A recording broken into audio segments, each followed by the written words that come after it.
Alright. Everything will working.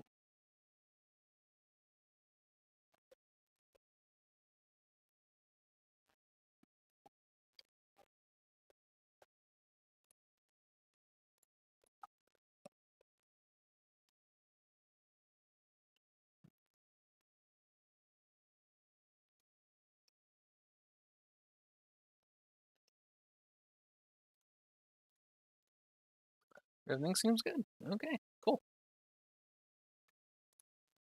So,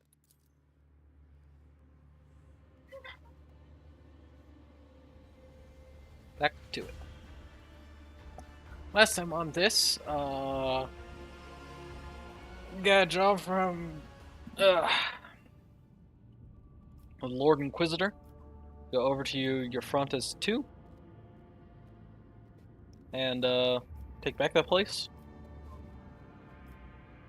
And then ended up having to deal with a riot caused by the Gene Stealer cult. Not deceased, but they're back again. But blew them up this time, and hopefully it's for good. First, I'm going to stop by Milestone, as they have something going on there that needs me.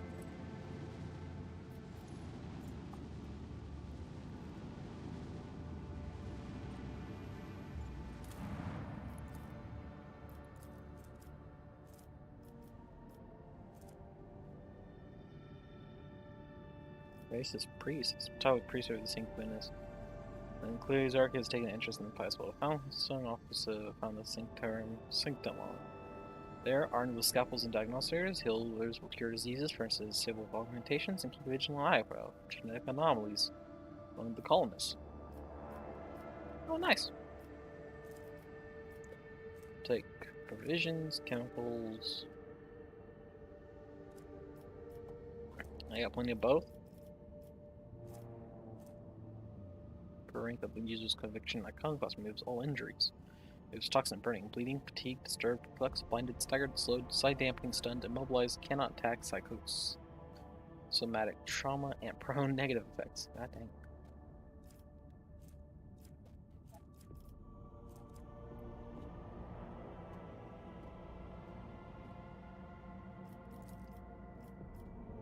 Alright. Let's go. Alright. What's going on here? Poland is facing a leadership crisis. The current governor is weak, and the nobles are engaging in a power struggle. They'll have all but forgotten governing the planet.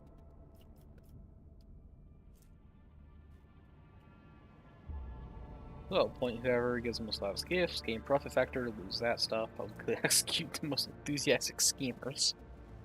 Okay.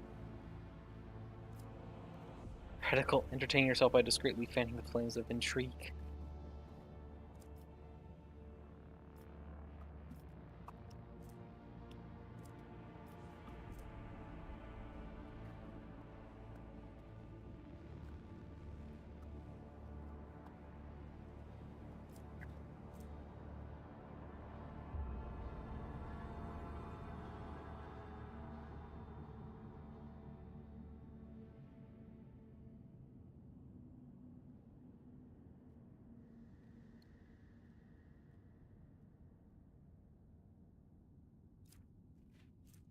None of these are really good options, so I think I'll just go option 1 because I get some profit factor.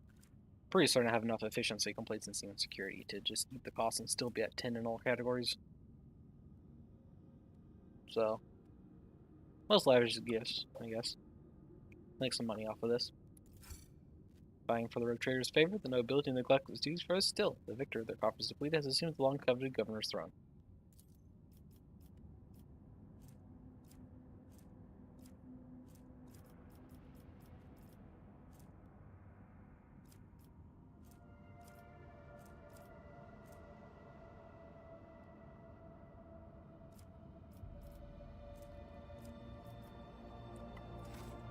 Eh. Now I'm curious about the other colonies. Oh, it just auto-completes. Okay.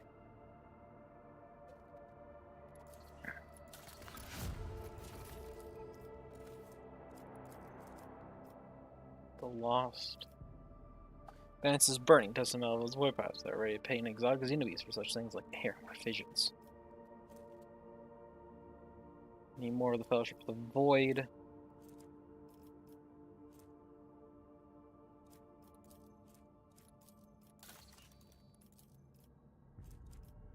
Pleasing the tired. Pleasing the strong vanity may be indulged through the construction of that Charter of Minimal Rights.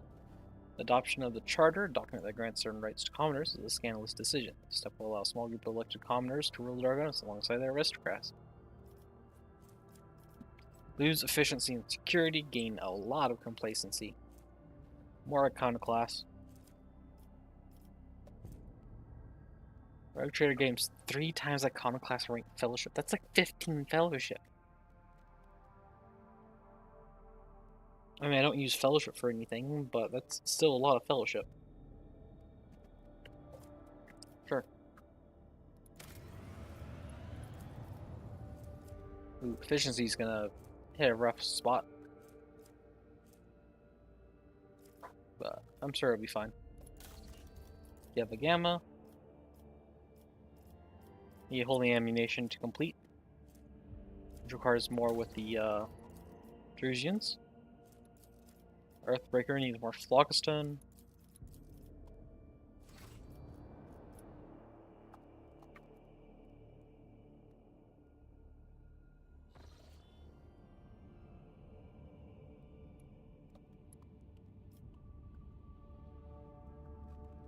Alright, so let's see here. So that has a warp route going from there.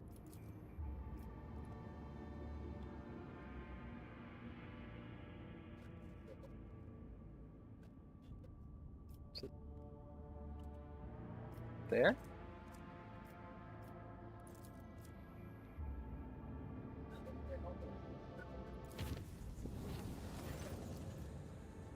Our captain, urgent report from the servants of the Alma site. Managed to locate a second message on the House of Celia Dazzlet, hidden in the shadow of the first one. As soon as it happened, the machine spirit rebelled and started devouring the decrypted dead. Activates the occult mechanics to perform the rites to appease it, slow down the process of annihilation. What should we do? Display the message on the screen, right now. Unbeat echoes with a furious clicking of Vigidus augmented fingers. A few moments later, Vidscreen Cogitator shows the recording through a wall static. Rogue Trader, Lady Navigator Alina, the one who staged an attempt to assassinate Cassia right in your palace, politely smiles at you from the vidscreen. I don't doubt your servants would find my traits. They are far cleverer than the ones employed by the great regent of House of Selly. She does not bother to hide the venomous disdain in her last few words. I feel extremely awkward that our first encounter took place under such unfortunate circumstances. Truth be told, I saw a worthy person behind the lofty towel only after the fate pit me on the death's precipice. You hesitated in my life despite holding it in your hands. Your noble deed gave me enough food for thought. Despite everything that transpired, I still believe we may become loyal allies to one another. I presume you already know that House of Celia will be holding a grand council in depth of that accursed atlas very soon. We cannot ignore the call, for we are bound to it against our will. If you convince this Lady Cassia to reject the atlas and break the centuries-old shackles binding our house, we could turn over a new page. Having said that, I will accept a different outcome. Should the child die, I'm not going to shed any tears. I'll accept any choice, Rogue Trader. My people have nothing else to lose, which could benefit from our friendship. Mysterious shadows dancing in Lady Alana's eyes. There's an emerald among the stars that have my interest. My gift to you for sparing my life. Head through the storms and torrents. Let her jump in for then. The recording cut short and you hear the Vox Master's voice in your combi. I'm very sorry, Guilder Captain. The servants of the Messiah can no longer restrain the machine spirit's hunger. If you're able to see the vid message through to the end. Our captain, I've made an important discovery. When you destroyed the creature the mutants called the Sire, I felt it was my duty to investigate how the abomination had found its way into our ship. Digging through old inventories and archives of trade transactions, I latched into a single name, Finger of Sorrow. More than 2 centuries ago, the drifting hulk of this vessel was discovered by Lady Theodora's predecessor. It was a lost merchant ship, with a hold full of cargo. I was reminded of the 3 sorrowful phalanges mentioned by the twisted creatures. I dare theorize that this image harkens back to the name of the ship woven into the heretics' beliefs. Third of the goods taken from the Finger of Sorrow or sold to the Drusian mission of Footfall for the needs of a colonization arc, the Wasteland Wayfarer, bound for the world of Jesavon.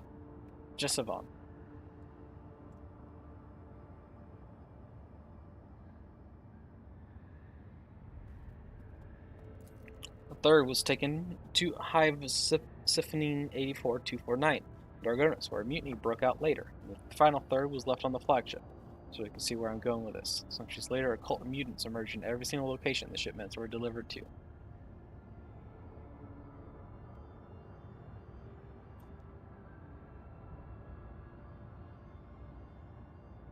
Oh no.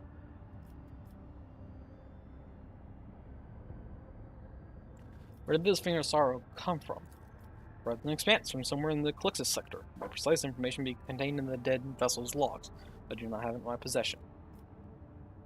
What do you think these three sorrowful phalanges represent? Seem they symbolize the three branches of the cult: Nourishers, the Ravenous Star, and the unnamed cult from Siphoning. At least I prayed to the Emperor that there are only three.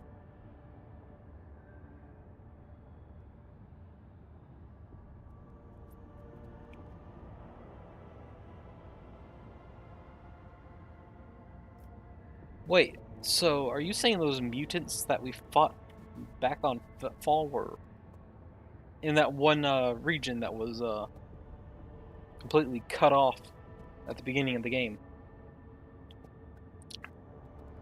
But they were burning. That was the Nourishers? And the unnamed cult from Siphoning.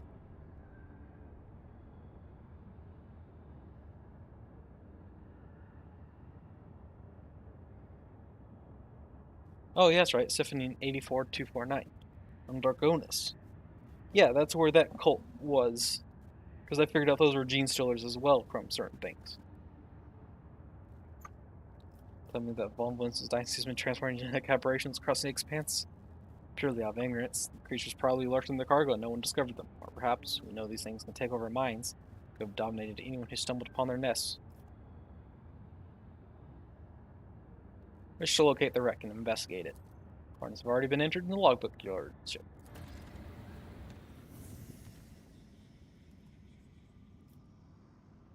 Wreck of the Finger of Sorrow. Where would that be? Omicron.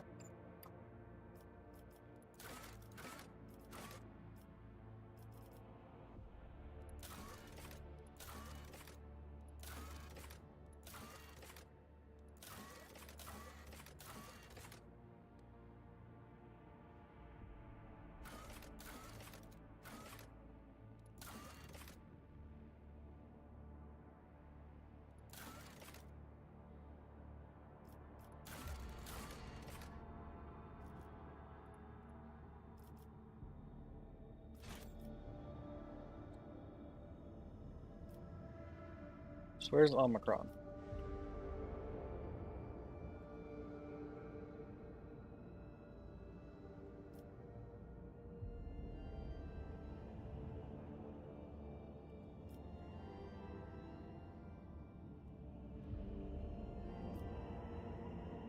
Oh, there it is.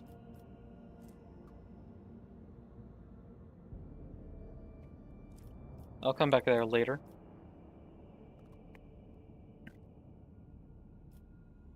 That'll take me to Karnak.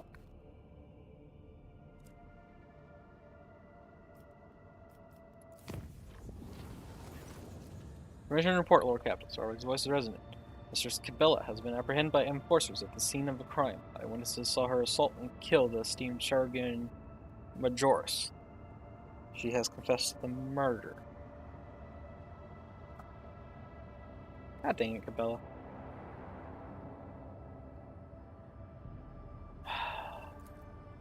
Penalty for murdering a senior officer is death. However, given Mistress Cabela's honorable service and her special status, I dare not proceed with without your permission. She's incarcerated and awaiting your judgment, knowing you're ready to hear her case, causing her to stray from the tenth of the web, lest she lose herself completely.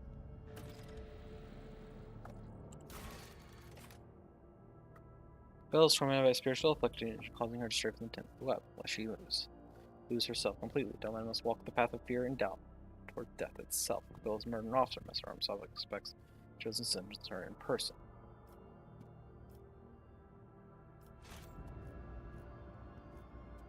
Alright, Cabela, what did you do? Why did you do?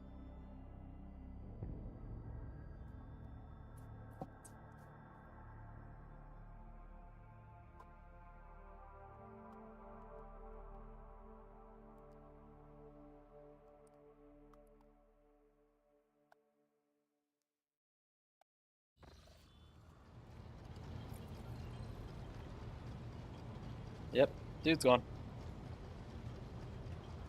He was a bit weird regardless, but still,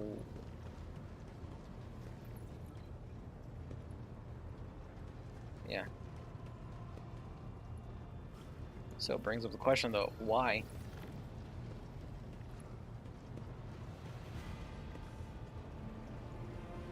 Sorry about it. Our captain, Mrs. Cabela's awaiting your judgment. Would you like to have brought in? Bring Cabela here. I want to know what drove her to murder. Let justice be done.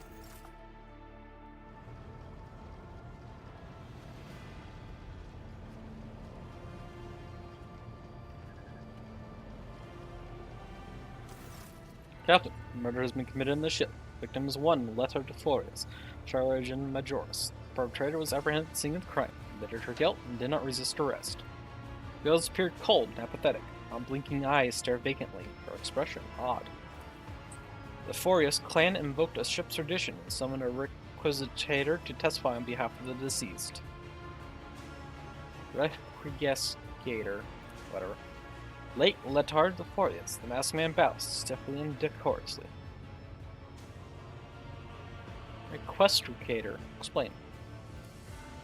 When there is no one to speak for a deceased person in court, the representative is entitled to seek assistance from a member of the Requestator's Guild.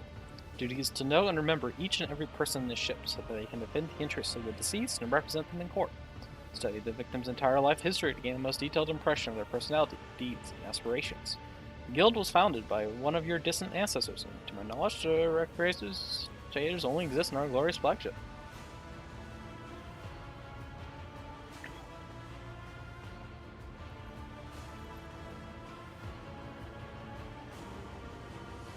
How do you feel, Cabela? I am fine. Cabela turns her face towards you slightly. A whisper escapes her lips. This is just hollow ceremony.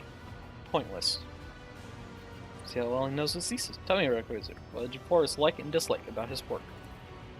Mask head lowers, and the man strokes his chin contemplatively. He was fascinated by diseases, injuries, pathogens, complications. The part he disliked was the patients. They would not let him concentrate on that which was killing them. Okay.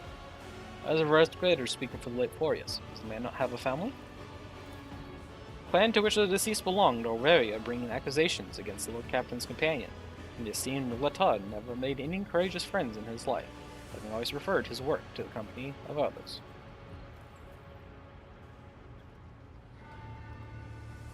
Fair enough. Tell me about circumstances of the murder. Eyewitness accounts didn't give us much. The deceased and the murderer had a brief conversation, following which Mrs. Cabela beheaded the charge in majoris. Witnesses do not overhear any details of the conversation.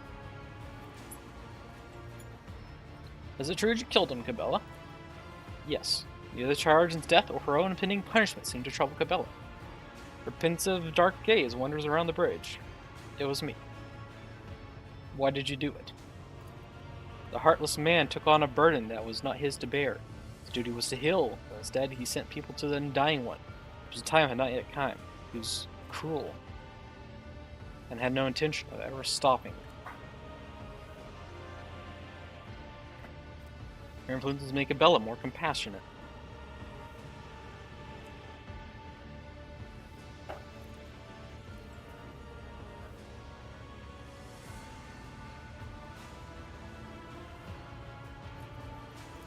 The undying one never whispered his name.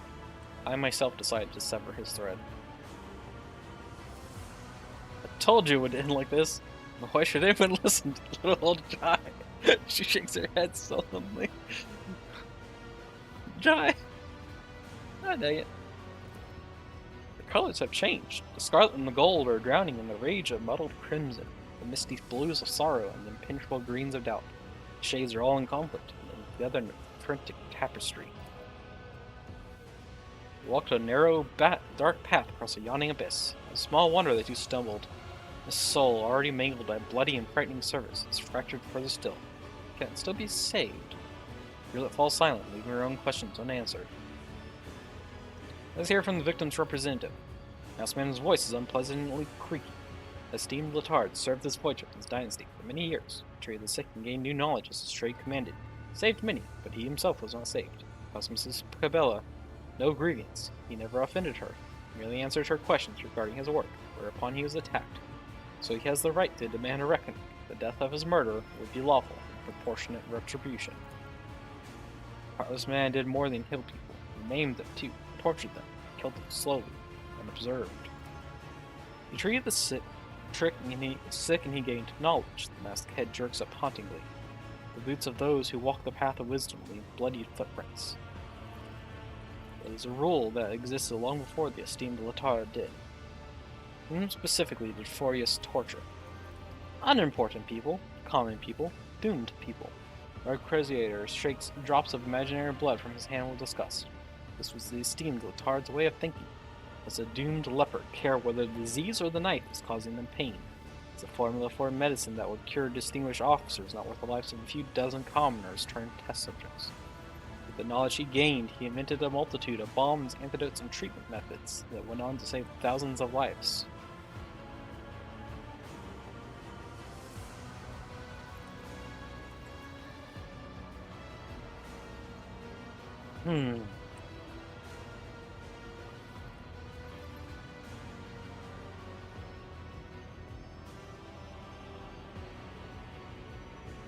Arguments are sensible.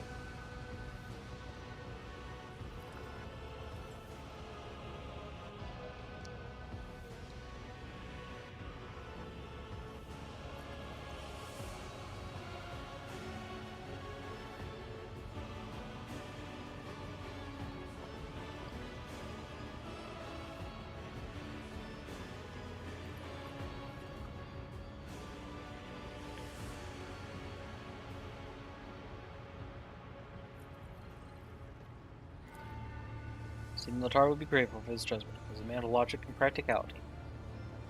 Alright, I've learned enough.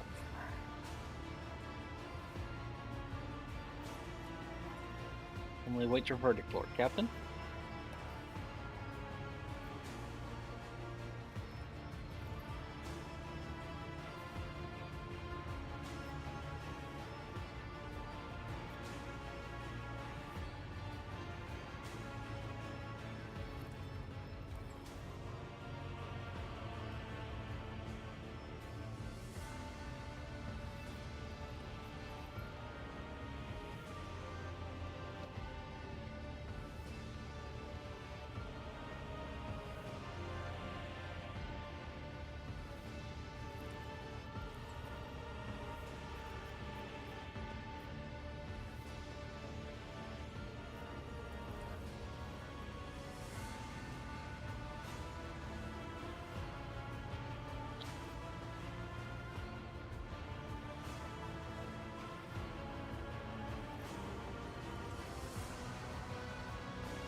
So number one sets a very bad precedent.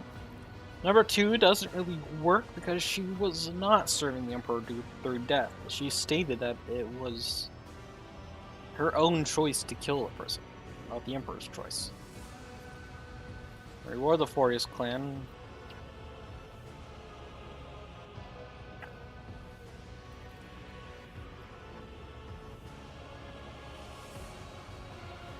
Furious was screwed up, but not deserved to die.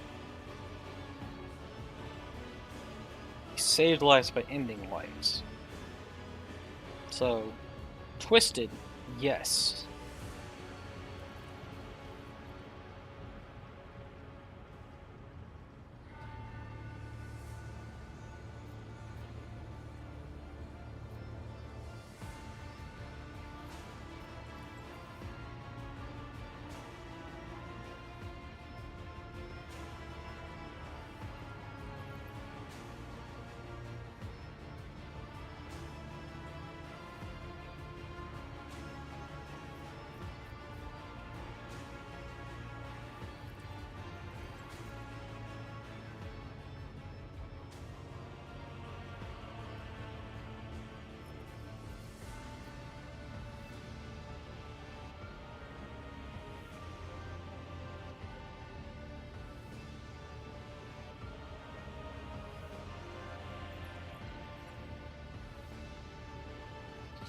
I'm debating between 3 and 5.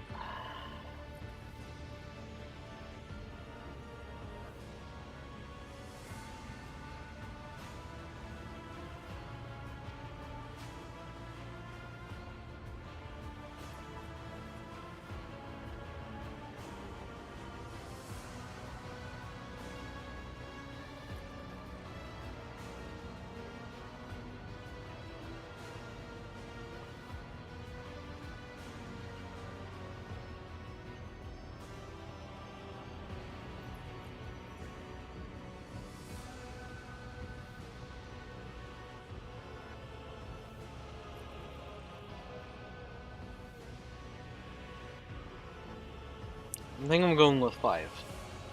She is guilty, but she also stands with reason.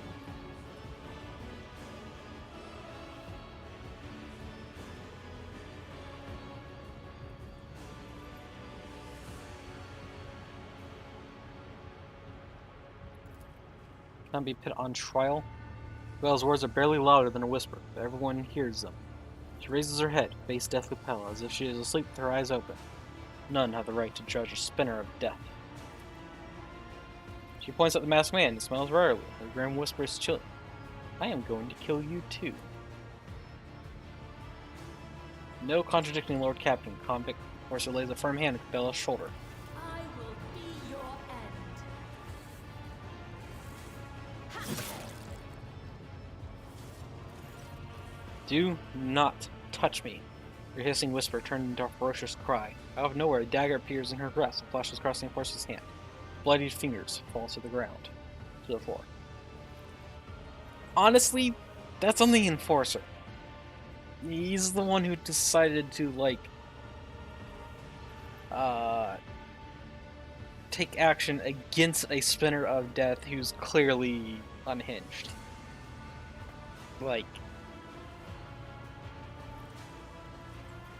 Kind of consequences of your actions type of deal.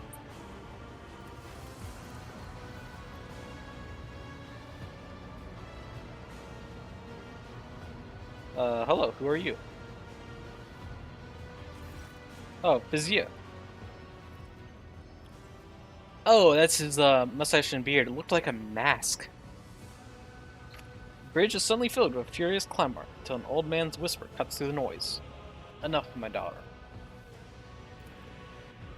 Though the Vizier's eyes are sewn shut, one can still read the grief that permeates his wrinkled features. He whispers in a sorrowful voice. You have strayed from the thread. You have doomed the tenants of the Bloodspoon web to oblivion. But sorry end. For me, not for you.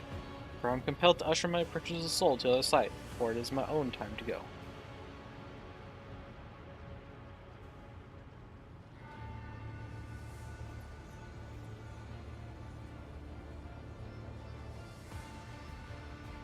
Why have you come here, Vizier? To take the one who no longer sees the tenants, to give her to him. She is dangerous, to pacify her forever. Such is my duty, and so it must be. Mentor, why me? Do you truly think the greatest danger to your flock is me? Vale's voice trembles with pain.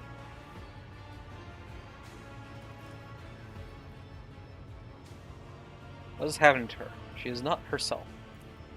Second Spinner is in the throes of a spiritual ailment that we call doubt.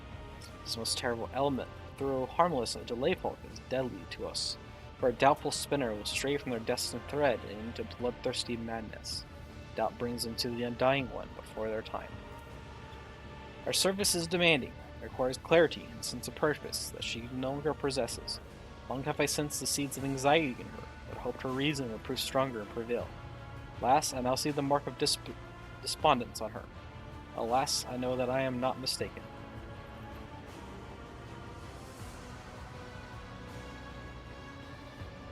There must be a way to help her. How would one heal the soul of another Domin?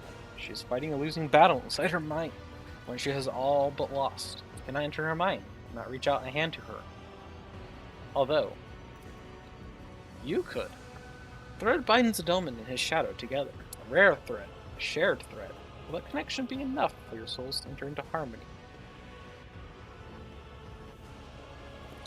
Must attempt to save her, at the very least. Vizier turns his face toward Cabela, who seems withdrawn, her spark snuffed out. He whispers, "Then seek a steward of souls, an artisan who will pitch you both in Psyker's trance, allowing your minds to become one. You have a chapel full of astropaths, Domin. One of them will surely do you that service. See that your guidance is strong, for inside her soul you will encounter monsters. A doubt-ridden mind is a dangerous place."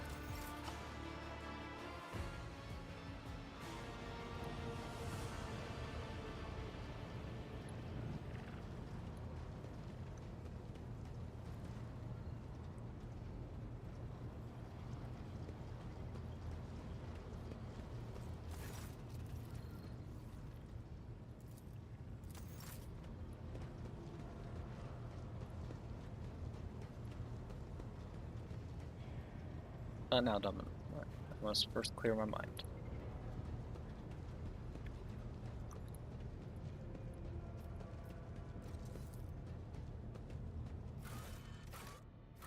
Astropathic Chapel.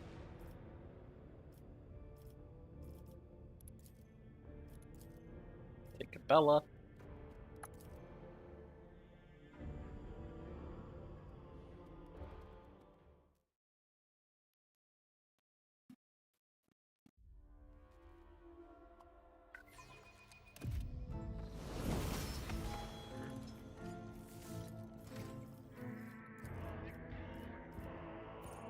A lot of level ups. First or second tier archetypes.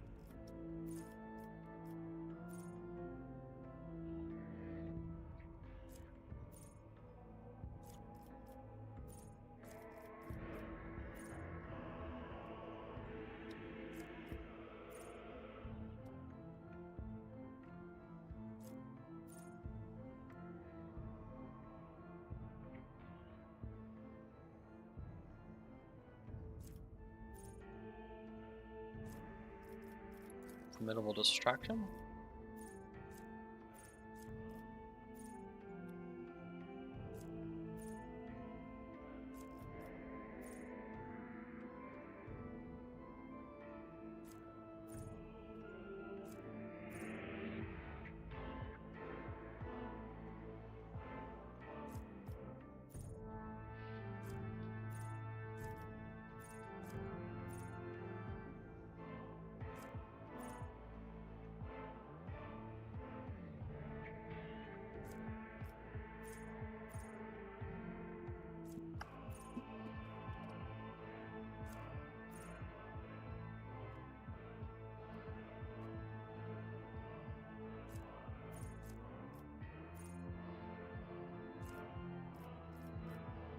Yeah, Formidable Distraction.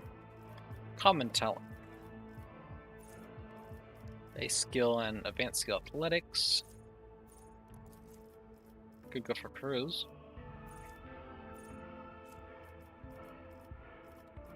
Yeah. That's the other thing I use them for.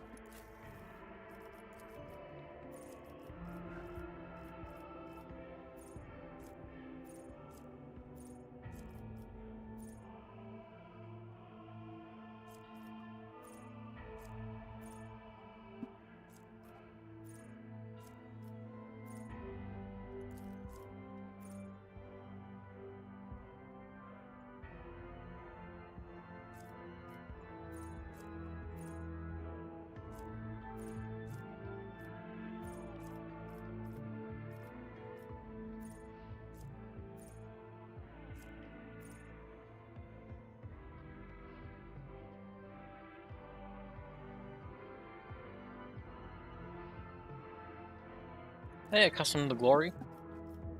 I go through heroic actions a lot, especially with her.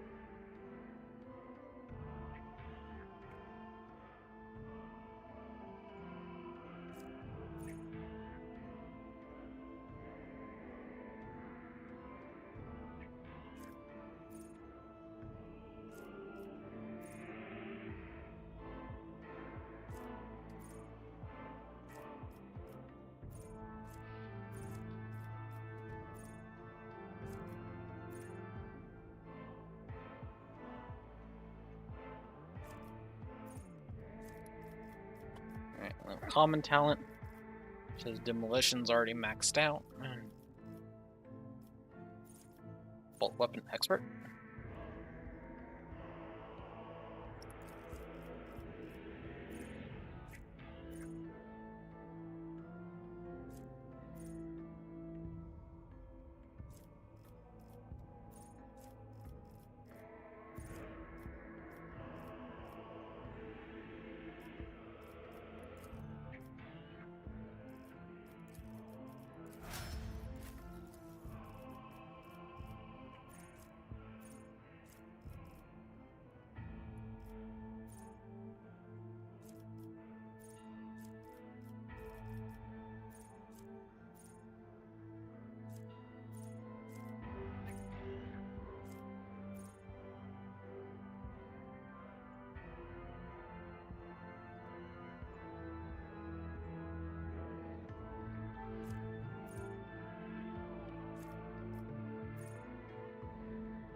Maybe Pounce.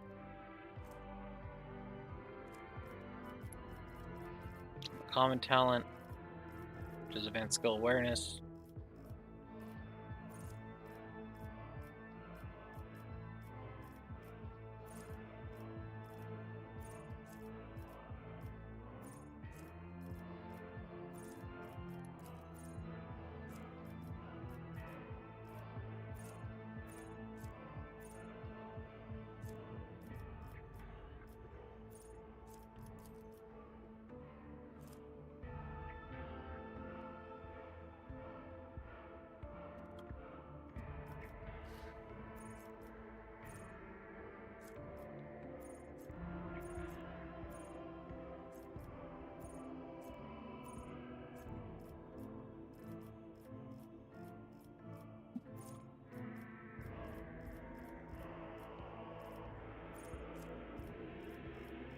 I guess it will not die. I'll give her like what, 25, 26 extra wounds, so yeah.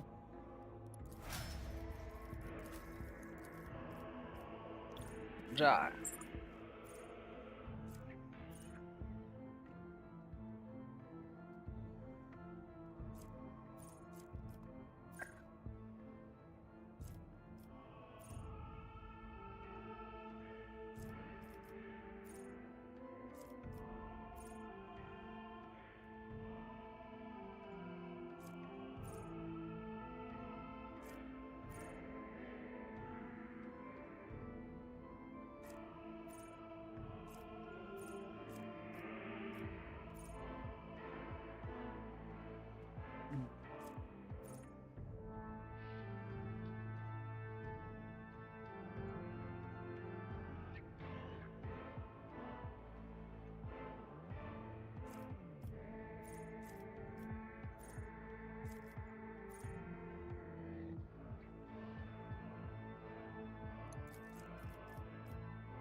Time to heal.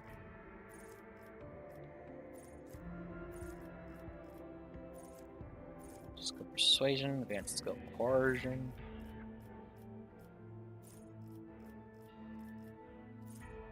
Okay, commerce.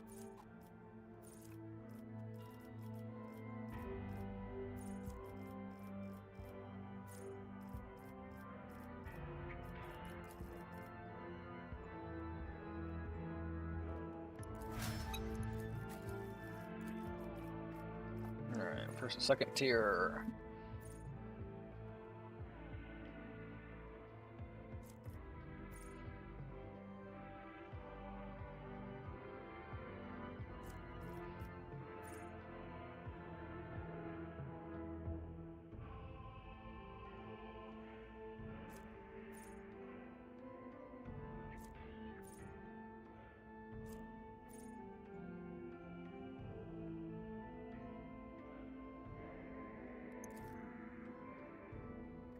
Feel no pain, perhaps?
Feel no pain will actually be pretty good because there is the one that like consumes wounds to give temporary wounds. This will increase the number of temporary wounds you regain, which will increase the amount of damage she does. So it all comes together.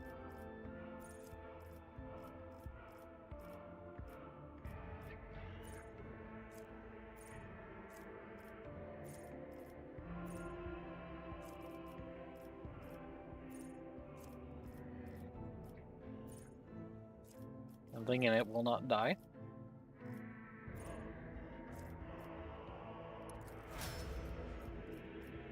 For more wounds, which gives her more strength.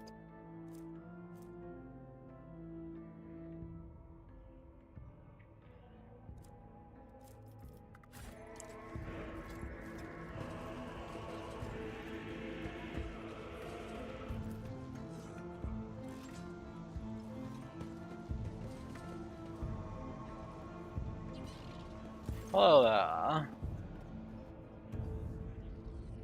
As you approach, Mrs. Blanford lights up with a bluish glow. Lordship seldom comes here without reason. How can be of service to you today? You put me in a trance with Cabela. I need to get inside her mind. Synchronized trance is a complex telepathic practice. It can go awry unless both participants trust each other and have a strong spiritual connection. However, I can sense that you do. I'd be honored to be your guide during the ritual, Captain, but remember, it's easy to get lost in a person's thoughts and the fears of others. House monsters. I'm prepared for the rest. Put us in a trance. I will stay in the chapel to hold a vigil and prayer. May the Emperor help you return this lost soul to the righteous path. Bound for age, Lord. Thank you, Argenta.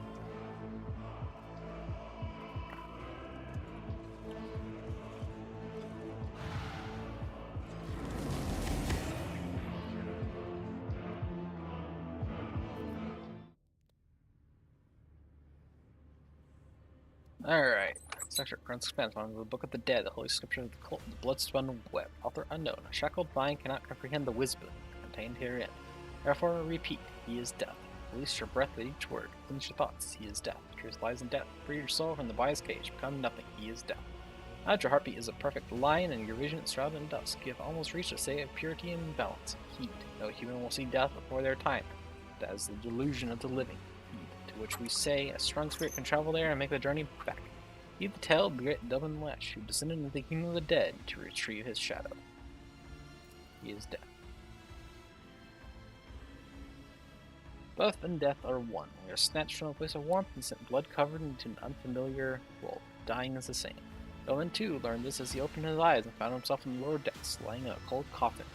He beheld his ship drifting through nothingness, an adamantine giant's corpse, a skeleton moaning from the winds of entropy. Tempest of rust was gnawing at the plasteel bones and twisting at the vein-like cables, while machine oil oozed down its bulkheads like milk.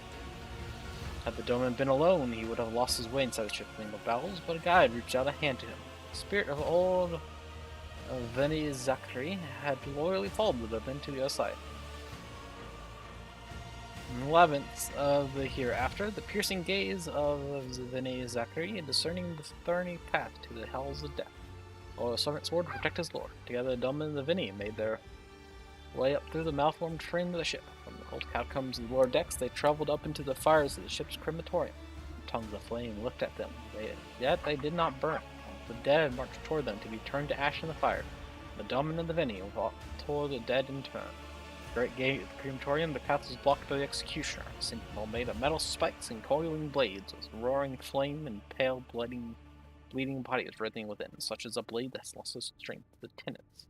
A murderous monster, no longer driven by faith, but by dark desires. The Doman saw that fight was inevitable, and struck the first blow, trusted in his nimbleness, and tried to slip past the monster, and the monster with a fervent prayer to the Emperor.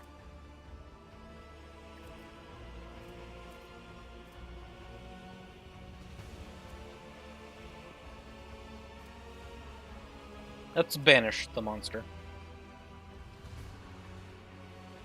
Thus, to execute the executioner does not set a good precedent for don't murder everyone you find.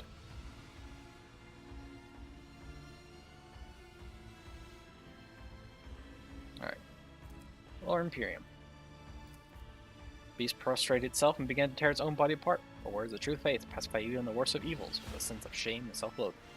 A card of his terror appeared in the Domin's hand. It was a god emperor, and the first doubt was dispelled. He is dead. But as Zachary led the Domin out of the hot furnace of the crematorium, they walked past the long columns of the dead. Frayed was their attire. Their bones scraped against their augmatics and scratched their decrepit flesh. They were moaning sorrowfully.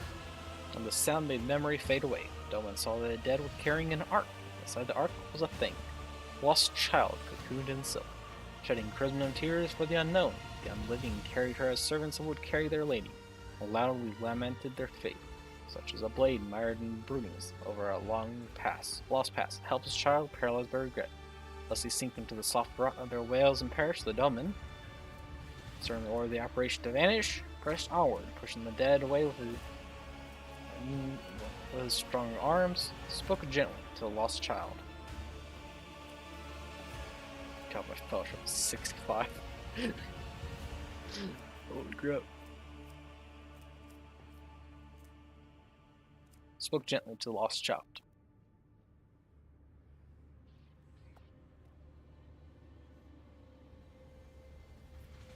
We are here to fix this mine, not simply tear through it.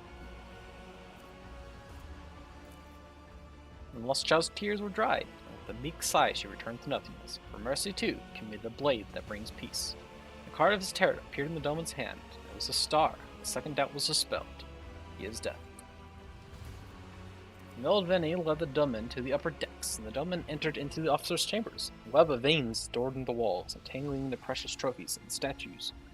And statues were bound in intertwining sinews, and high upon a balcony the dismembered judge wailed as he attempted to reassemble himself with his pale hands. Those movements merely tightened the tangle of the flesh, turning the chambers into a snare, such as a blade, tangled and trapped in misunderstood teachings, a helpless creature that does not know its place in the world. In order to continue on his journey, the Domin, the judge by returning each of his organs to their proper place, attacked the obstacle flesh in his path, tearing it apart and destroying it. Studied the tangled flesh for secret signs that would show him the way.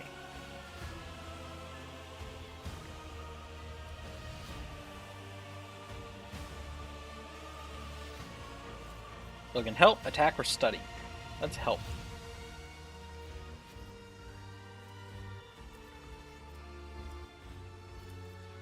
And the judge became whole again and regained his comprehension in the world. The one who is wise can make whole what was broken. And a card of his terror appeared in the Domin's hand. It was the rogue traitor. And the third doubt was dispelled. He is dead. The flagship's bridge was draped in skulls and webs, and pale souls of the dead flocked to the foot of the throne upon which sat the undying emperor, the protector of mankind. May his praises be innumerable. Starlight shone coldly in the eyes of his skull, and the galaxy rested in his mighty hand. The Domin approached his throne and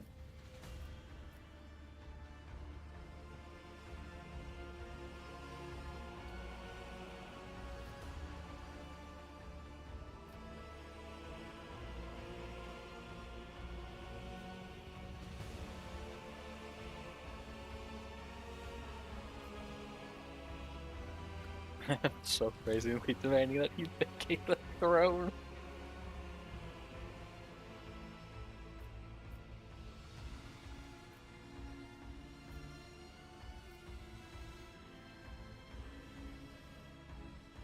Greeted him with pride and dignity.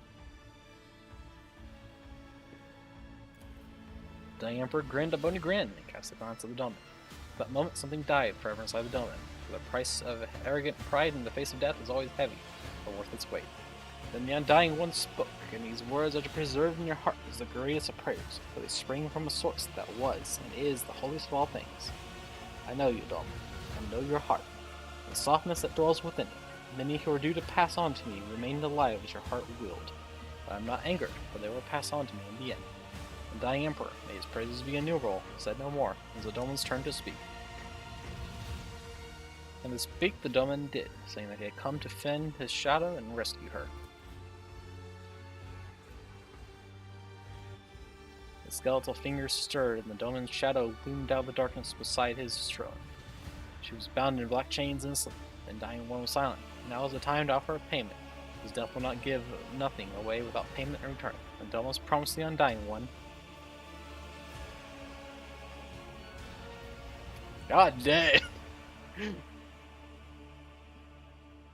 Himself and the soul, life of any calling themselves an enemy of the Undying One, that he would honor him with the sacrifice of myriad lives, spare him from ruthless execution if he surrendered to Dumbman's shadow at once. Oh god.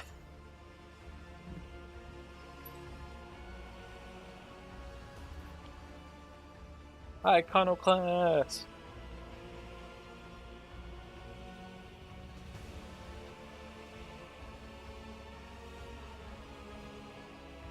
Get destroyed by facts and logic, boy. Those were true words, for everything is indeed nothing, and the Undying Emperor is Lord of nothing, for all things live only to return to dust and death. Domin's wisdom pleased the Undying One. Then the Undying Emperor leant over the Domin and drove a skeletal finger right into his heart. He pulled at the scarlet thread of his soul, and the thread trembled, stretched to the limit. It was then that a revelation came to Domin. Alas, life must be paid for a life. A name was revealed to him. Naki Erebus. That was the life the Undying One demanded as payment. The Domin. Naki Erebus.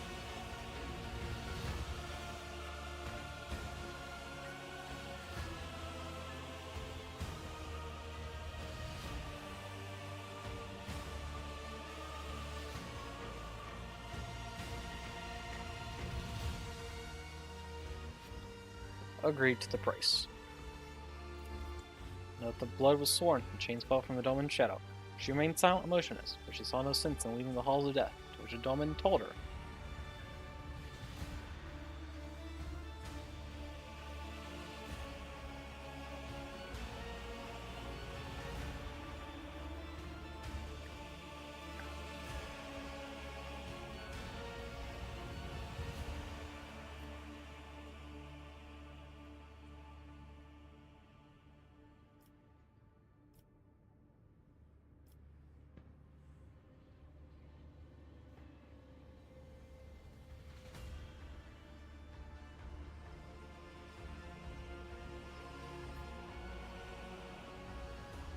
And beholding death as one living, she had received a gift of unparalleled greatness. And there was clarity in the shadow's soul, her eyes opened. Her doubt was banished, and she glimpsed the truth in her lord's words. But the shadow's encounters with death had taught her many things with the flow of fate's currents. Thus she was now positioned to decide which thread to sever. Second spinner Cabela, death's chosen one. May she be glorified. He is death. The Domin and his shadow left the bridge of the Undying Emperor. His praises be innumerable, and their path was strewn with his tarot cards. Among them, the Domin saw the cards of the executioner, who carries out sentences and brings a violent end to that which did not begin. Among them, the Domin saw the card of the lost child, who was torn from her roots and her support, but carries within her the still hidden seed that will promise to recover them someday. Among them, the Domin saw the card of the judge, who weighs and separates guilt from innocence and passes verdicts. They descended into the lower bays, lay down in a stone coffin, and closed their eyes. The Domin heard the Undying Emperor's voice promising they would meet again, and soon. And thereupon their journey ended. So was that the Domin, having seen death before his due time, traveled there and back to bring us these tidings and wisdoms. Be free of doubt as you walk along the threads of the bloodstone web. For those threads lead to him, as does all existence. He is death.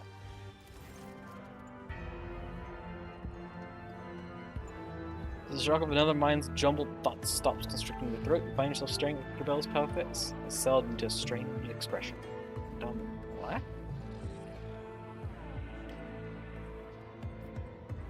I spoke to the Emperor. That was not the Emperor, Lord Captain. It was merely Mistress Cabela's vision of him, a figment born out of her imagination.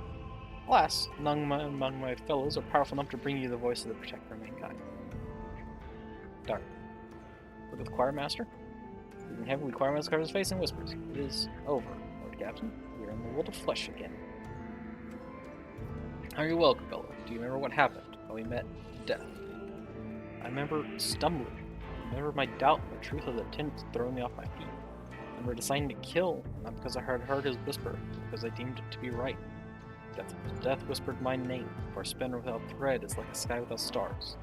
They would drown in their own soul's darkness. but you have reminded me of who I am, that my shameful weakness must be extinguished. Bell looks away. This Naki Erebus is the payment of the Undying One demands. The price of redemption, the price of freedom. Who is this person? Where are they from? I do not know. Help me find them, Daman. Your factotum oversees archives that contain many names. When I find the one that death has spoken, I will pay the price that was set. For I know, I feel with all my essence, the death of Naki Erebus is the key, the answer to my questions. Vigilant, let's check the phone's past safety switch before activation. Oh.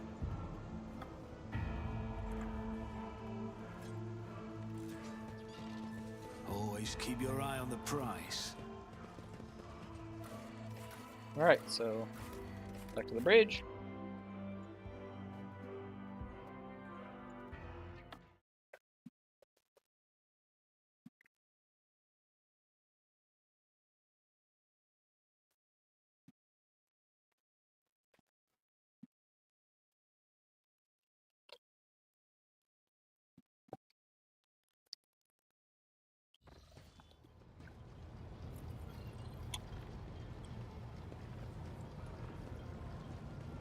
Generous donor.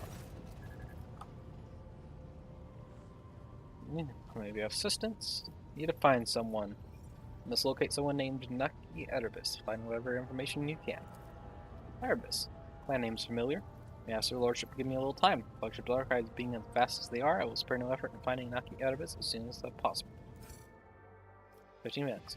I have done the triumphant finger of the Dazzling. Found them, lordship. The Erebus family are a lesser Voidborn clan. Served in the boarding teams for many generations, spilling blood in the name of the dynasty. In service for Lady Ship Theodora, Erebuses displayed impeccable heroism on several occasions. Unfortunately, the clan was all but wiped out 2 decades ago during a confrontation with enemy's humanity. For their valor and sacrifice, Lady Theodora granted surviving members of the clan noble estate privileges and the right to settle in the capital wall. It's not common for the Voidborn to settle on a planet. Gravity is merciless to the Voidborn, but does not mean they are incapable of adapting to it. Living on the capital wall is a reward worth putting in the effort for. And what about Naki Erebus? The name Naki appears in reports. It's a dozen different women bore it over several centuries. There's no data on any living person with that name. The head of the Erebus family will likely have more information about the past 2 decades of their clan history on Dargonis. Let's go to Dargonis then.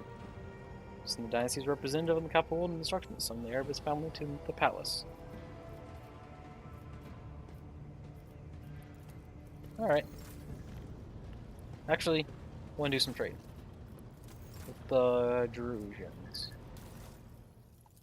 Mutation, type untradable, sort by type.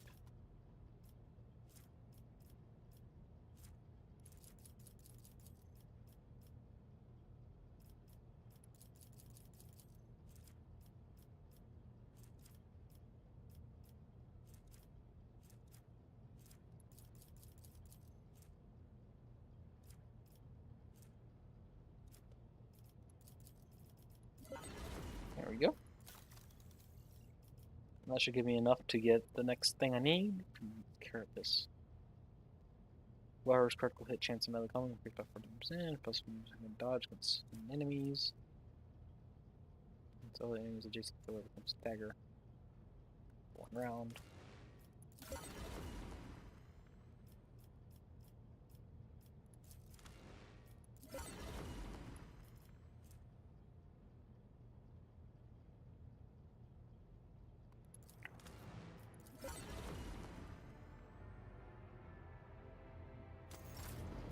And then there's a Fellowship of the Void.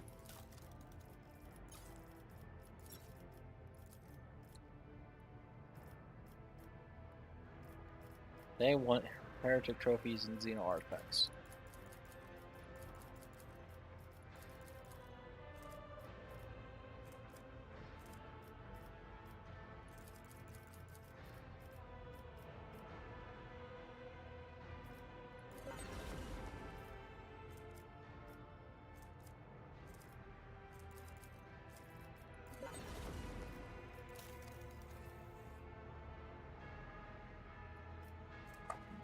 Meteor attack means it increases spell degradation by that much and deals that much more damage, so it deals an additional that much more damage. Swords prefer swords attack.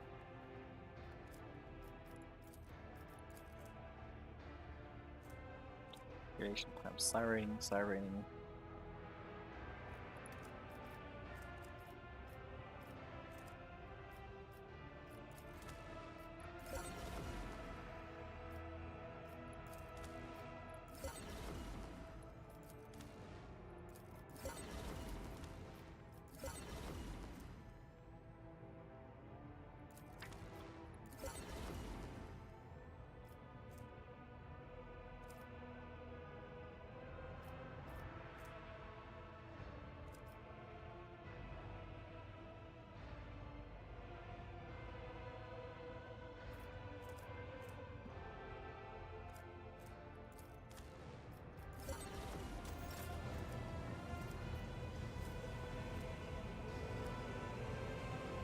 Alright, moving on.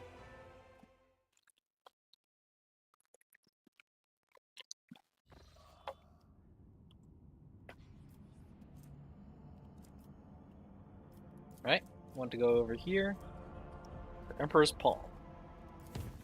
Eufrantes II.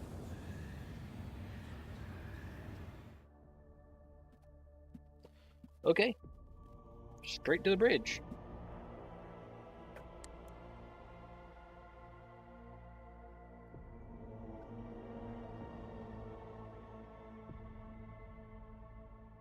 There have been some eventful warp jumps. Hello, Cassia.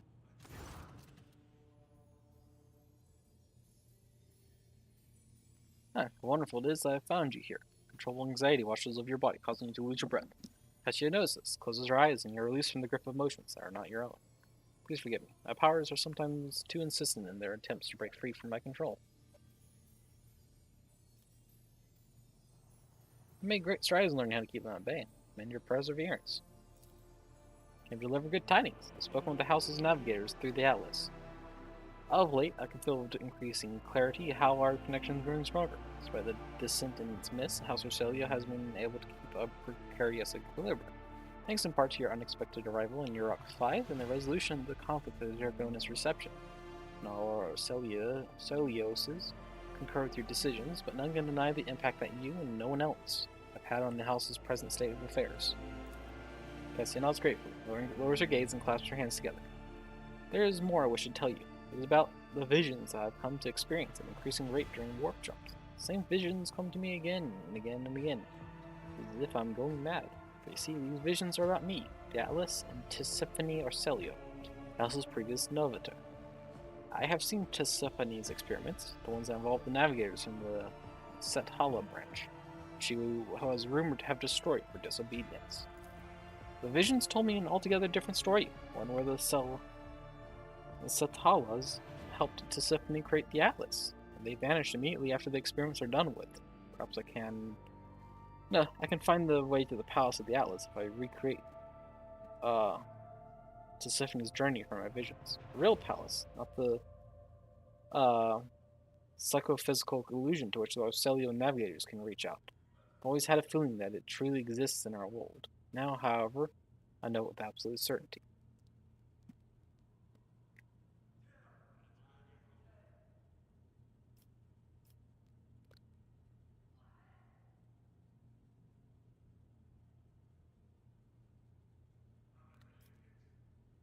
What else did the visions tell you? I saw Tisiphone experience an epiphany in a dream. Just like my visions came to me on our travels to the warp, she beheld a planet hidden behind roiling warp storms. The world promised her great power, so Tisiphone gathered the Sethalas, most devout followers, to go on a suicidal journey through the tempest.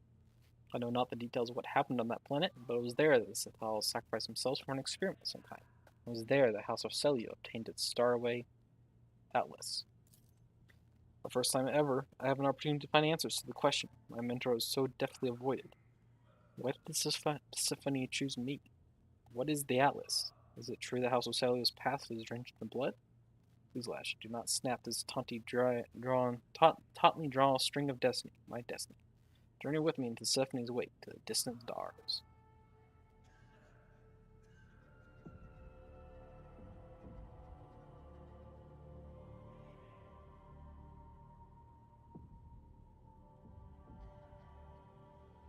I shall help you. Lady Cassian. Because honestly, I am curious about this Atlas, too. She breathes a sigh of relief. The look in her ruby eyes could be darkened skin. The house is still watching me, both the renegades and the loyalists. I doubt that any of them will agree even to a brief armistice for the sake of learning the truth about the Atlas's origins.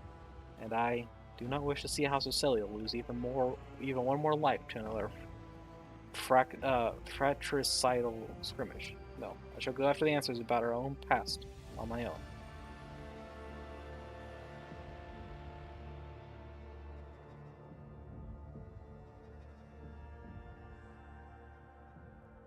And it is best that we go alone. Pastor Soldiers, relax a little bit. Thank you for your understanding, rogue trader. Now permit me to take my leave. I must start preparing for the journey. From what I have been able to glean, we must travel to the... Her ruby eyes widen in astonishment. The Cello prophecy system? Odd that. Could it be that the historical records are lying, and Kylan Celio is not whom the star system is named after?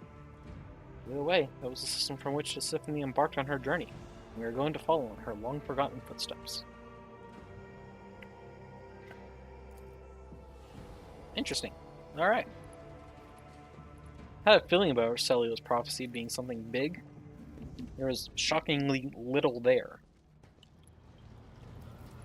for something with that name.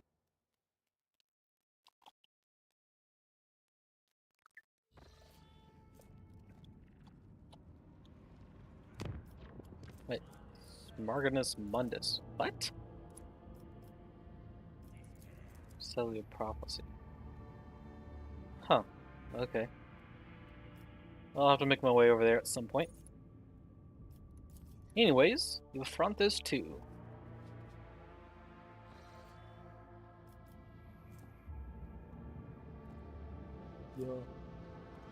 Eufrates, not Eufrantes. Misspelled it. My bad. Oh well.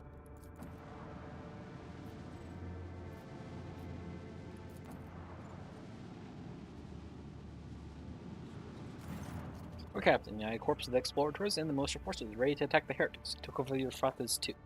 The commanders recognized the Lord Inquisitor's sanction and agreed to cede the right of supreme command to you. They asked that you summon a council of war in order to establish a plan of attack. How should we respond?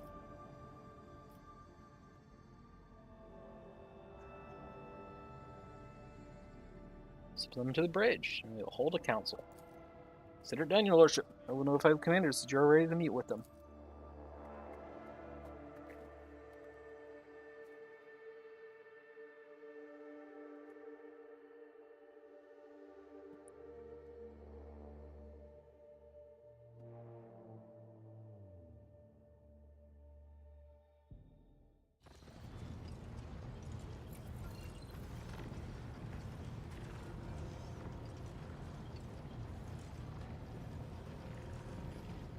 You'll make it one day.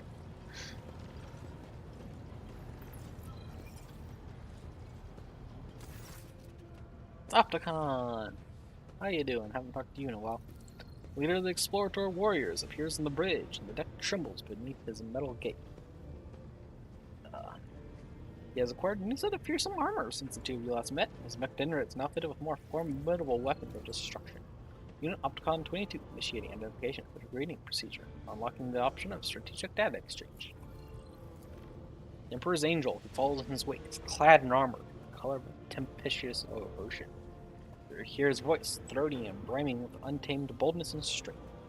Which one of you Huskarls is Lashbond Vincius? I am Thorvald Ironhide. I wish to see the mortal who has been granted the honor of leading my pack into battle. You're looking at Lashbond Vincius, Thorvald Ironhide. Thorvald takes the measure of you and nods in satisfaction. I know the habits of a warrior when I see one. You're no indolent hunter of it. Good. I give my approval. We'll hunt the base-born heretics together. Alpha, you have not changed, brother Thorvald. High-handed and brazen, without measure. Carry yourself in another's Drakkar like it is your own. Wolf bursts into booming laughter and bares his long fangs. Such is the breed of leaders, Alpha. You stand out. Just you, Everlost, who cannot find his way when the sun is right over his head. The explosion of Thorvald's boisterous laughter drowns out Ulfred's stifled yet furious string of curses. Opticon 22. How did you go from overseeing logistics to commanding armies? This command promotion hierarchy status update was executed following the death, decommission, and deconstruction of the ship Teeth of the War Gear. And Teeth of the Wrath Gear. Ship Teeth of the Wrath Gear. Okay. Fleet's War Conclave was operating aboard that vessel. Opticon 22 received premature rank promotion and modernization of to Magos Dominus based on his extensive catalog of recorded combat engagements. Okay, good for you, I guess. A service benefit from the updated protocols that were bestowed upon you and the new analytical data that was entrusted to your elucidation. The Omniscient Guide operates unit his cause mission algorithm service to him. Alright, with introductions out of the way, let's commence this War Council. What good is another War Council of a cog priest who knows not the joys of battle, cut off his parts and replace them with augments to please his all-knowing master? He proposed again a cowardly plan unworthy of warriors, as is the custom of his brethren. Registering a display of impertinence, data's insufficiency in regard to the military craft eradication methods of the Adeptus Mechanicus. Please don't fight. Oh, hello there. Ashara. Having another fight, gentlemen. How predictable. Woman in heavy armor walks on the bridge, cloaked in the air of superiority. I've never seen her before. A retinue of Zelia Calzar, and he barged into your chambers after your Magnea Recessio. Thank you for not starting without me. Like Asheria, dispatched by the Lord Inquisitor to facilitate the operation of Eufrantes II. My role in this war council is that of an advisor. Enric and Asheria exchanged glances, but did not say a word. Not help but notice the furrow that forms on the interrogator's forehead at the sight of his colleague. So, shall we begin a war council, or shall we wait for heretics to corrupt this planet completely? For a full report of the situation at the front.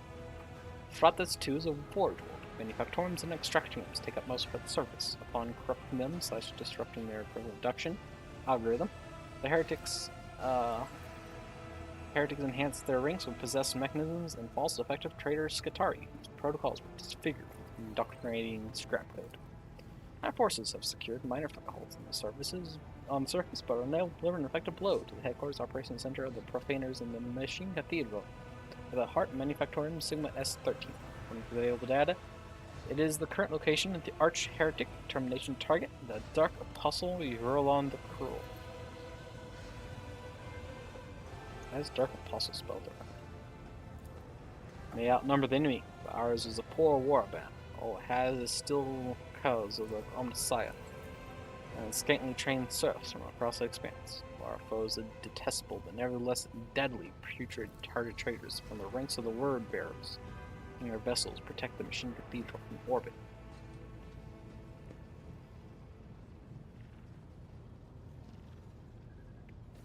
I have recently commenced a planetary assault. There is a conflict for the clear, biological lack of understanding of the imperatives of this operation within our chain of command. Thorvald Ironhide is in favor of the strategy of mass destruction, which would constitute an unacceptable violation of the right of operation.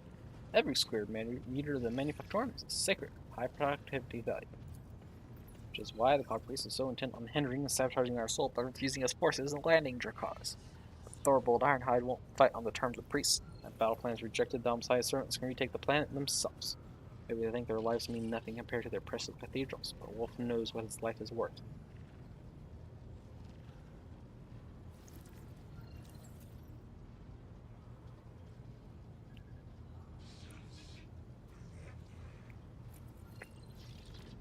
Call out Opticon. Let's say my curiosity is piqued. Explorers are hiding something on the planet, so we refuse to show it to anyone, and now loath to destroy it. What is it? Priest Fox Creek stubbornly. Request denied. The Omniscient's mysteries procedures conducted in Eufrantes II are to remain undisclosed according to the protocol vow of preservation of the hallowed from the profane. This is why on Fenris we have the priests follow the warriors, not the other way around. Priests never think about the battle ahead, only their tenets and taboos. But Wolf must think only of the battle and his enemy's death, not about preserving cathedrals or counting the trophies that await him. Alright, in Opticon, what do you propose a plan should be? Our strategic analysis points towards a full-scale offensive as the optimal course of action. Losses among the troops, such as insignificant personnel levy, be numerous, but will not exceed acceptable parameters. Planting such losses will be less arduous than repairing the damage that may otherwise come to the manufactorums. Thorbold, what do you have to propose? I would rain down vengeful skies upon the enemy, plow the land of Eufrantes II with shells, shatter their defenses, level the fortified towers, throw their hosts into disarray. In that whirlwind of fury, I would lead my glorious pack to pave a path of blood for the cog perils. Okay. Choose your strategy wisely. Now every day you get to keep the advice of a seasoned warrior, chosen by the All-Father himself to bring death to the foes of humanity.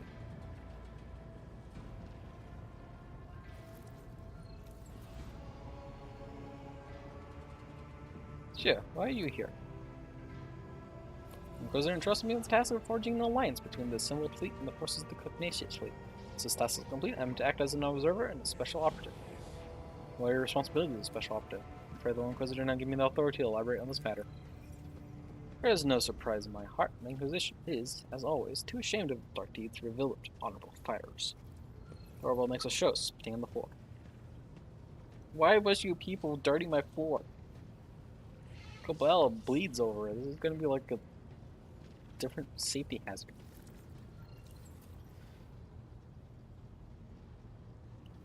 I can call him out for spitting.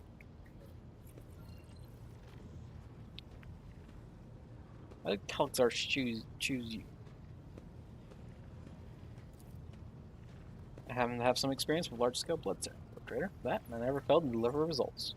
Fair enough. Troops can use spare to reinforce our army. Militia forces have already been transferred to Opticon 22. All I have left under my command is a tactical unit explicitly instructed to carry out Lord Inquisitor's special assignments. I see. Let's move on to discussing how we intend to kill the heretics. Do not get along too well, do you? Read hearts like they're inscribed with rune.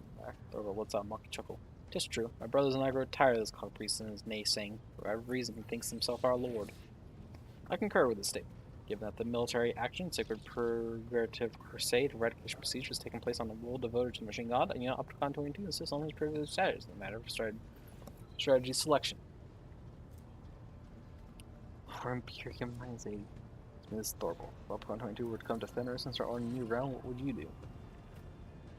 Thorvald's right. However destructive the assault might end up being, it would be nothing compared to the damage that every moment of our hesitation does to this planet. I see around ramping, you would rather waste all your strength on bickering. If nothing but fools.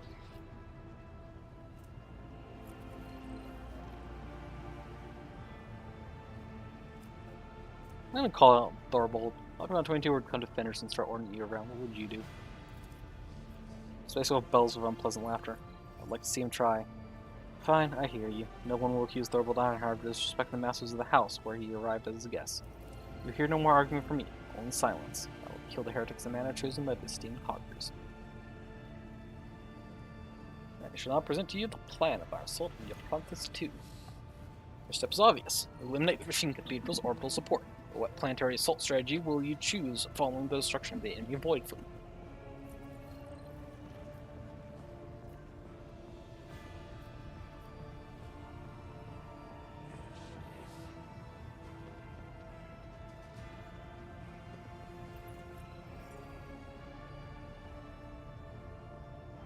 What requires total annihilation?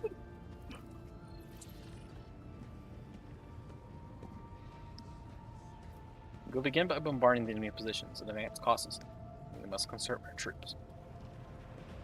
Surprise isn't like a dogmatic iconoclast heretical option.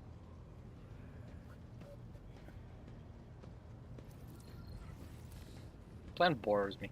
It's not Space Wolf's way of war, but such cowardly strategies would limit Domside's Cogcaros, so you have my approval. Pac will do all that is asked of it and stand at the vanguard of the assault, to meet on the field of battle in it. Thorvald looks at Ulfar with a smirk.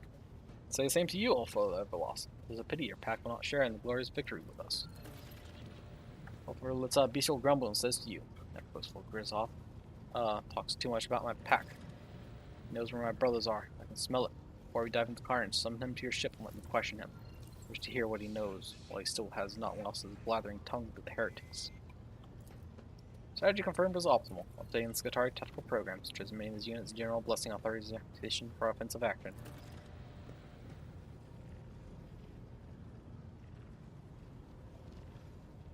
Grizzard will be delighted at the news that some semblance of order was established in Lumian. Wish you luck, Road Trader.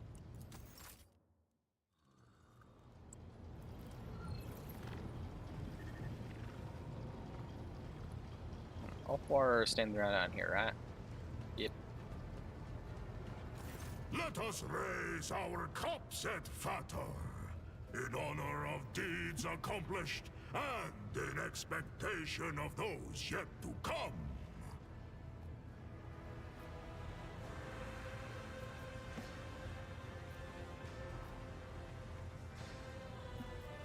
Where do you wish to meet with Thorbold? If anyone knows where my pack brothers are now, he does. But it is not right to speak of such things within others' hearing. That is why I thought it better to keep silent at the War Council. Alright. Form Thorbold is invited to board the ship. I thank you, Et Fater.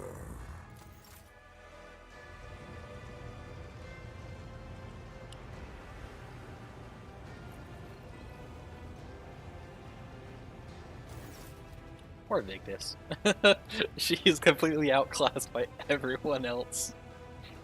Thorbold has not come alone, but with a young brother in arms. A mocking glance at Ulfar, he bellows. The Ironheart is here. Why have you summoned me, a rogue trader? Speak to me. Ulfar's usual brash and joviality has evaporated from his voice. Though you, Thorbold, withered the pain of the battle has led my pack to the baleful howl. You haven't lost your pack, have you ever lost? The young wolf's voice is strong and insolent, and richly melodic. Tilts his head in mocking concern, watching Ulfar's complexion change to match the violent shade of his hair.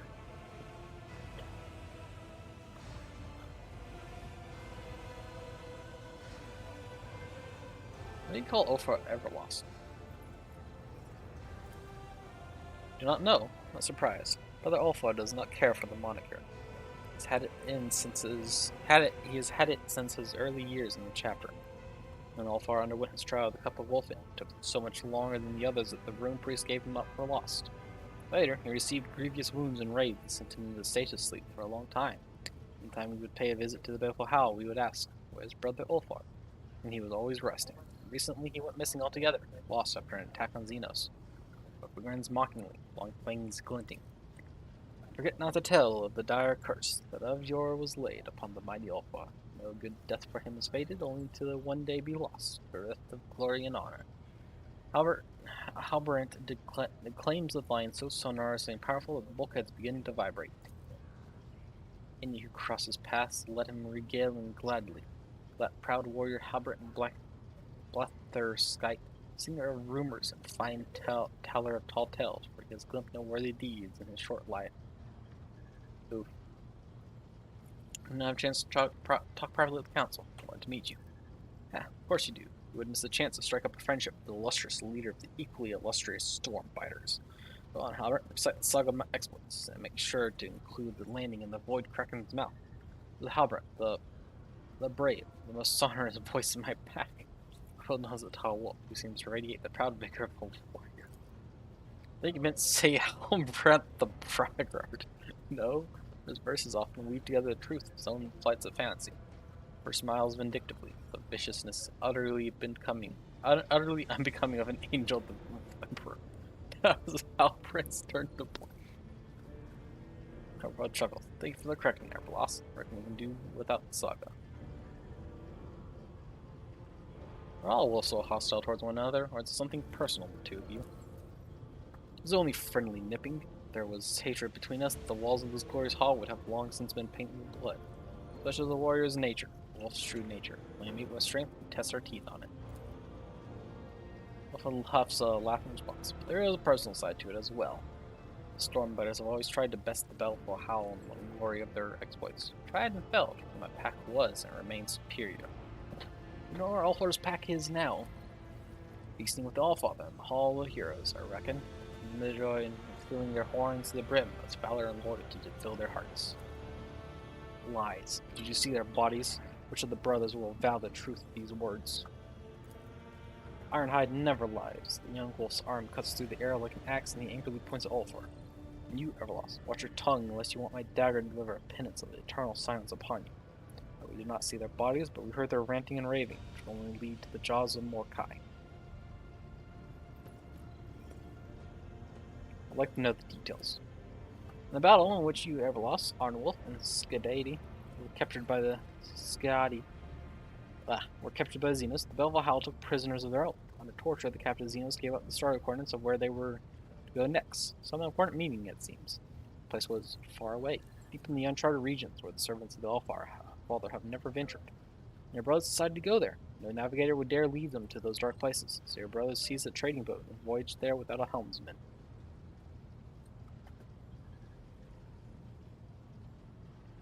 Well, dang.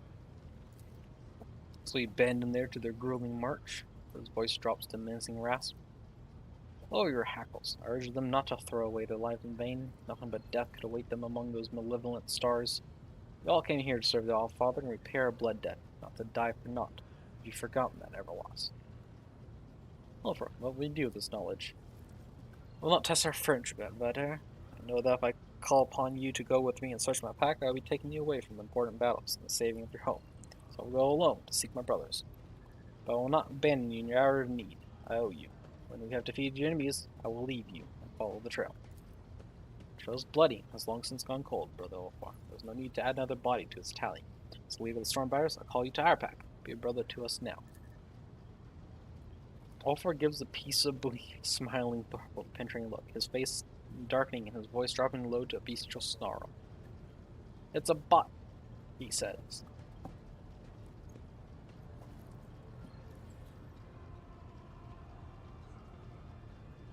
Anyways, have you lost your mind, Thorvald? Perhaps it is you who's lost his mind, if you are daring to speak so insolently to Ironhide. Halbern's insinuating tone is dripping with such menace, and even the drawing of a sword could not have made this threat any clearer.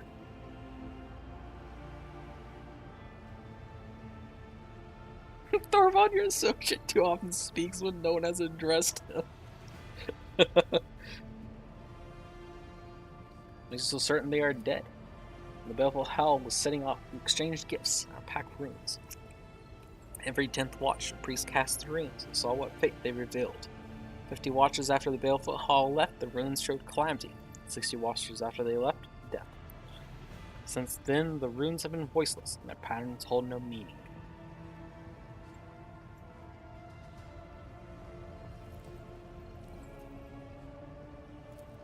And that's it. Spirit deceived you. The priest went a little soft in the head and forgot how to read his runes. Thought you give my pack up for dead? Cowards. The runes do not lie, Ulfar. You know this. I'm sorry about your brothers. The fate is clear. But you want Ulfar to join your pack. He is our brother. He should not be left to wander the galaxy in the company of ordinary mortals or alone. Runes are like sharp knives. We hone ourselves against each other. Without brothers, Ulfar will rust and grow dull. Who will is Ulfar? We will take you in. Go to hell, Thorvald. We'll take you in there.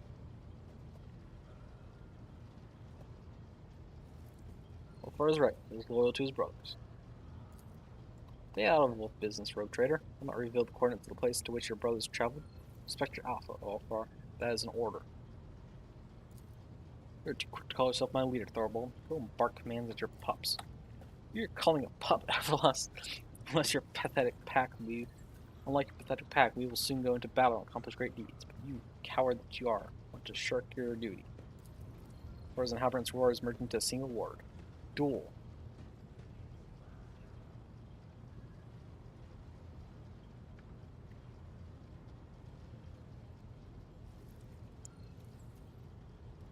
You fools! Stop! Harsh shout drowns out the two wolves, who are ready to lunge at one another. Quiet, both of you. Have you forgotten where you are? Holmengang can only take place on solid ground, not on a boat. The void and the warp are treacherous, unfit to host a duel of the worthy.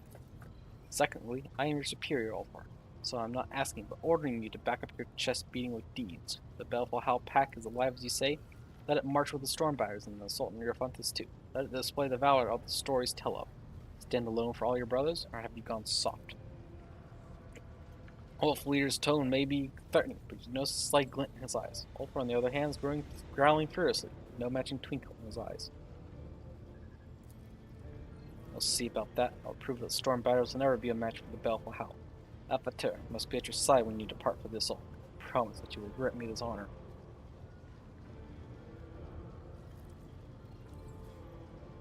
Promise, Ulfar. We'll march into battle together. We'll prove that your words carry more weight than a battle axe. I will tell you where your brothers went. If you fail, you will submit.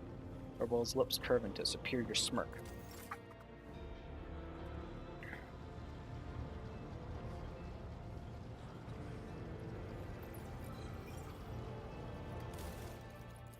Also, let's start pulling that. Oh, that just finishes? Okay. Charter on minimal rights. Do some efficiency and security, but gain a whole bunch of other stuff.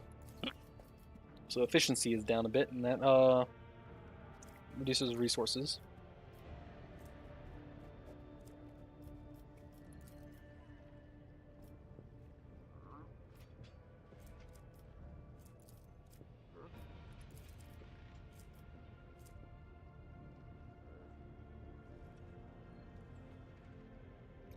So your Prometheum Phlogiston 2. That'll get me efficiency up though. Though I don't really need efficiency in this regard, so I'll leave that be for now. Give a Gamma, Sky Barrier. Adamantine, got plenty. Chemicals, mechanisms, plasteel, all that. So I can go through.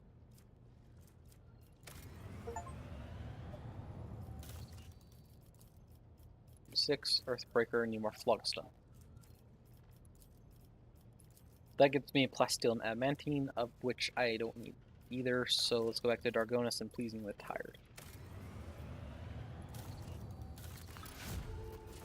Efficiency up. Very good. Rulership. A cryptic message arrived from Kiva-Gamma. Fabricated sensor reports that they have beheld the eye of the divine. I requested details from your less devout servants, and they clarified that the Inquest group, which has been investigating the many inexplicable events that have taken place on the planet, followed a trail of mysterious binary harmonics and came upon an ancient and abandoned data complex. It's connected to the manufactorium by maze of communication lines. It contains a gargantuan data loop. Mechanism's markings show that its designation, or should I say its mental name, is Null Caliph. Null Caliph is immersed in a sacred astrological calculation and has shown no inclination to make contact. The tech priests that connected to it are punished, but from the intrusion with a lethal injection of their motive force. The only thing they managed to find out is that the spirit of the data loom is not bound with the vows of compliance that would normally restrain a machine spirit of such power. This astoundingly mighty entity bows to no one, driven only by its own aims.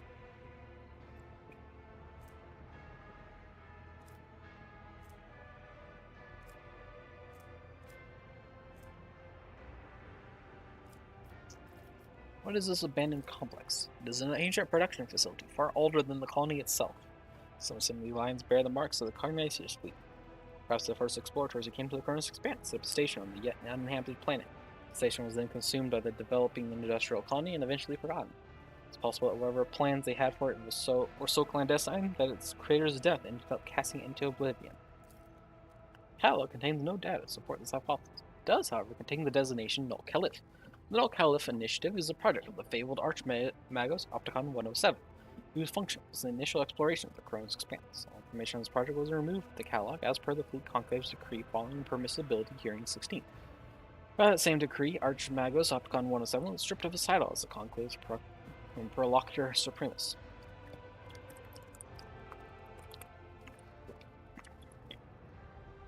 To know more about this data loom. What is it?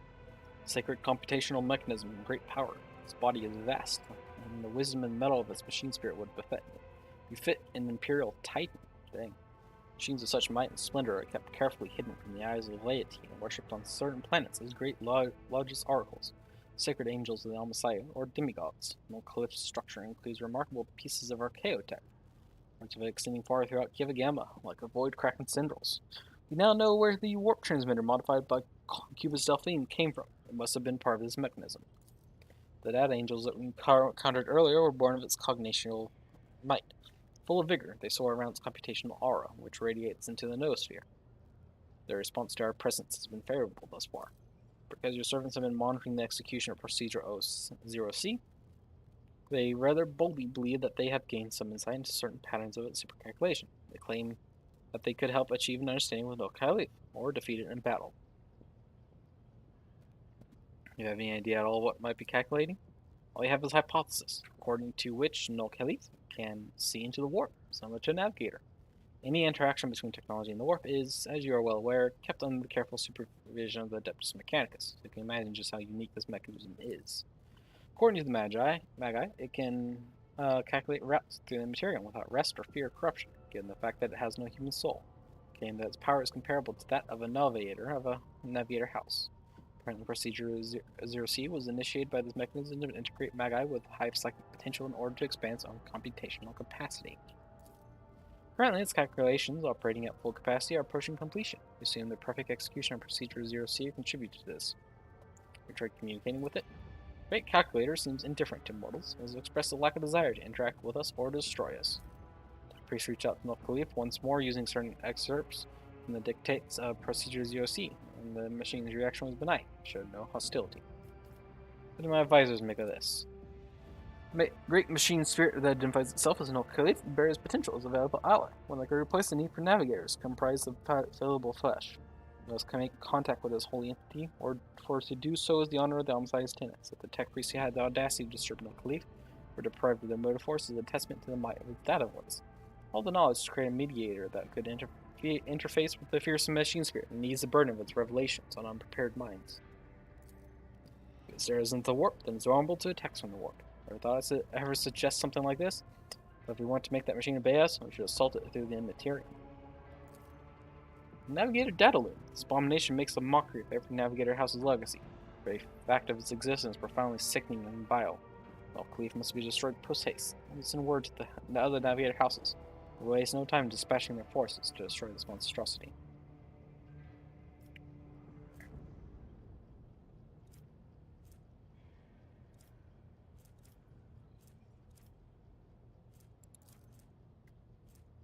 Grants posting from the word gains a self-simulacrum ability that costs the image triggers a logic test for the load of minus 167 penalties. On success, self-simulacrum is removed. The Kajiji simulator destroyed. The 25 logic bonus is lost, and where permanently gains the paradox solved feature. Paradox solved. This feature character can use their heroic act regardless of the momentum without spinning momentum. Interesting.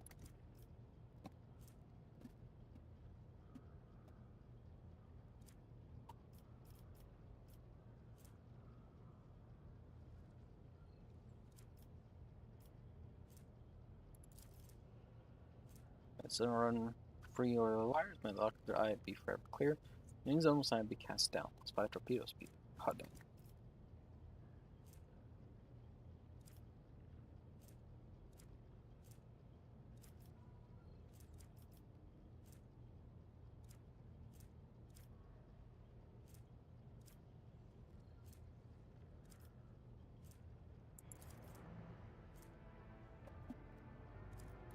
Let's go with Pascal's approach. This is very powerful, and it'll be very good to have its aid. Cross approved. Transferring revelations of the mediator's creation. Magos Pascal had him in and imparted his secrets to Almasiah's servants on Kieva Gamma. Along with a simple mediator device that softened Null Caliph's voice. The Magi then prayed to the mighty machine spirit, humbly asking it to make an alliance with the rogue trader and share its mysteries.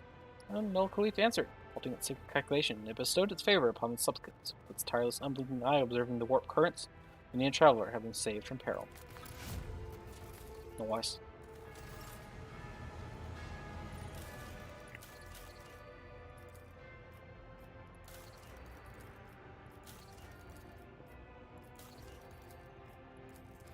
Need more of the Fellowship of the Void, but I need more stuff to actually trade with them first.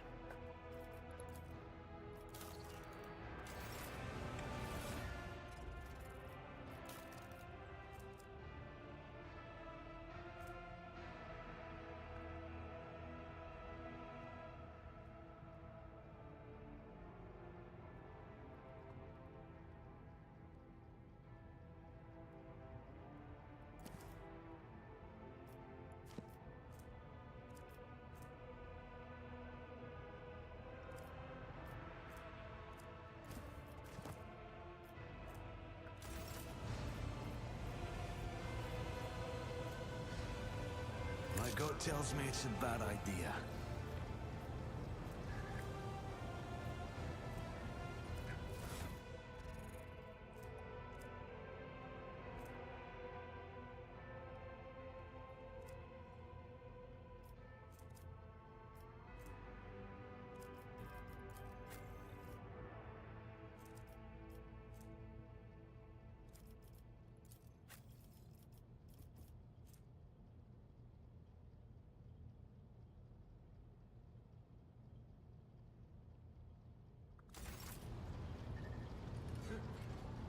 Alright.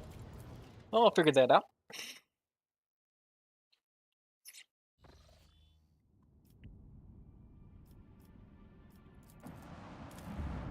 Begin scan.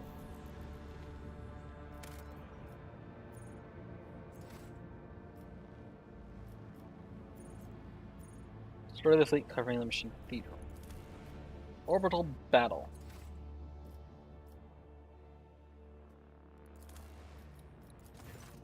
A Archer ship took its place in the center of the attack formation. The right flank was guarded by the secret combat vessels of the Adeptus Mechanicus, and the left consisted of the combined forces gathered by the Lord Inquisitor, headed by a frigate with the indomitable Space Wolves.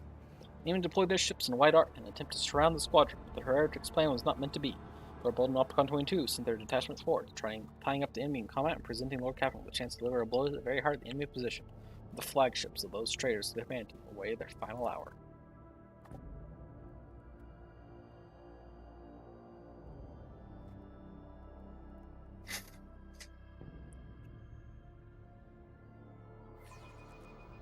All hands prepared for battle stations. A heavy cruiser.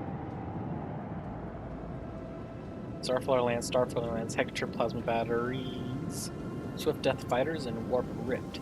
Short lasting warp codes. Damage targets on a line of case. Watch out.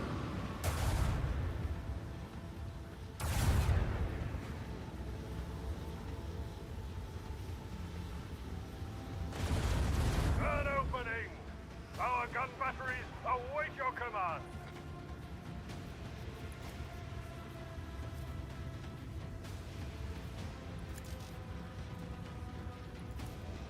Keep up the pressure.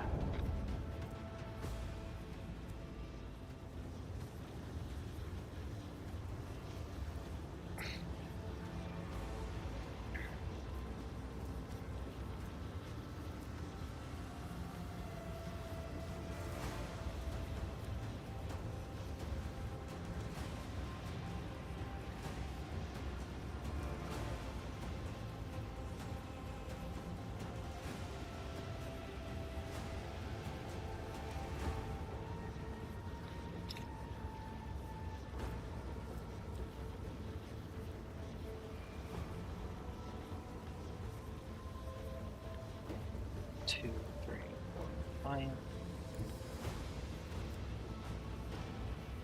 Engage the engines.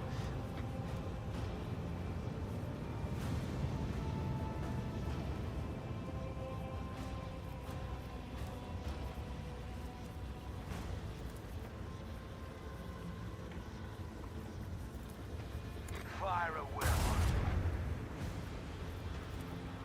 Make every shot count.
Get blocked.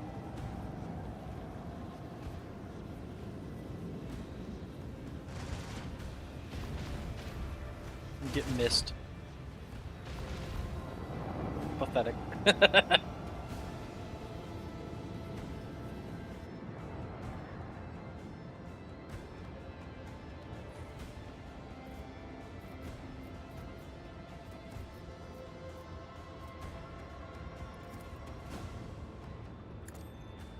Coordinates set.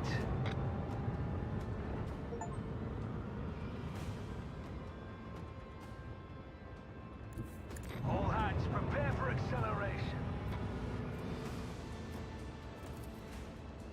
Launch batteries fully. Let the void saw them out. With the force of a supernova.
Engage the engines.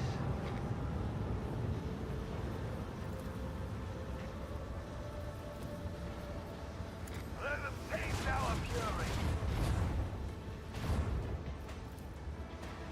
Launch batteries fully.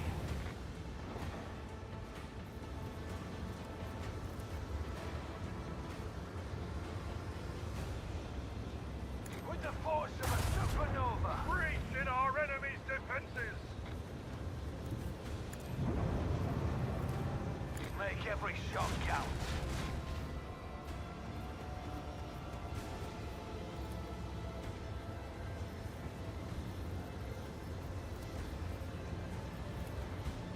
Let them taste our fury.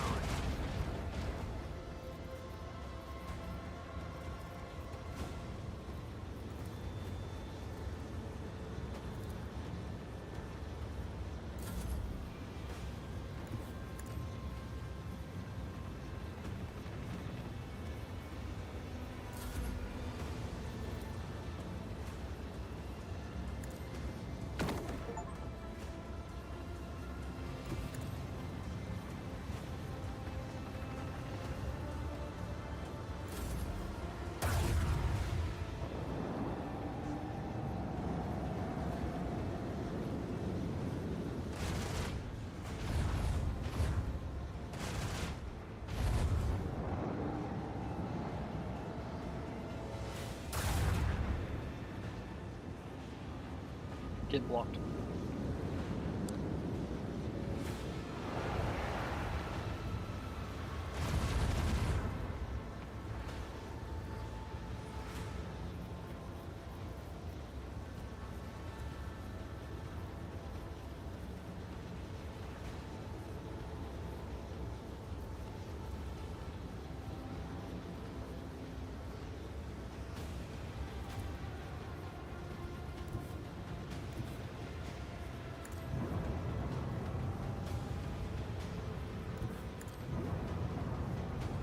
Oof.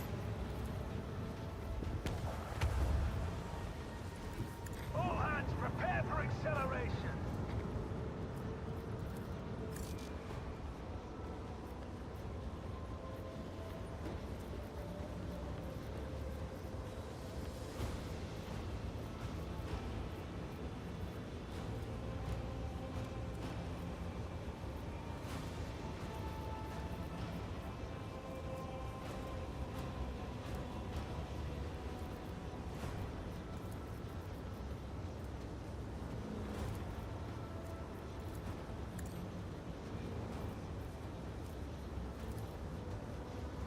Fire at will.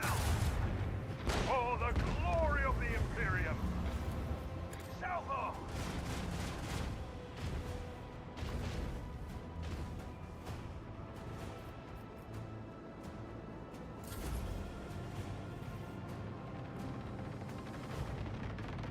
Oh, they ran out of fuel. Okay.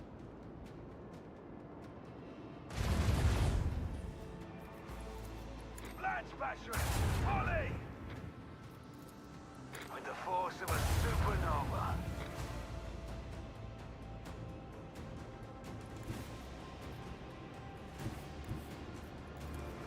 Coordinates set.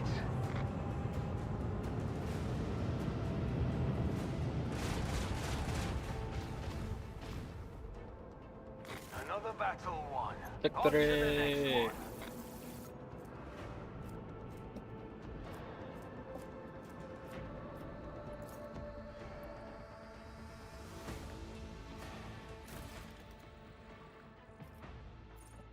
Coalition control an extra ring of each attack craft type. Attack craft launch from the torpedo tube, and each torpedo gain +1 hull integrity. Go with that. And that. More attack craft, tougher attack craft.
And there's also the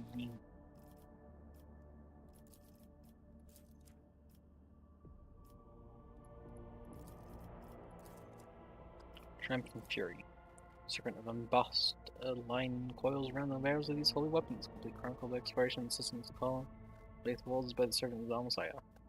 Medium range. So this is long range. This does less damage. It fires 2 extra shots though.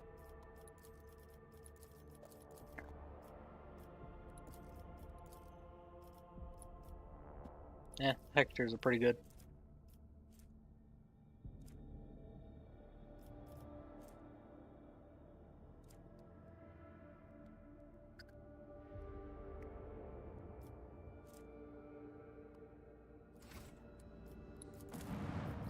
Alright. We fight. Sector, Cronus Expanse, region, Mundas of Valencia system.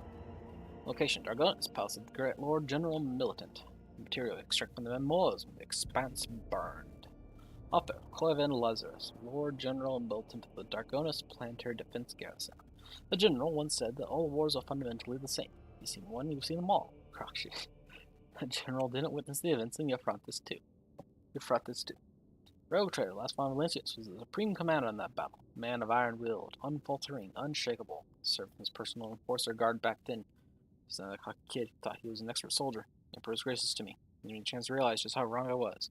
Most of my comrades didn't get a chance like that. Carved a clue to the possible location of the world of Sal's Prime, and with it, that was... What?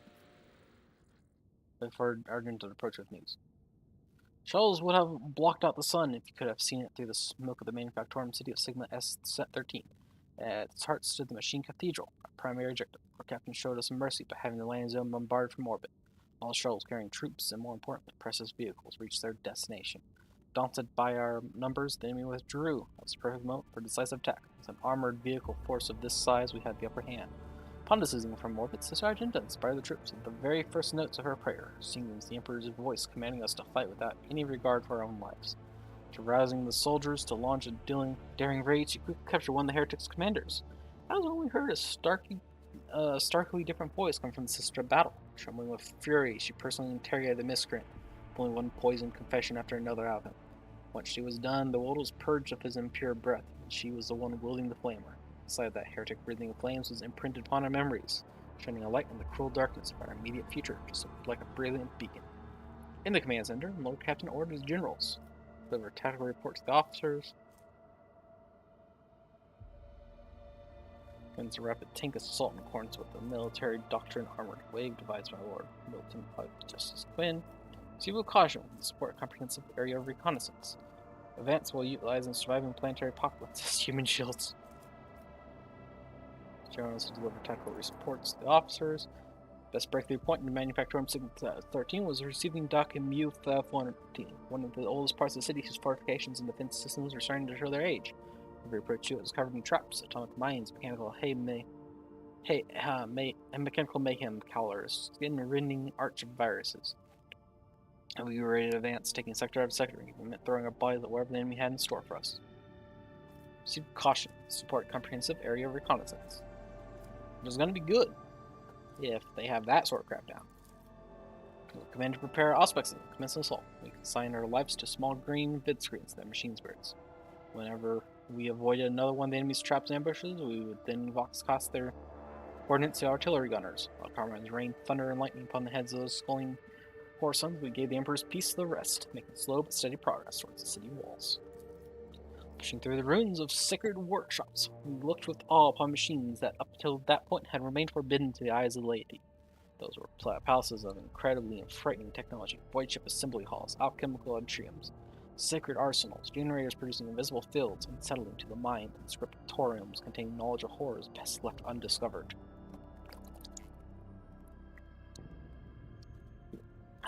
Uranus test succeeded.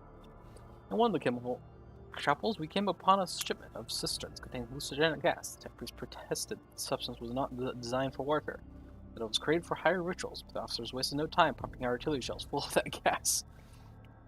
At last, we reached the gates of Duck Mu 514, the threshold metal nightmare that was Manufactorum Sigma S-13. After the initial attempts to storm the dock shattered against the enemy's defenses, Magos Dominus Opticon 22 proposed a tech sabotage to send small Qatari units behind the enemy lines and have them subdue the spirits of the area's defense systems. Thorvald, the fierce leader of the Space Wolves, proposed to send infiltrators down the wall to kill enemy officers and weaken the dock's defenses. The Lord Captain ordered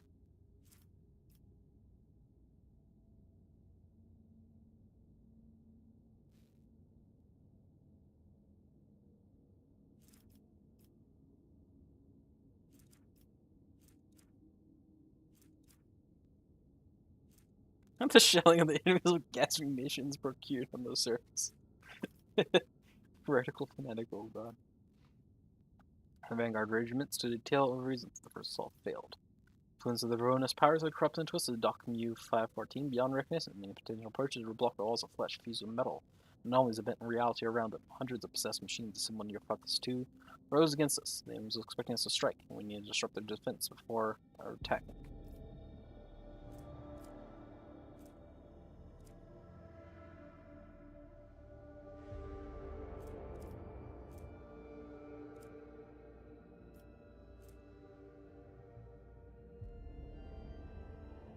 Let's go for the enemy command. I'm more worried about what their command is doing. Plus, the tech sabotage may fail depending on scrap code.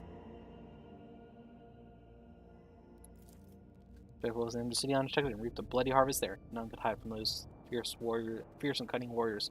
The traders killed one officer after another, sowing panic and disarray among the enemy. Bodies were impaled on spikes so the heretics could see their commanders from afar. Once the mayhem had reached its peak, the Space Wolves demolished the turrets, opened the gates, and gave the signal to attack. Dock was ours. It took us many days to break through the metal heart of the Manufactorum. In the third week of the assault, the vanguard was halted and swept away by a salvo of plasma macro cannons, scorning every cannon of sacred engineering. The heretics had placed the hull of an unfinished void cruiser on treads, several kilometers long. The Leviathan Badamantine plasteel barred our way. Magos Dominus Opticon 22 insisted that we retake the sacred machine. The vessel had been in the making for many decades, and destruction would have meant a great tragedy for the Imperium. It was a surprise to all when the Space Wolf Thorbolt supported the Magos Dominus, after the Lord Captain had reconciled him with the exploratory leader. Thorbolt had tamed his pride and spoken in favor of the tech release, caused liberating the noble machine. So the scouts to assess the fearsome weapon. The sight was both terrifying and mesmerizing. A majestic cathedral that was designed to cut through the void was instead resting on treads of a size that staggered the imagination. Those treads were grinding buildings to dust. The ship's heavy cannons were incinerating entire tank formations. How could mere mortals hope to defeat a behemoth like that? Order that the cruiser be destroyed using blessed megaton charges. Commanded that the sacred vessel be reclaimed from the enemy's clutches. An entire void ship dropped upon the cruiser from orbit.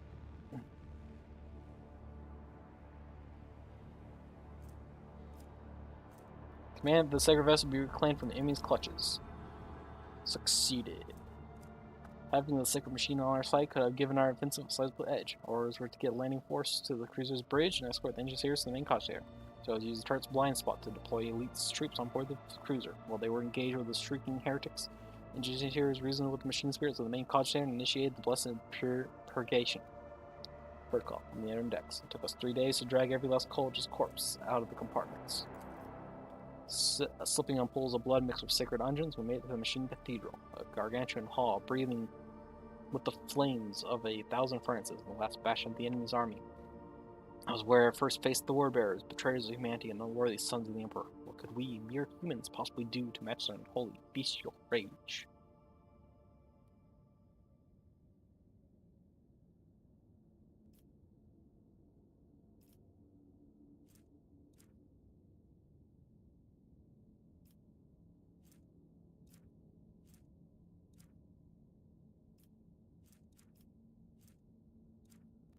Get it? Might as well use it. Blow them up. There's no great pleasure in war than turning the enemy's own weapons against them. Chaos Marines are stronger than an army of armed troopers. Even they cannot survive a direct hit from macro cannon. Cruiser weapons track their targets well. No armor can protect them from the shots like that. Leviathan's treads rolled over the enemy defenses, decimating the contemptible war bearers and bringing us great triumph. That's when it came. Doom screen. An ancient and bloody thirsty hellbrute. A merciless executioner forged from adamantine ceramic.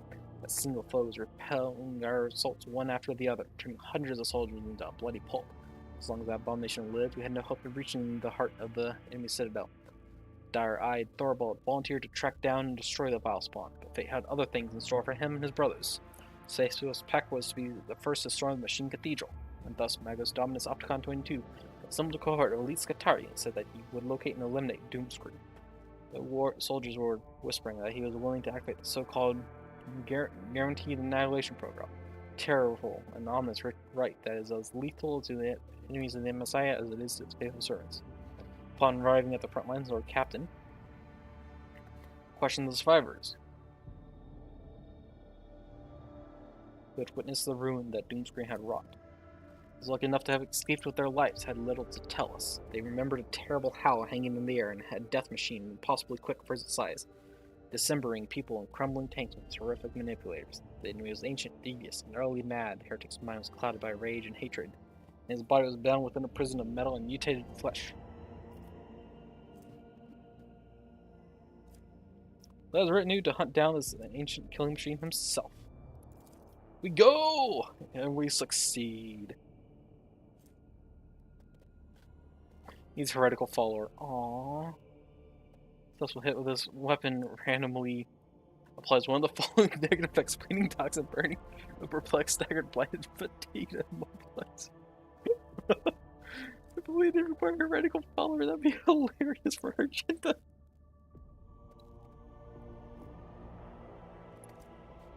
Up next will become legend. Lord Captain at the head of his retinue charged the bloodlusting Heresiarch that had crawled out of the darkness of time. He dealt the wicked executioner a heavy and mortifying blow, and thus Doom Screen was routed. Abomination's torn pincer, fitted with an ancient and powerful bolter, became the rogue trader's rifle trophy. Heck yeah. At last, we reached the Machine Cathedral. We saw a yawning lift, shaft left behind by a colossal land-gnawing drill that had burrowed for kilometers into the depths of the planet. There, deep below, lay the last hiding place of the heretic's leader. Hundreds of grenades, accompanied by promises of swift judgment, were hauled into the pit. Such was our righteous anger. Planetary assault was a resounding success. The enemy forces were shattered and broken. A small fraction remained in the Machine Cathedral, but the rest either had been destroyed or were destined to meet the same inevitable fate soon. Lord Captain's retinue and the Space Wolves band delved into the shaft and towards the heart of the Machine Cathedral. We watched them leave with reverence in our eyes as we were setting up a perimeter around the entrance. We knew that the true outcome of the Battle of Eufrantes II depended on them, and our fates were theirs to decide. Alright, Ulfar's going. So let's drop a jive for Pascal.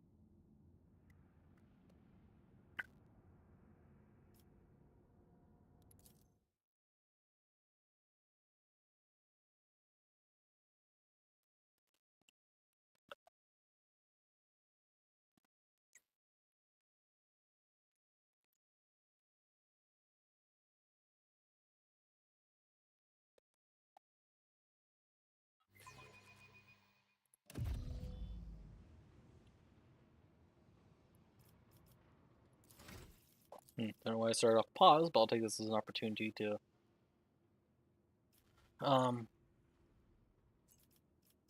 solve this stuff. Okay. So, exemplar talents for Ulfar.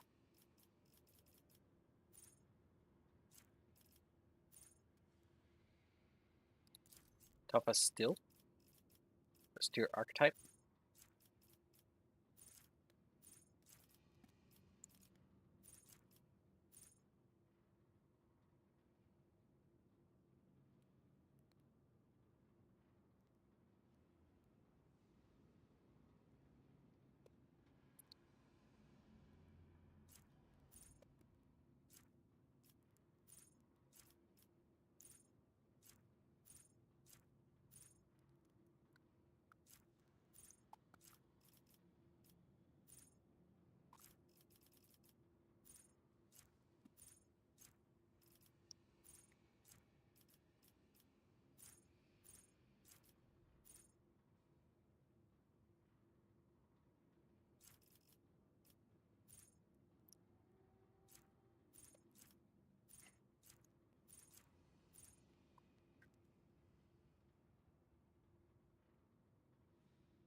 Let's go point blank.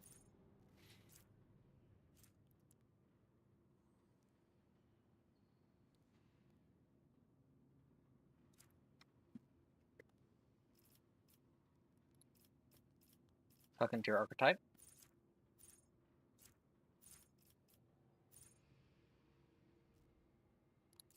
Blood Haze.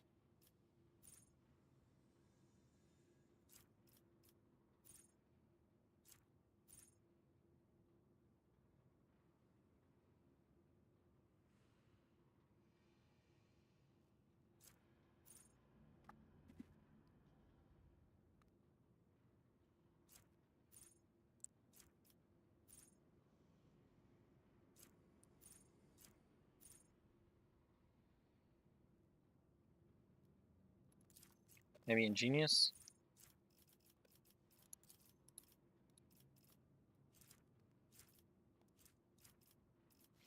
Bonus 2 athletics. First or second tier. Hello. Genius. And a common talent.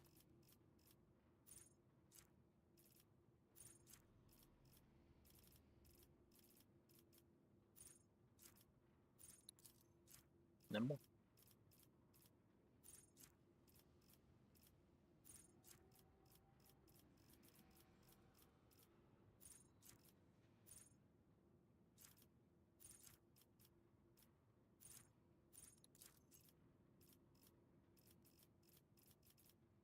Water.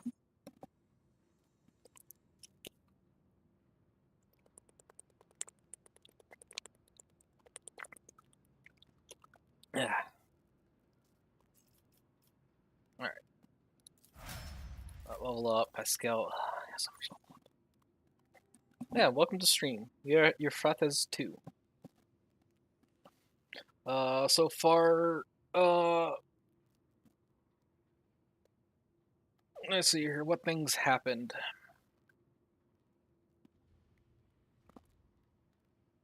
We got something going on with Cassia to find the actual physical location of the House of Celio's Atlas. To figure out what that is. Cabela committed an actual, just straight up murder. Because she's kind of started losing it.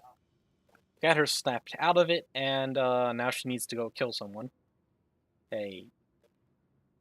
Another murder, but probably against someone who is actually supposed to be murdered. I don't know. She's weird. I actually had a conversation with her without her bleeding on the floor, so that's a plus.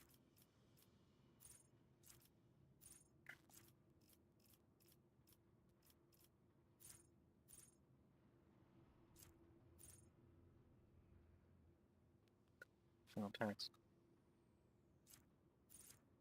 Still the forge.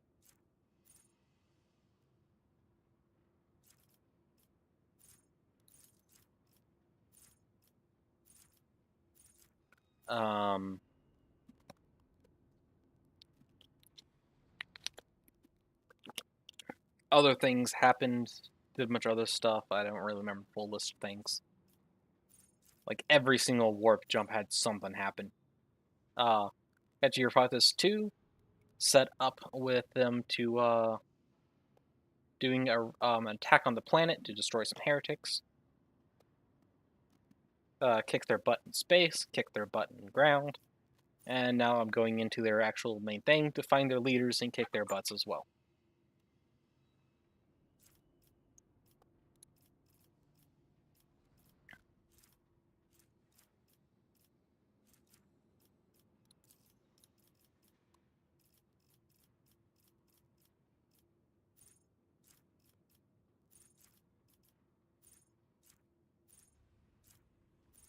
Since this is a Forge World, I brought Pascal. Ulfar has a unique thing here.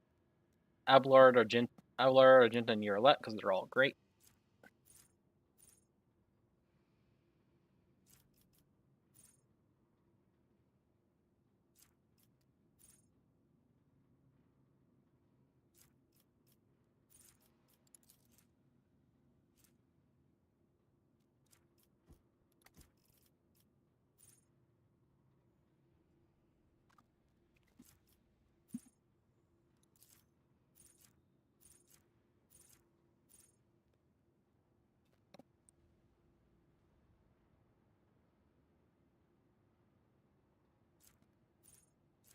Yeah, Pascal's been out of the game for a while.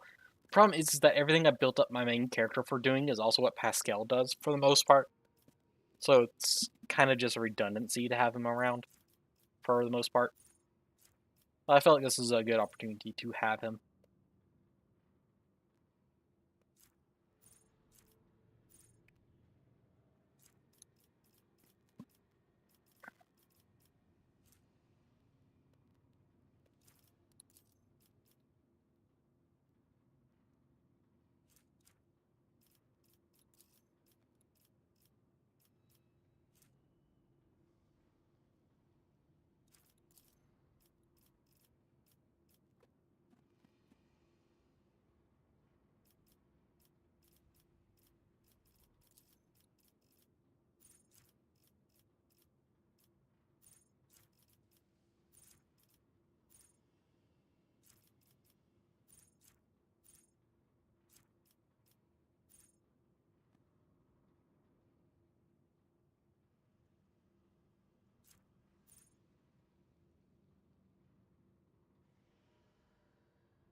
How long have I been like kitting him out?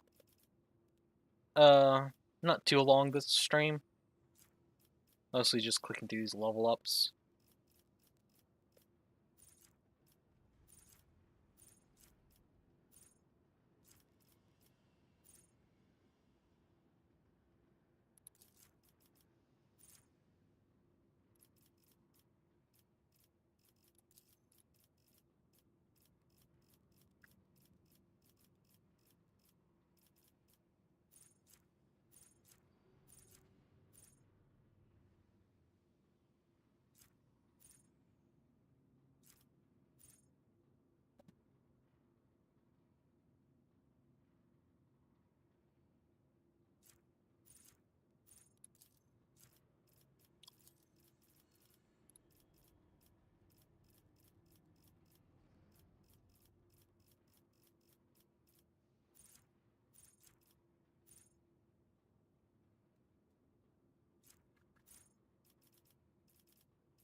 Nah. So I did do some work on him at one point. Every now and then.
Oh, got a blast? Alright, sorry you didn't get to see much. But thank you for joining.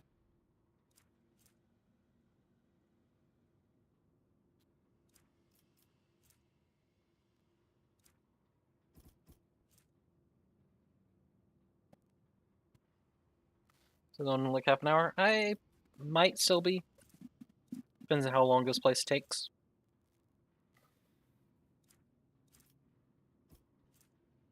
ASMR Rogue Trader sounds.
Alright, and then...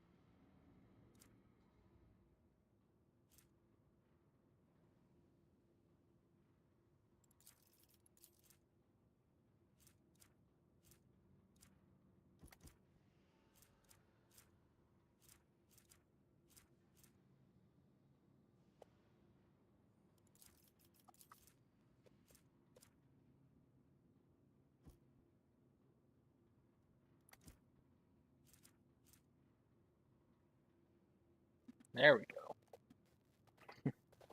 That's a lot more armor. This takes its armor from 71% to 103. Holy crap.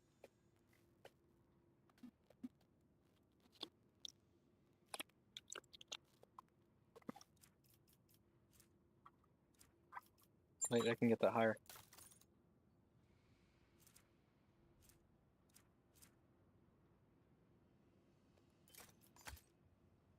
104.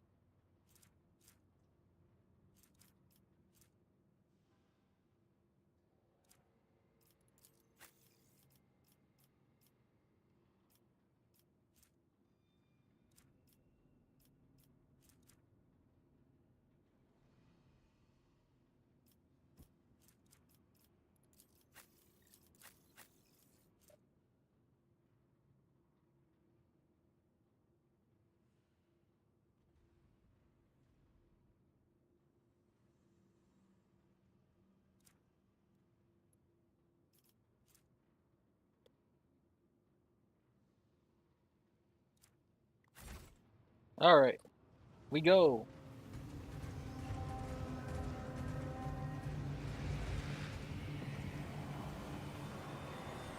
The injuries to the material flow into the core of this made the gears resume turning. Batteries being fused with the bus would poison the unreal. May the vector be set. So word bearers. Need to take them out. Orlon the Cruel. A giant clad in dark crimson armor is in the middle of a sinister litany. His words turning into a repulsive ethereal stench and flakes of otherworldly ice. He does not notice your presence. Kunrad is mutated.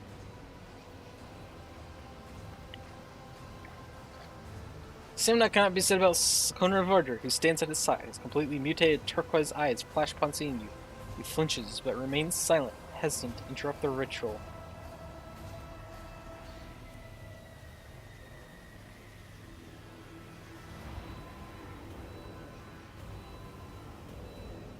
Thorvald, Nels Marrev. So we have the sinister sorcery at work. You can feel the strings of the surreal force emanating from the source's fingers and wrapping around the enormous disc of the drill, taking the sacred batteries of his profane magic as if it were the motive force, which again tech-based creation to his will. The sorcerer does not turn his head, his voice rolls over the room. I see you, mortal thing. I sense your meek mind. The sorcerer reluctantly turns his burning gaze upon you. So you are the one who is so eager to meet me and your own demise. Rejoice, brother Twilight. Today you become the new rogue trader. Voyager's deformed features twist into a bloodthirsty smile. Yes, master. I will rectify my mistake and reclaim what was stolen. Also, I think this makes Kunrad like the only one to actually have his portrait change.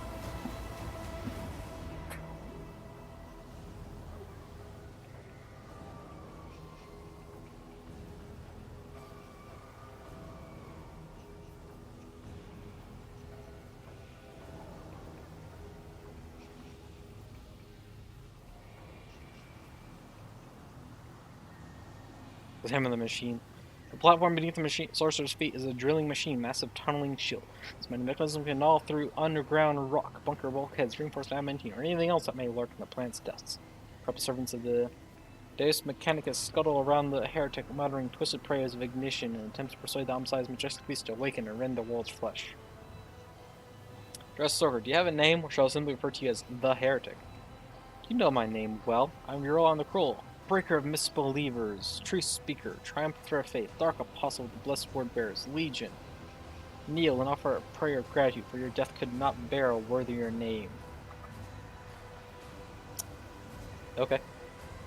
You must have been preoccupied with something profoundly important if you paid no heed to me obliterating your army. Death for the glory of true gods is a blessed fate for any believer, so why would I rob them of it? Every martyr who perishes in their name only empowers their reign. It's tasked with a different mission, to make the Chronos Expanse behold the sheer impotence of its most eminent protector. Once Kalxar's treasure has been stolen, his secret hoards plundered, and his name shamed, the dogs of the false emperor will see the truth. No one will protect them. No one will heed their pleas. Only by bowing to the masters of the Imperium will they earn the right to live.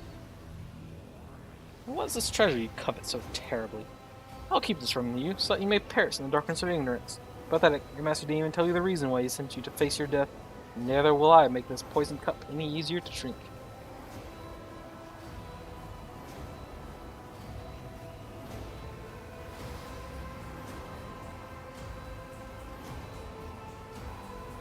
So confident of victory? Then why are these secrets flaw? Very well, kneel and pledge yourself to the true gods of the warp. Great revelations are a reward for the faithful, just for Zygia and Perisley. Garble nods at his weapon. I doubt you intend to obey, but I will still advise against it. Woodford, what the devils are you doing here? Woodford cocks his head sharply like a bird and laughs mockingly. I'm on a path to greatness, Lash. True power of the kind you and Theodore can only dream of. The edge of daybreak promised to weave me a truly remarkable feat.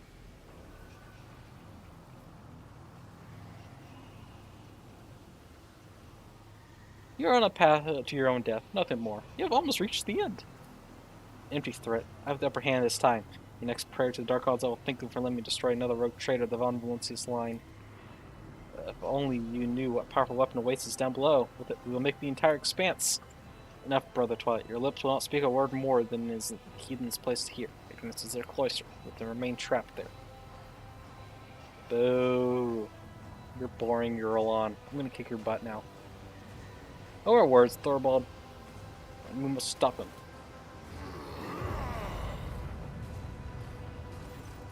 Wolf lets out his chilling howl and his pack ready their weapons, acknowledging it as an unequivocal order to kill. The solemn gesture of his hands, Uriel thunders in fury. Let those who blaspheme against the true gods beg forgiveness in vain. Their lips be sealed, with their hands be severed, let their souls be reaped and scourged.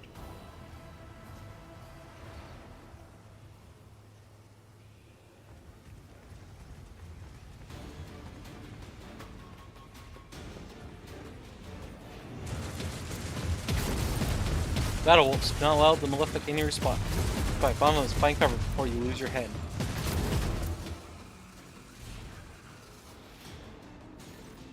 Glorious fight awaits. Take heed with the silver-tongued traitor, for he is old, sly, and strong. But by the Allfather, the wolves will spill rivers of his blood today. Perfect display of profane sorcery appears to have filled Thorvald with joy and anticipation rather than fear. Have you encountered Orlan before? No, or else his head wouldn't still be attached to his neck. The pack has heard plenty about his strength and ignominious misdoings. One can see the evidence of his malefactions all across the Chronos Expanse, like bear tracks upon fresh snow. Stalked him and looked for a chance to clamp our jaws around his throat, but the craven knows well how to hide behind the backs of his heretical lackeys. What manner of witchcraft was he attempting back there? He wished to make the tunneling behemoth. If you hunger for my thoughts, you're all searching for something down below. The Manufactorum's deepest halls. Our warriors destroy the energy fountain in his silence to drill. The detestable Malefic still found a way to revive it with his heinous magics. Another blasphemy. There are too many to count now. Pascal's dry voice was rattling like a heavy vehicle's chain track. Visor lights up a blinding green, then blue, and you hear a metallic moan come from everywhere, though the Manufactorum itself is being tortured. What is Roland after? What is he trying to unearth? Do not ask me, for I know not myself. Khazgar treats his allies like a Fenrisian mushroom farmer treats his produce. Keeps them in the dark and feeds them shit. He didn't seem fit to enlighten us about the secrets of Eufrantes II, but 'tis no matter. Whatever it is, we mustn't let the loathsome Malefic claim it. I'll deal with him.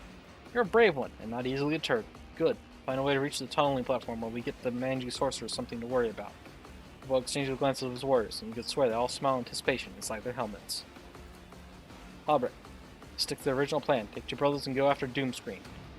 Our scouts report that he took refuge here in these depths after being defeated in battle, and they approached the Machine Cathedral. I want to take the unholy tin can that holds its traitor's brain back to Fenris. Go hunt him. We won't fail you, the eager space marine lets out a hungering howl. Riley tread the hunter's grim in chase of a beast of steel and blood. Fangs bared sharp and thirst of prey, let glory cloak their mighty gait. Doomscream, he hides in sin? Step aside, Halbert. I will be the one to slay him. Claim his quarry for the baleful howl.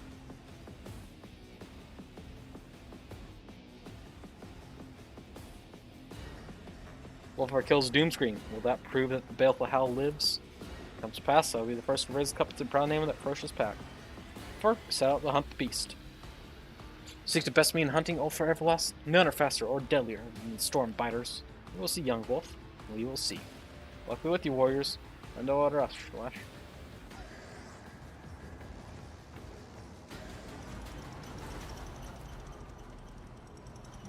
Markers full of overalls, robes, and tools are covered in seals, and I love it up. There's a second tier archetype ability. Intimidation, technical knowledge, use of shadow, fainting attack.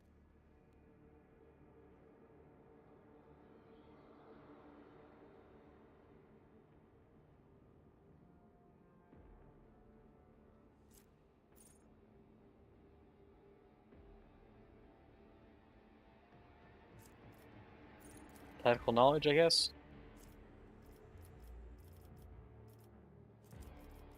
And a characteristic.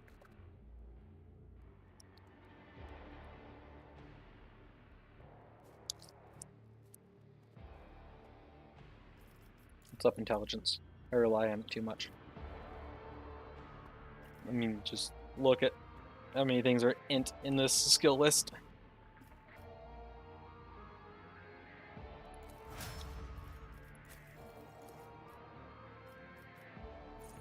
Forceful strike or lead occasion.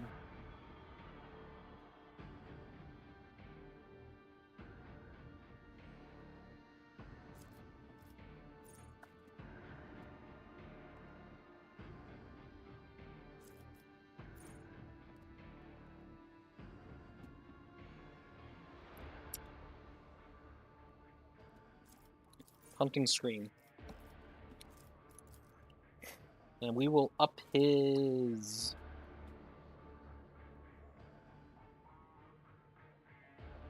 strength.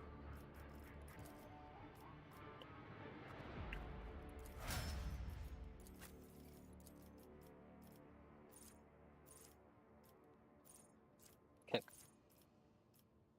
Ooh, or rapid fire.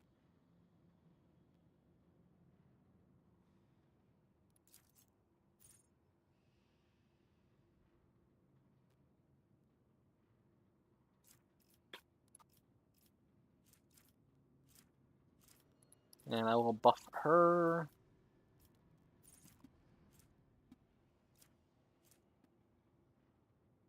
Let's go with agility. You're what? Vision, analysis, ensnare the prey, hot in the trail.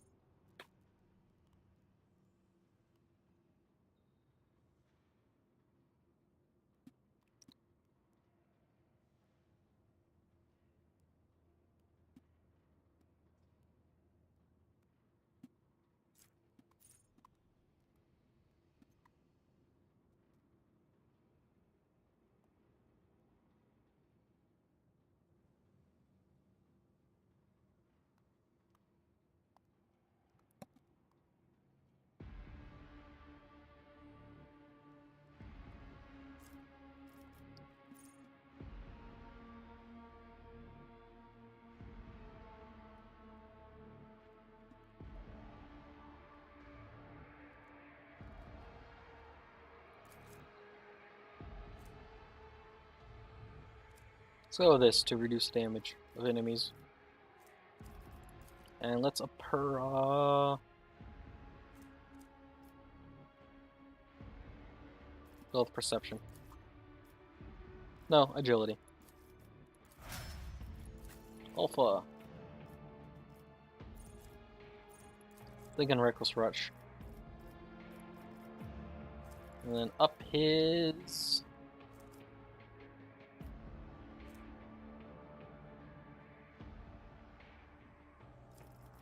Lincoln agility as well. Get that dodge up. And Pascal.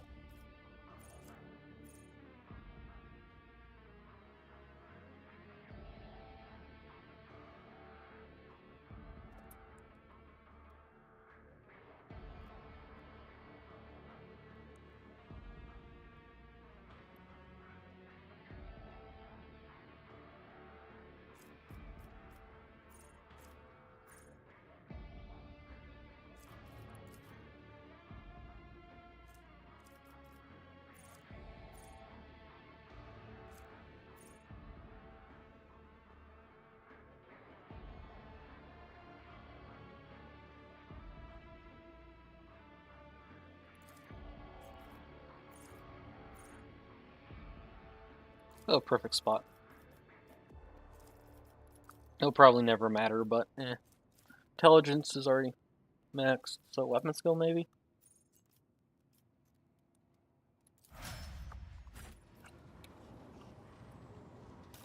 Flip. The 16 universal laws, the warnings. A tome containing a warning from the Messiah. The set of unshakable tenets of the from kings is hidden from the eyes of the layman. Special binary cipher. Only an anointed tech priest can divine the sacred knowledge from this folio. Okay.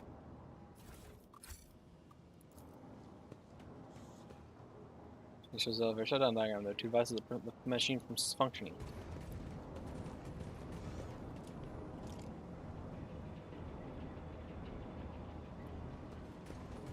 Pay attention. I always keep my options open.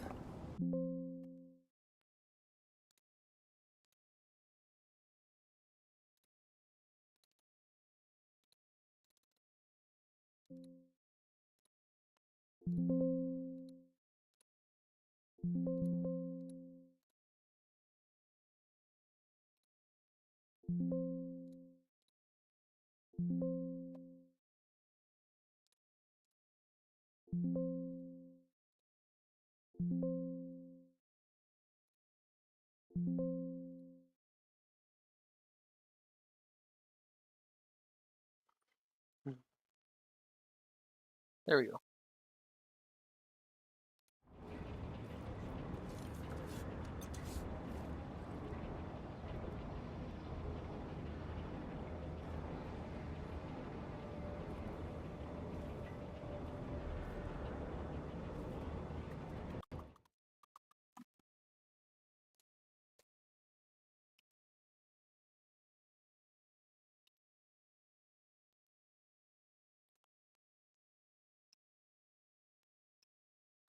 Alright, everything is working now.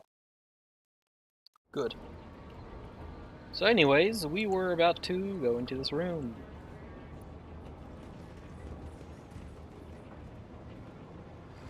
Howdy there.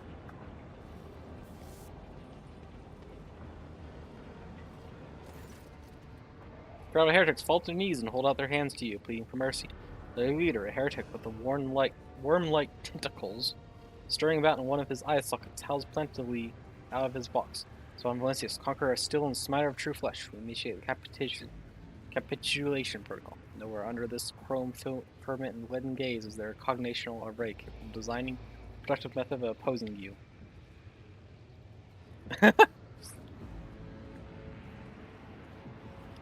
Funny. There's nothing capable of fighting you here. Your indestructible legions have annihilated all who dared stand in their way. No matter what we threw at you, it all turned to dust, which your servants then trampled into oil and soot. Survivors are few. Mercy. We beg for mercy.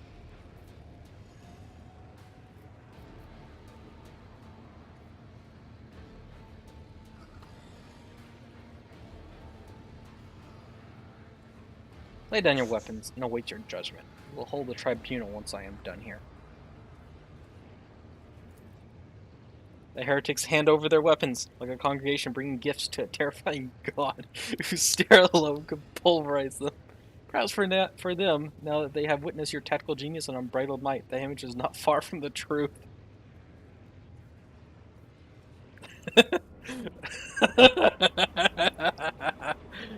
Main Sanctum. I kicked their butts so good, they are just like, yeah! No, we're not fighting this battle. Just as I planned. Remnants of foul ritual designed to feed the souls of victims into the shell of a demon engine, necessary element of the process to strain the monster's physical form. Let us not dawdle. This is great. They're all like just staring. You feel the evil oozing from the vile chaos, but your eyes start to water and you distinctly smell the putrid odor of rot. The noble families from your primary world are looking for any excuse to destroy each other, Elantark. But leaders must strive for unity among their people. In all fairness, Iliad, you are in no position to judge humans for fighting among themselves. Everything I've learned lately about your kind suggests that a proclivity for feuding is universal. I mean, Abelard has a point there.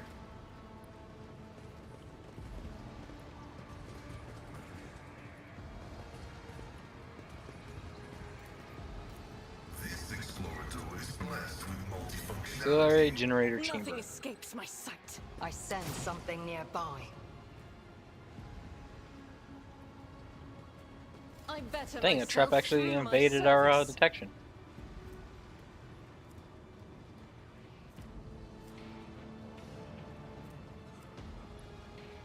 Secret door.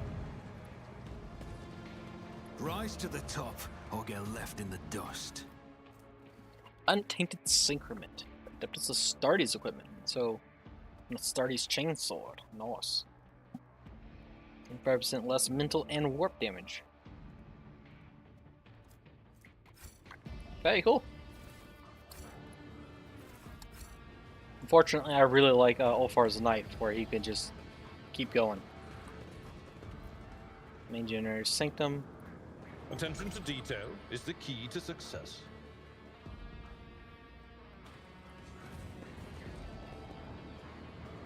I'm at your service. Join me in prayer. The light of terror shines for us.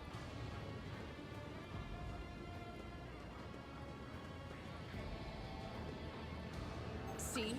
Right there.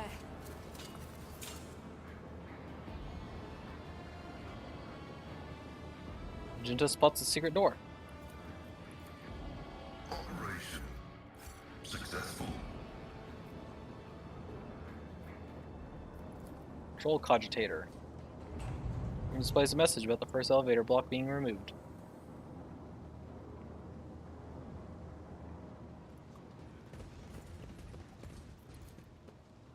Sync generator Is there Sanctum. money to be made?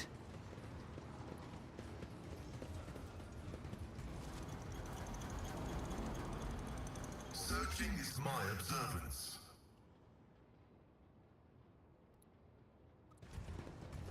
Sins hidden in the heart turn all to decay. What deeds await us? The Emperor favors me today. Cast your eye there. Pay attention. Duty prevails. I better myself through my service. Everyone move up, just in case there's a Keep ambush. your wits about you. I'm restless.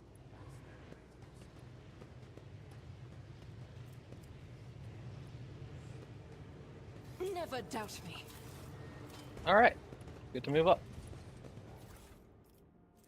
Great, librarian glasses. Where gains plus 20 to all lore skills.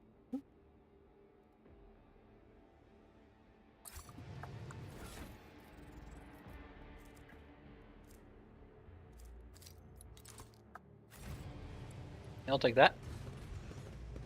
I always keep my options open.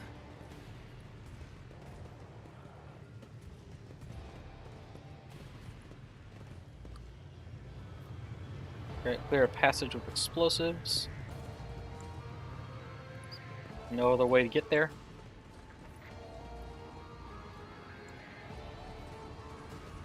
You know what? I got plenty of Elta bombs. Let's go. Screw this wall. The Emperor favors me today. Nothing's impossible for this old officer. Light bringing brazier halls. Detected cogitator. Cogitator appears to be in standby mode. The screen and sensors emit a dull glow, in no way reacting to your approach. Examine it. You know enough to determine exactly what happened to this machine. Witchy projectors, otherworldly sounds from inside the case, and an impressive atmosphere in the room. Everything points towards a scrap code infection. One of the stranger and more frightening creations the tech priests devote themselves to their ruinous powers. Perhaps if you can extract the data crypts containing the scrap code, you will be able to study it later in a controlled environment. Check for the presence of data crypts. Examine all the slots and sockets in the cogitator, but with no avail. All I managed to find is a simple data stick hidden behind a protective panel. Extract the data stick.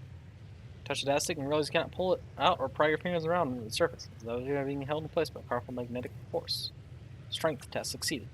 Tense every muscle in your body, plant one leg against the cogitator and pull. Last, the unknown force begins to give way and eventually lets go. Come close to falling flat on your back, but the data stick is clenched in your hand, intact.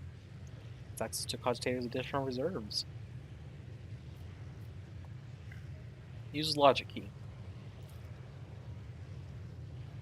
Insert data stick into one of the available slots. Machine reacts with purrs and clicks. A few minutes later, both data sticks are ejected and land on the control panel. Data stick of valuable information. Nice. Wake the cogitator. Try pressing keys and spinning a couple of reels. In response, a few lemons light up in the light control panel. The light glow guttural growl reverberates the machine. A small auxiliary screen lights up, presenting you with information. Examine the log. You scan the report on the auxiliary screen. It seems the cogitator has been completely purged of data. If there's anything of value left in this machine, it will be on the external drives. Walk away from the cogitator.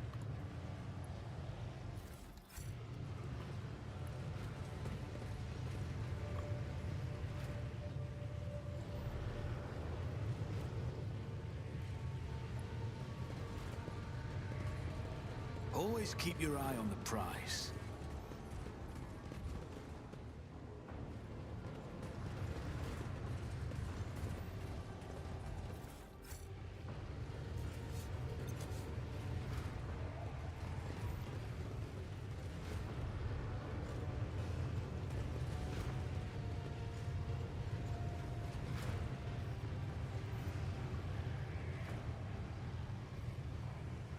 There's some way to break these symbols.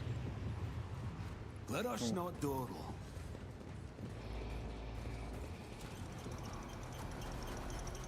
Hunt, brothers. Take heed. Loot. I'll make an example out of it.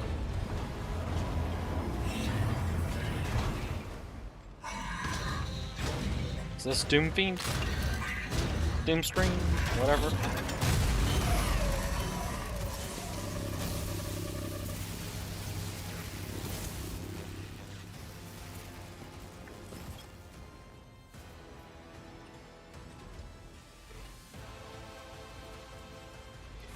Incongruous Defiler. So overcharge.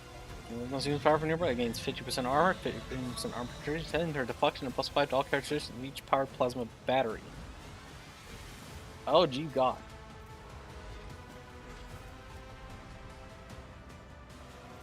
So it's 20% of maximum wounds at the start of each creature's turn. Oh, serious, geez god. Now, I know there's an achievement for defeating this thing, because I skimmed through the achievements. I know there's an achievement for defeating this thing without destroying the batteries. So... Oh, it's these idiots. Okay.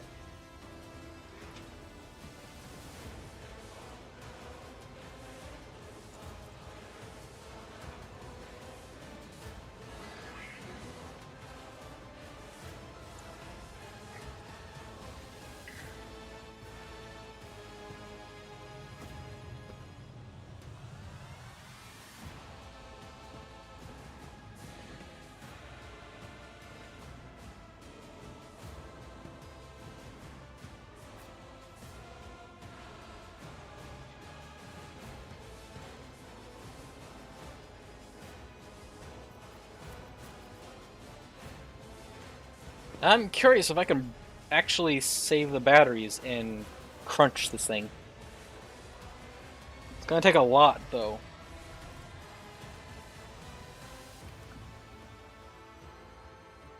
And let's drop a save before I do something stupid.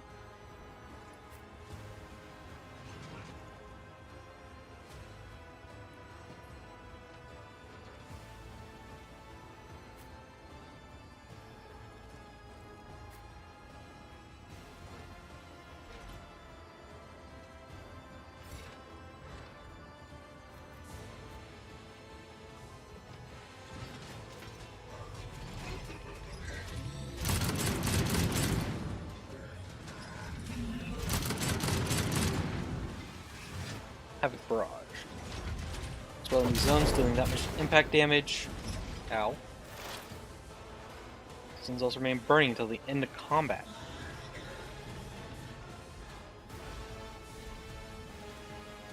Havoc Launcher.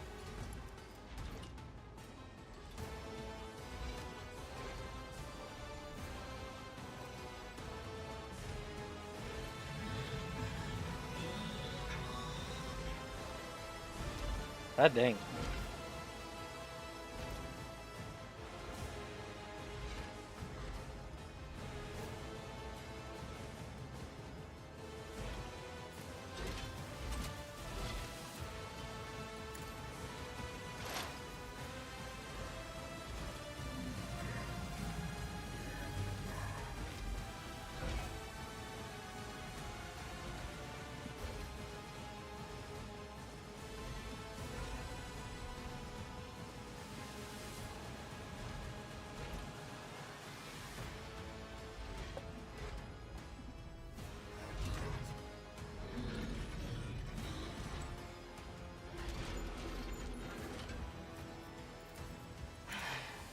If I must.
This tedium is beneath me.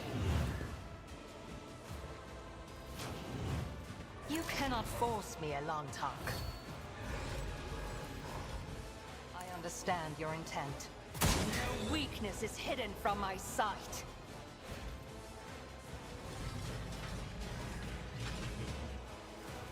Unpopular demand? Welcome to, this thing.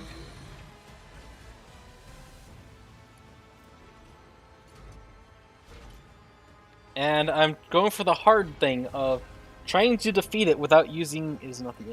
If I was doing for the first time, it restores all wounds but suffers additional damage at the end of each of his turns. God dang. For targeting damage dealt to the fighter's back is increased by 50%. Oh, cool. Farms an additional action remove after every party member's turn. Electro overcharge. The fire consumes battery. Puts spike off creature each power weapon. Death Blast. When this creature dies, it deals that much damage to everyone in 2 solid. That's actually like the minimal of the things. Yeah, this thing's real fun. Even with some things stacked against it, it's oh yeah, it's pretty cool looking. And I believe there's an achievement for not destroying any of the batteries that power it. So I'm gonna try for that. Oh, also too, it restores like 20% of its health every turn.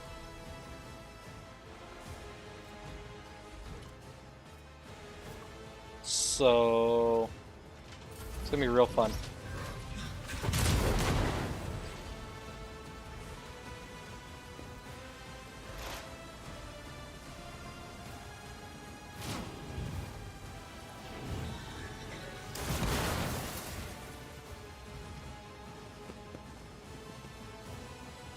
Keep your distance.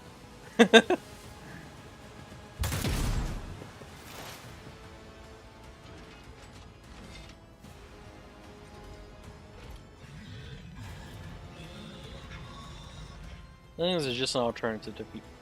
The batteries do not do the healing. The batteries is the reason gives it. Each of the batteries gives it 50% more armor and 10 extra deflection.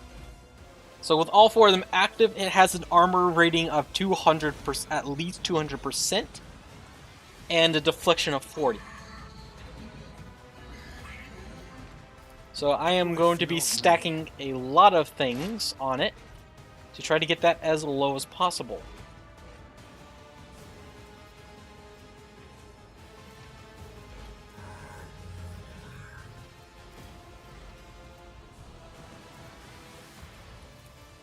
It's as good as done.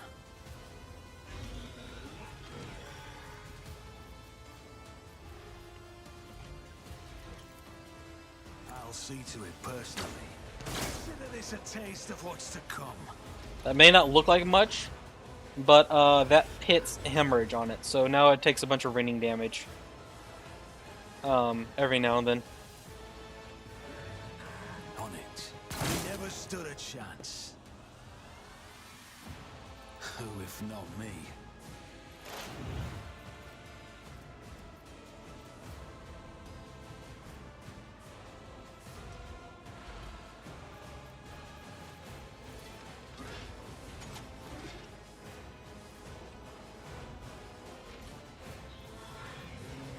It's as good as done.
Scriptural prognosed combat is an equation.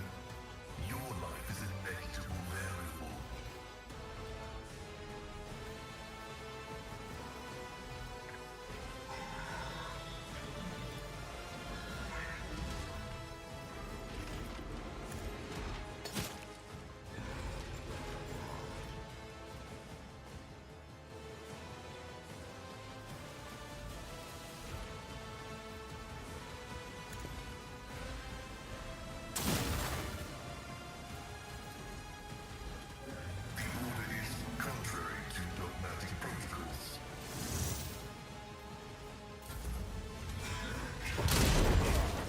Thing does not like Ulfor.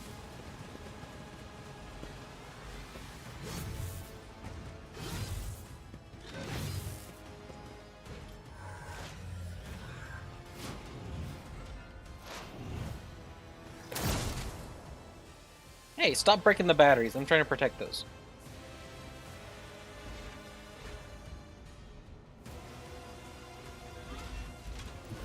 A tactically sound approach.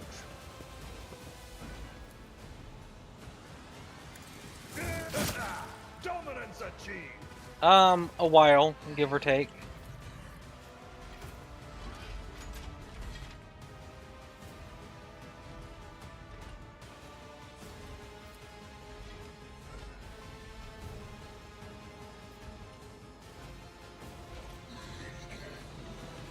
Indeed. At your beck and call.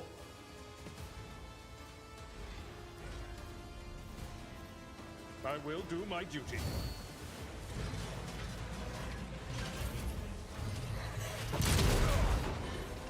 I've suffered worse.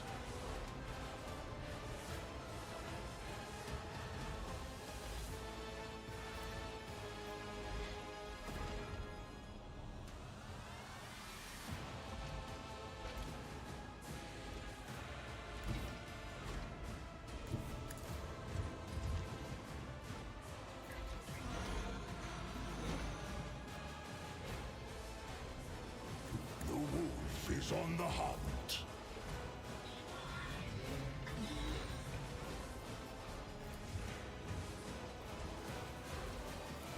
None can do this war and become the All-Father's worthy instrument!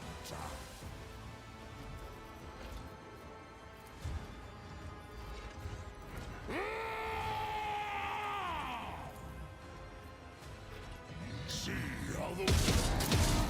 Feel the icy bite of death! Wolves reign!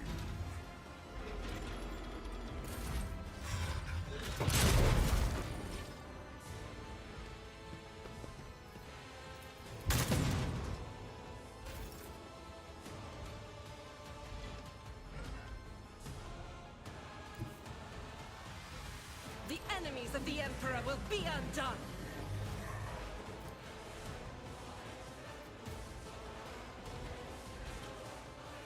And yes, As there is the a reason why I'm Emperor avoiding commands, I attacking it. act. Faith without deeds is worthless. That is not the Emperor's will.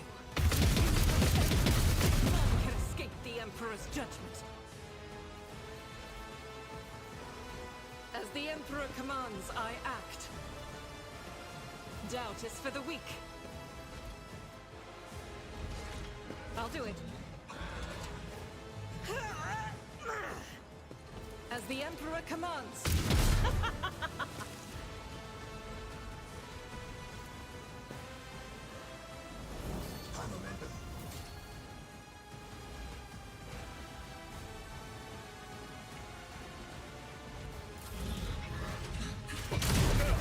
Just a minor setback.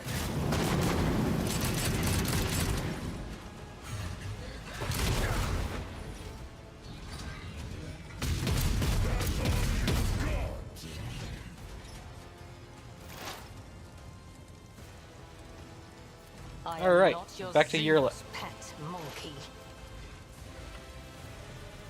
If Now to hit it with serves your this. cause.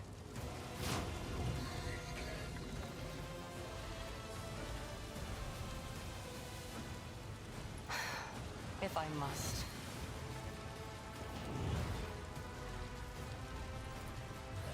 My heart sinks with the thrill of battle. Fortune favors the swift. I am not your Xenos pet monkey.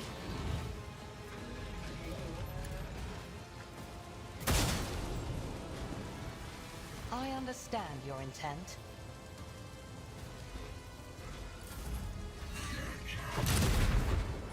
There, I got its armor down to like 76%.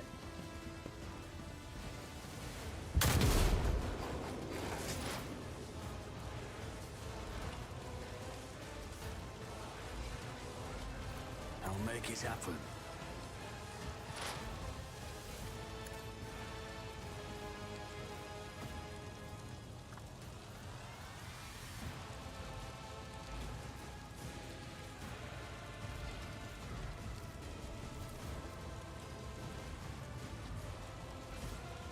I'll see to it personally. The best defense is a good offense. On it. Who if not me?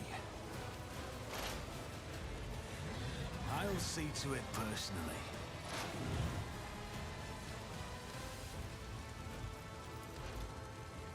It's as good as done. You should have thought twice before crossing me.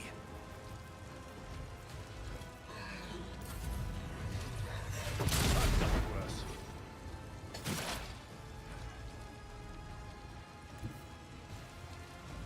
Activate Calculate Fury algorithm. Running binaric override.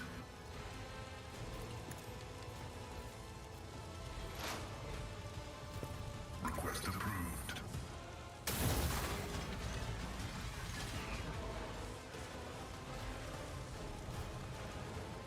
Oh, so it's not classified as a machine for that? Seriously? Dang.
I've seen worse battles than this in my time.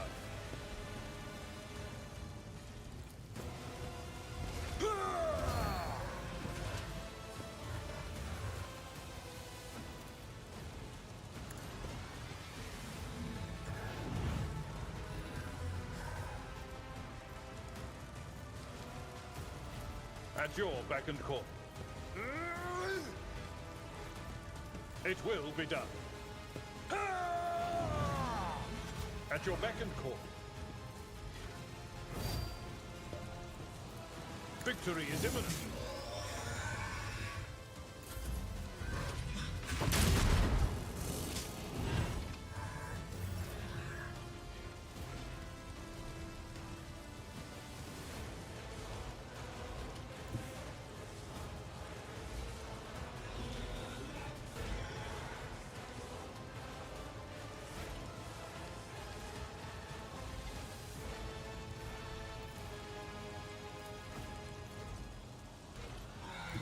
Our foes reek of cowardice.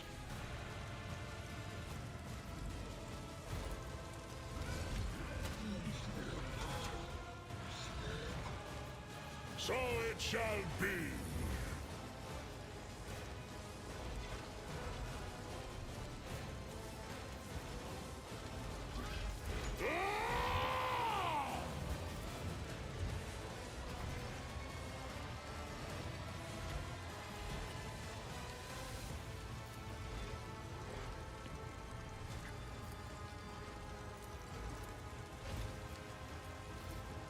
None can do this better than a warrior of the All-Father!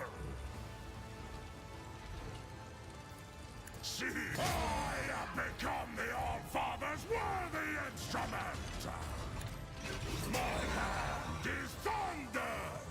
My strike is ruin!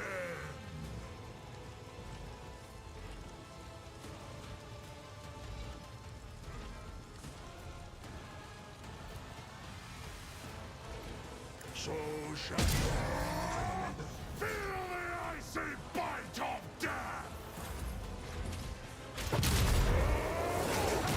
Is thunder! My strike is ruin!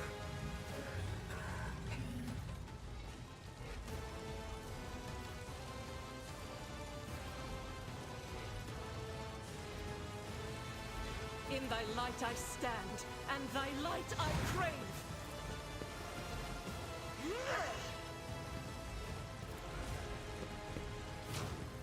I'll do it.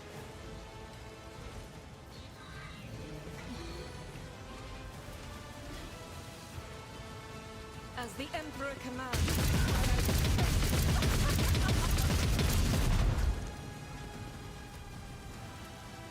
Dang, it's kind of unfortunate.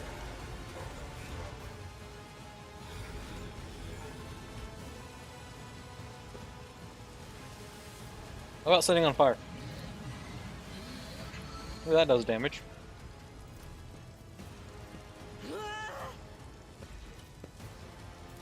Faith without this is why I was chosen. I'll do it.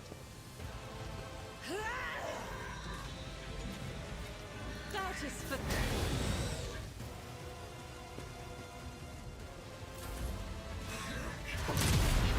When Fenris is in battle, who shall feel the icy bite of death?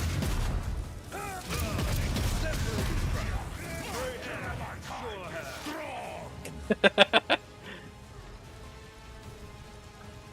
Alright, it gets a lot of its armor back now. Because Urlet's defense knockdown on it has ended. I am not your Xenos pet monkey. This tedium is beneath me. If I must. If it serves your cause. No weakness is hidden from my sight. Pain and duty go hand in hand.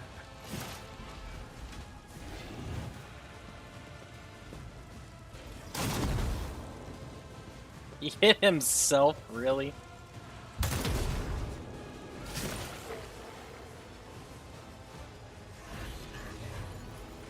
On it.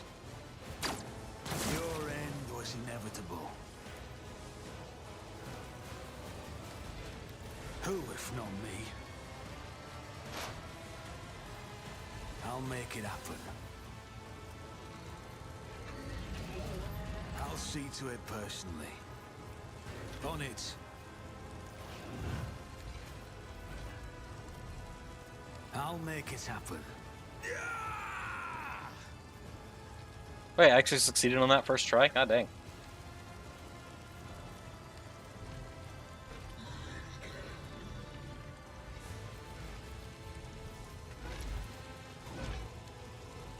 You should feel honored to witness this. Who, if not me?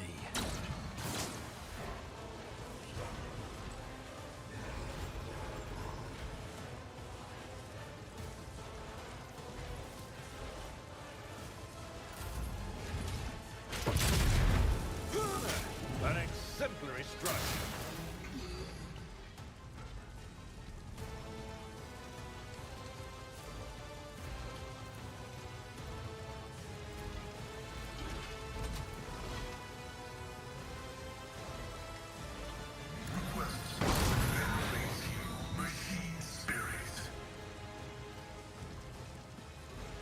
It claims it's not the end, but it's really starting to look like it. The scriptural prognosis is favorable. Request approved.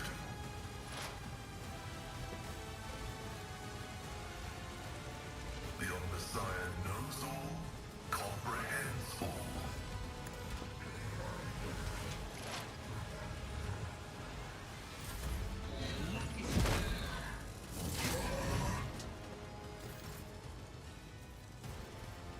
At your beck and call.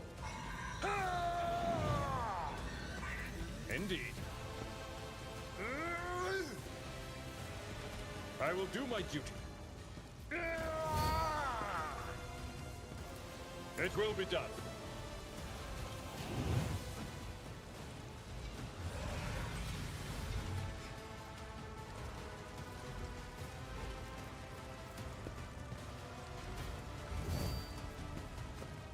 At your beck and call.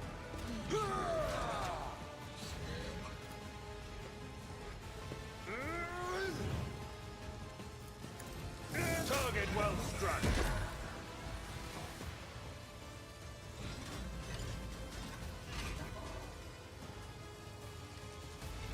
It will be done.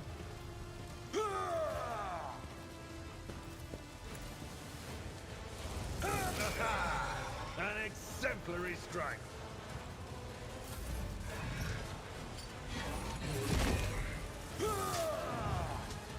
You bite like a paw. I hunger for battle.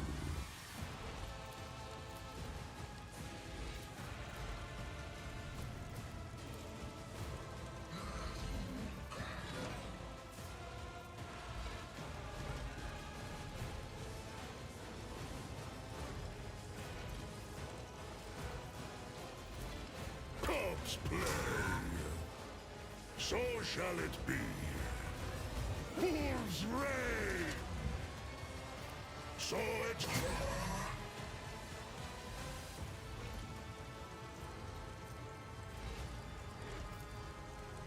None can do this. Oh, did I never activate Wolves reign. confident approach? Okay.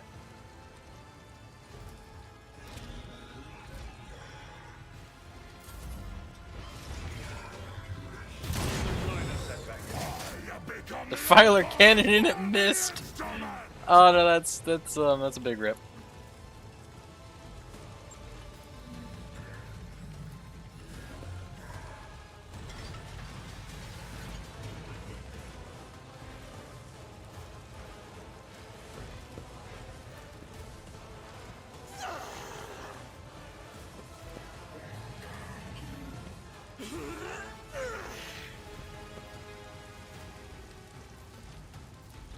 As the Emperor commands.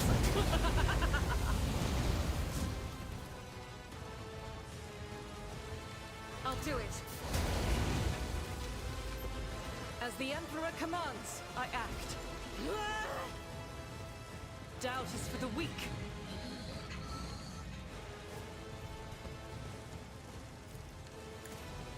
This is why I was chosen. As the Emperor commands, I act. I'll do it.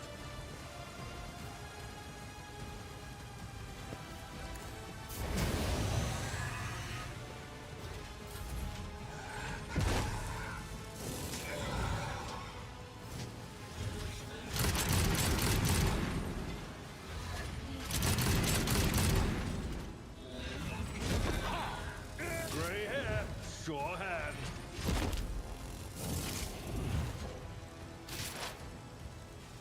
Ancestors, guide me. I understand your intent. If it serves your cause.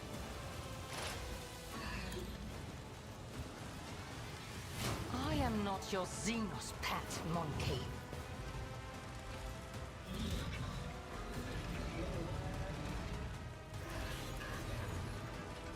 This tedium is beneath me. If it serves your cause.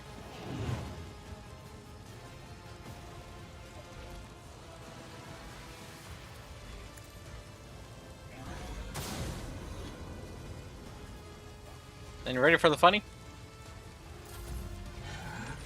It's just gonna... Oh, never mind.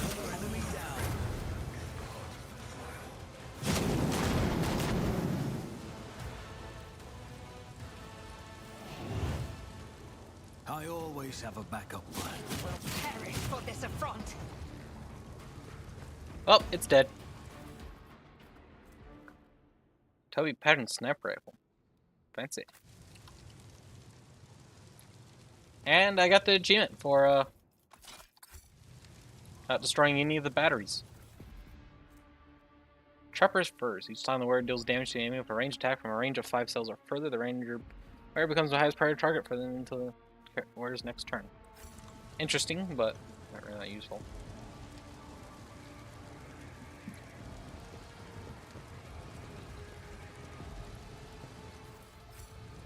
So that stuff was supposed to burn till the end of combat, but I guess it's just gonna burn.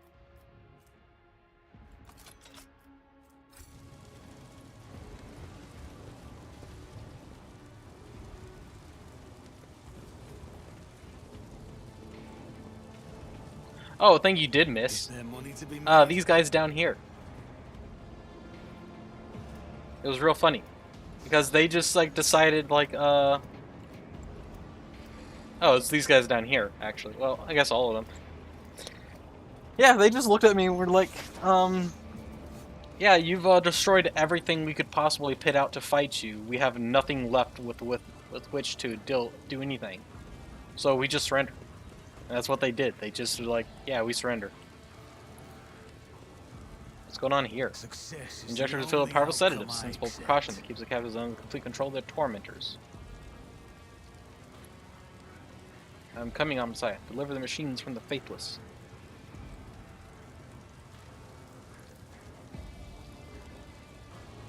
Can I let him out? Signified Stoker Chamber. I always keep my options open.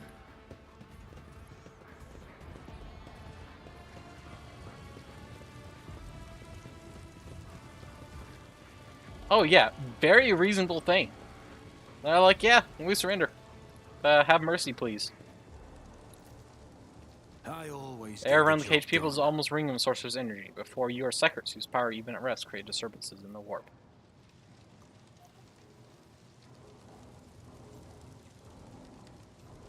But yeah, they were just like, look, the best chance we have of survival is surrendering Keep to your you. wits about you. Grant me the wisdom to perceive. So they surrendered. I was like, okay, that's great. That's how it's done. This is intriguing. Just as I planned.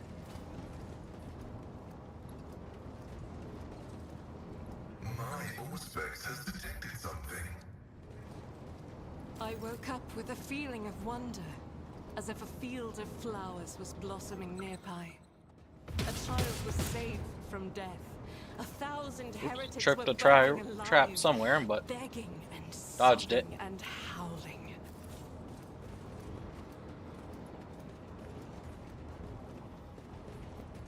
Control cogitator. Displays a message about the second elevator block being removed.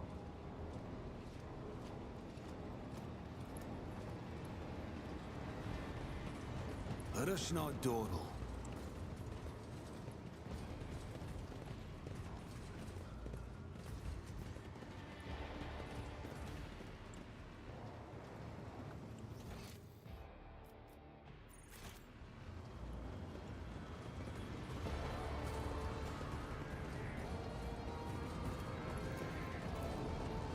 The machine god grants the insight.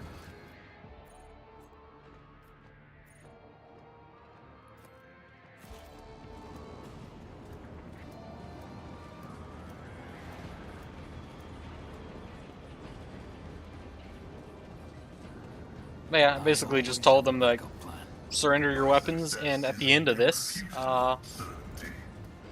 you'll be put to trial. And what happens, happens. When they were like, yeah, that's fair enough.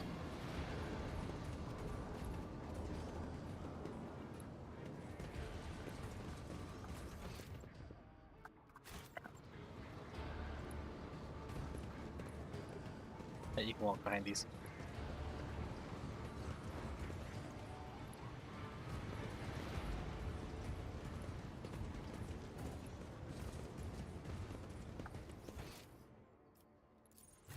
Is there money to be made? Oh wait, nope, this is where the storms were at. Or Imperium. I always Fuse get the machine, job red hot done. from working, built in furnace, traces of blood and scratches of vehicle, and divided with undivided burning of living people as part of some blasphemous ritual. Ew. Over there. Ooh. Operation Warp successful. grenade, machine right, mission electric charge multi-key.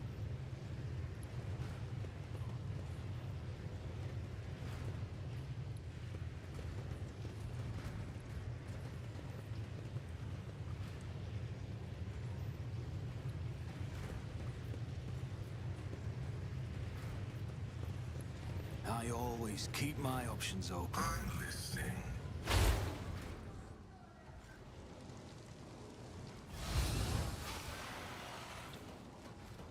A herald?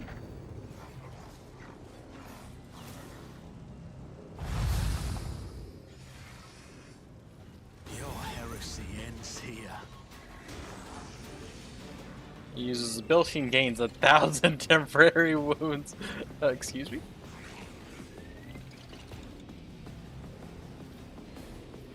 Move the demon's protection.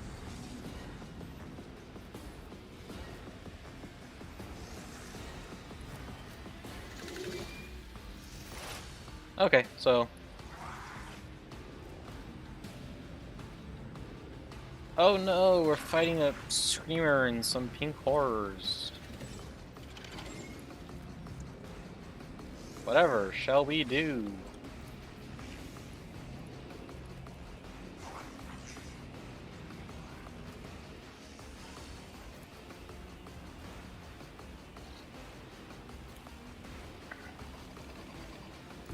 Just designate a target. If I must.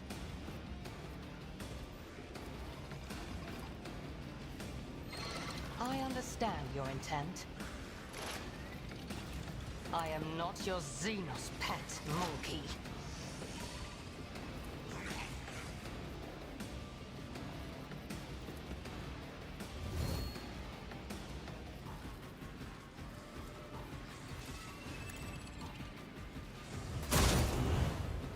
This tedium is beneath me. Fortune favors the swift.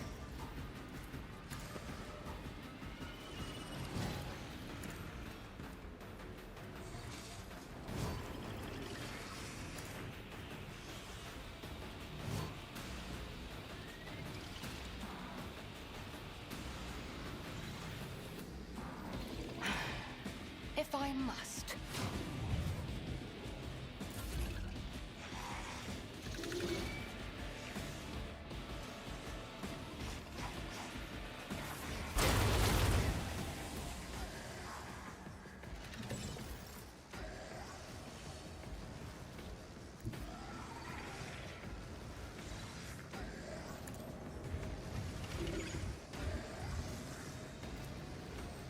So it shall be.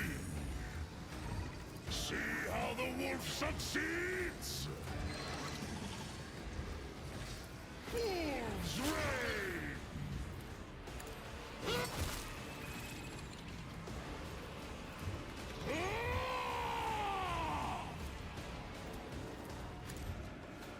My hand is thunder! My strike is ruin!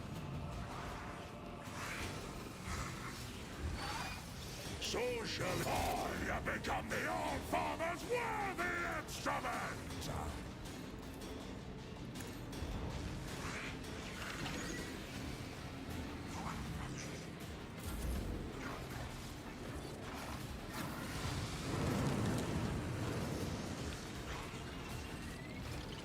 Just call through the warps. Creature summons demonic reinforcements. The number of allies in this combat is still less than 15.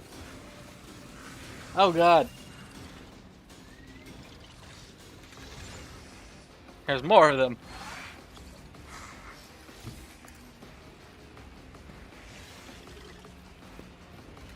Faith without deeds is worthless.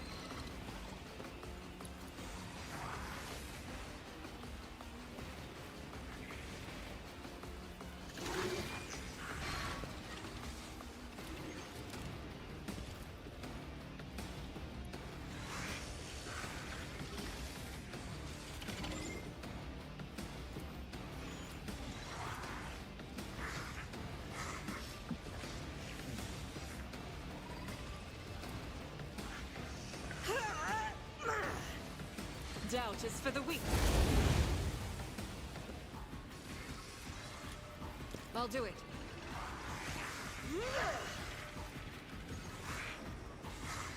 As the Emperor commands, I act. Faith without deeds is worthless.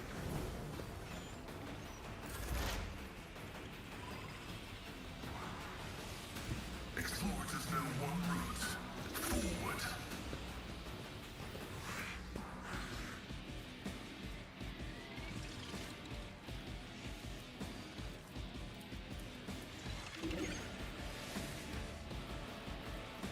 Request approved. Running binary override.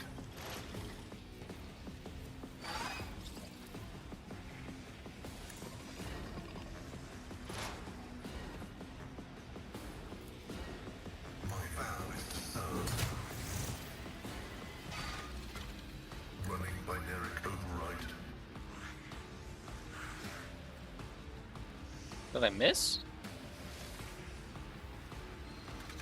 Huh, weird.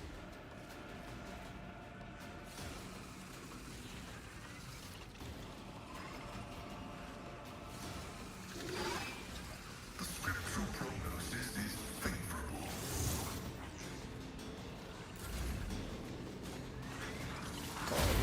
Predator does not become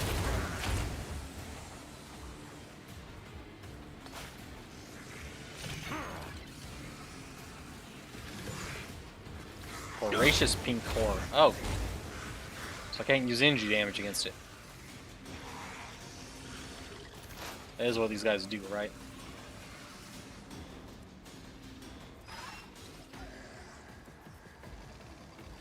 Or not? That's not anything listed.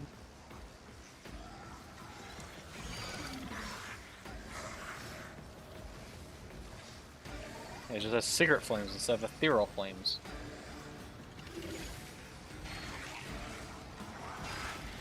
No, weird.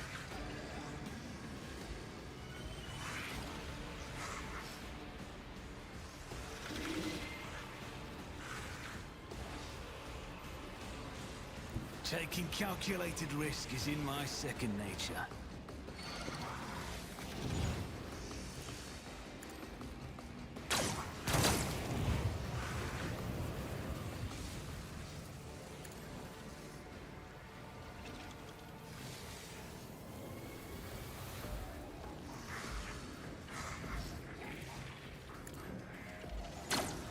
should have thought twice before crossing me.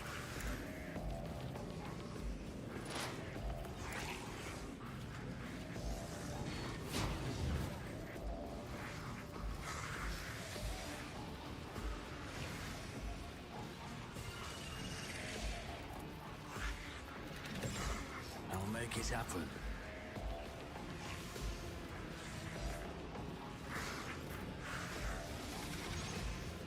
Finish shoulder!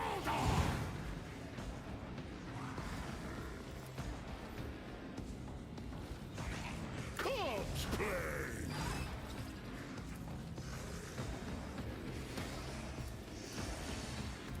See, my hand is thunder! My strike is ruin!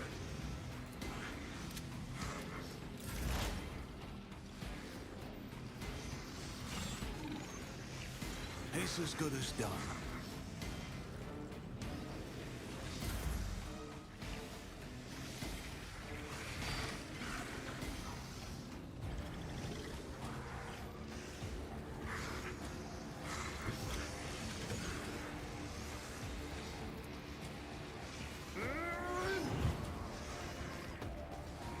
Tried and tested tactics are the best ones.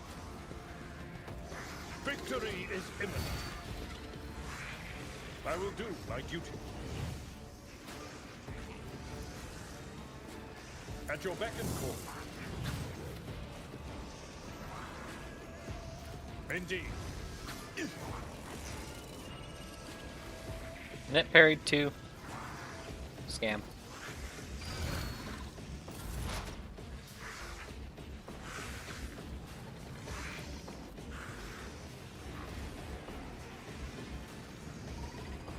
I understand your intent. I am not your Xenos pet monkey. This tedium is beneath me.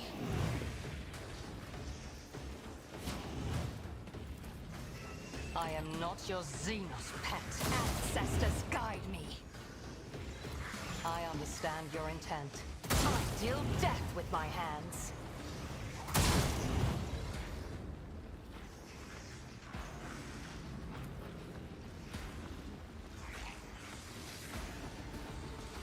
I am not your Xenos pet monkey.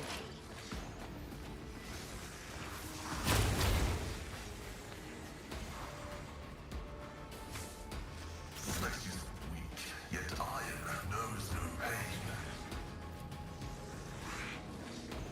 None can do I will carve ruins out of your bones! So it shall be! Corpse play, die in disgrace! The fame-hungry come!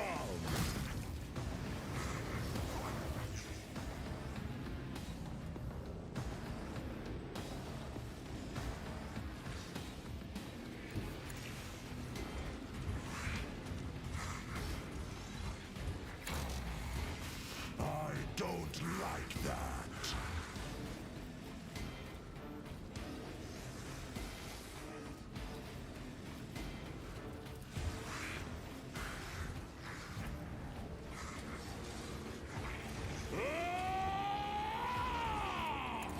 My hand is thunder! My strike is ruin!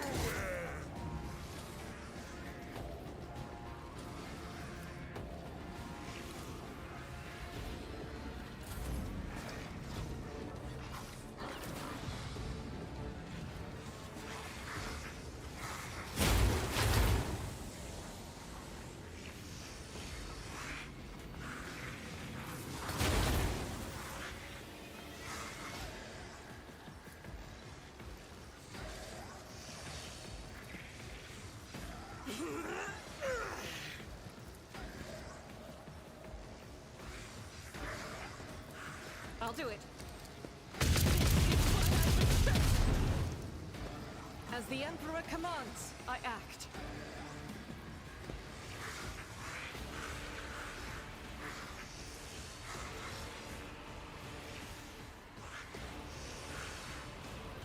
I'll do it.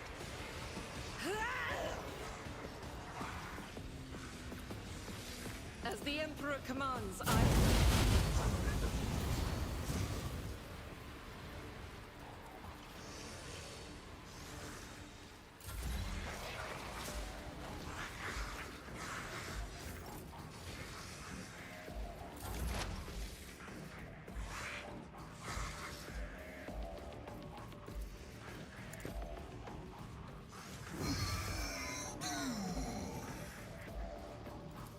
Request approved.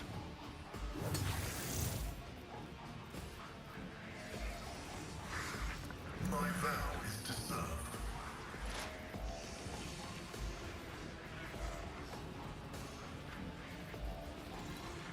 The Omnissiah knows all, comprehends all.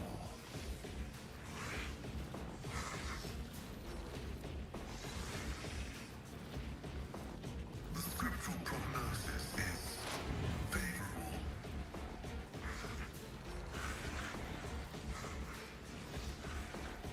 Running binary override.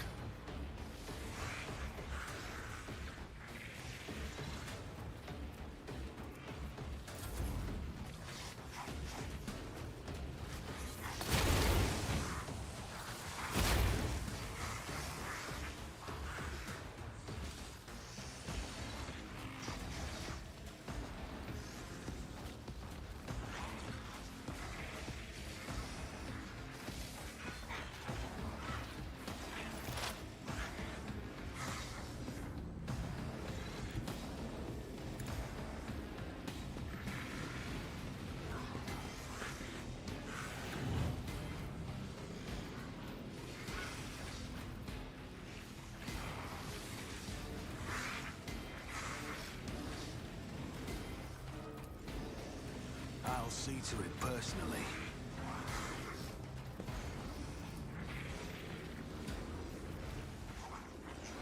I'll make it happen.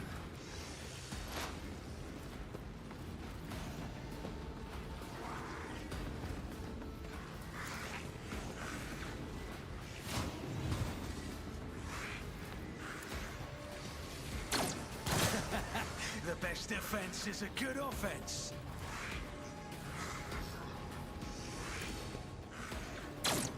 Should have thought twice before crossing me. I'll see to it personally.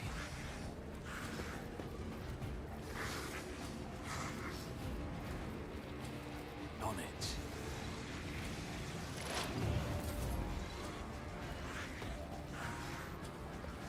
Follow my lead.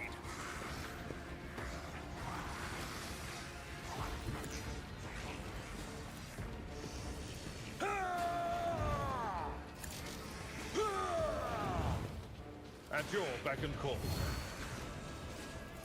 Victory is imminent. Grey hair, sure hand.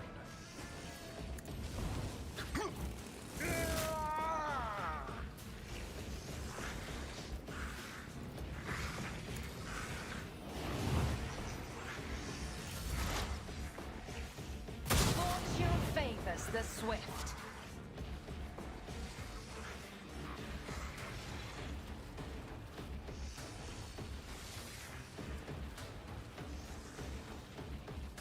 Any left mark around as prey.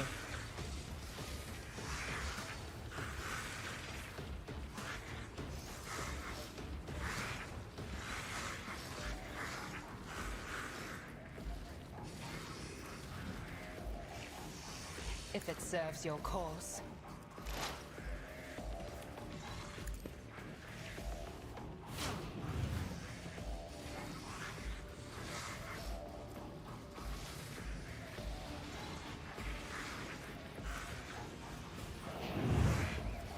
This tedium is beneath me.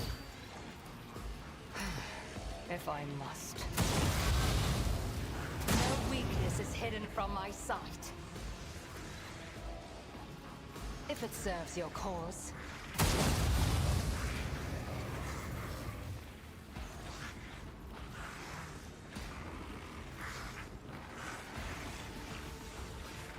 I understand your intent.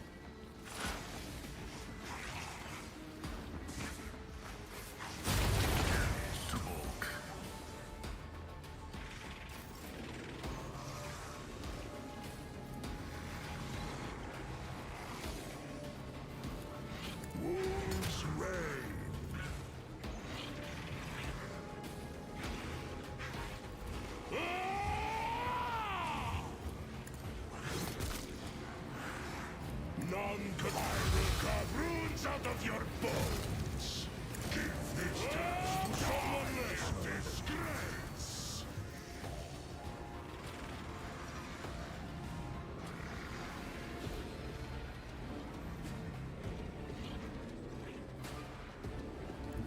I challenge you, damn death.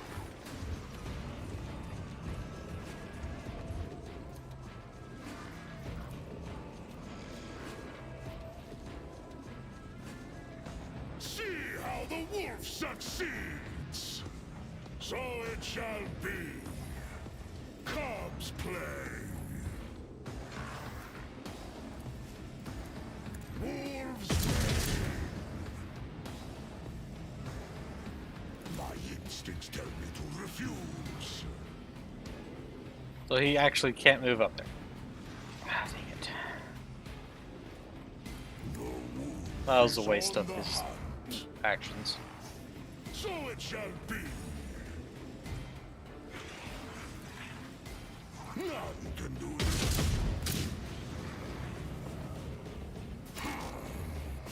I don't like that.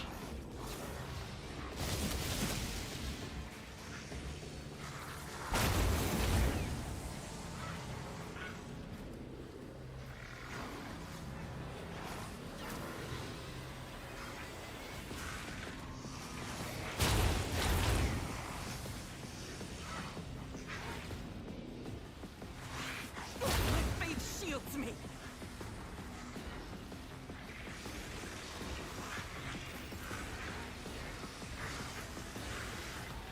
I'll do it. Doubt is for the weak.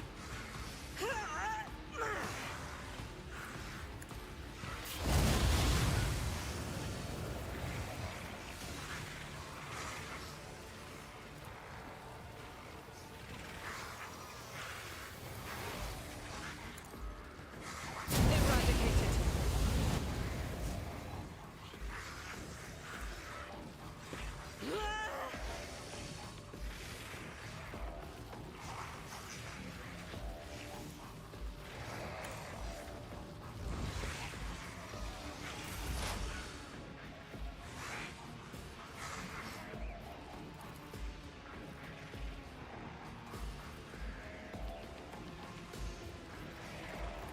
My vow is to serve. How that miss? I don't know.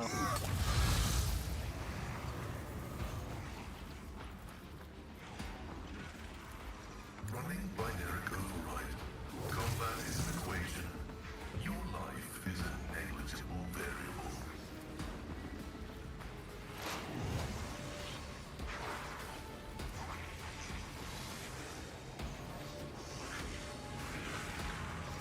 The scriptural prognosis is favorable.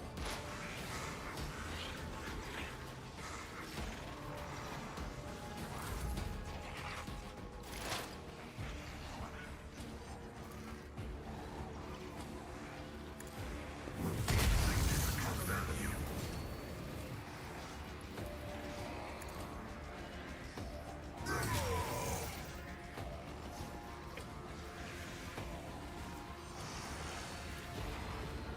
Request approved.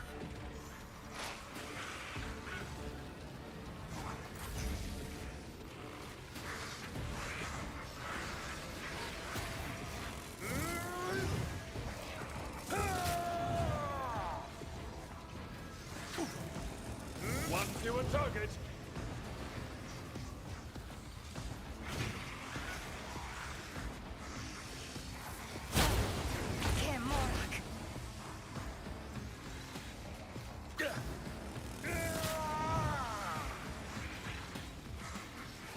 It's nothing.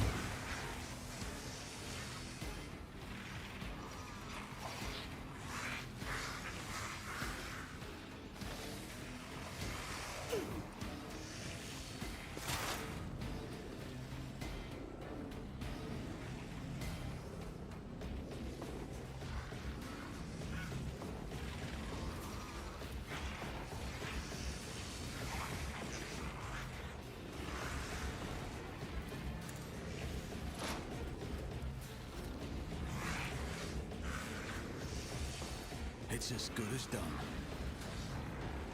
I'll see to it personally.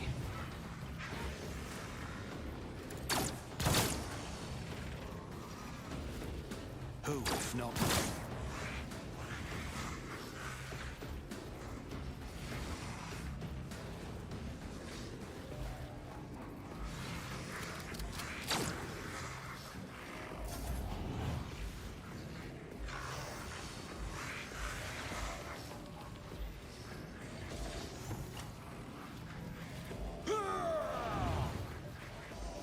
A tactically sound approach.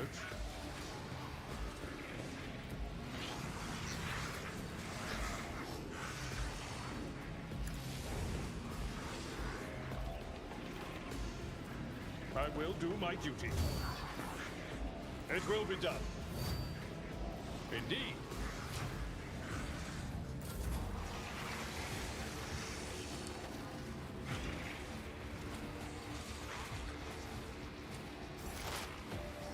Fortune favors the swift. I am not your Xenos pet, monkey. If I must. I hear you moving, no more.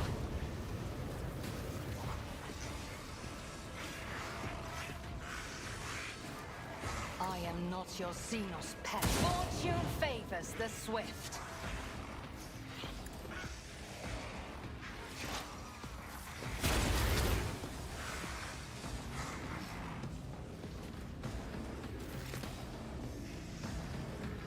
I hunger for battle.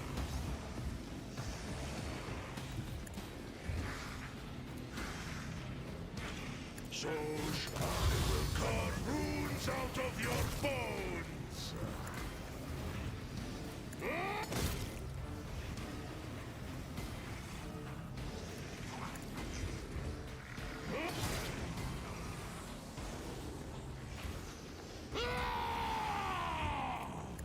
My hand is thunder! Die in disgrace!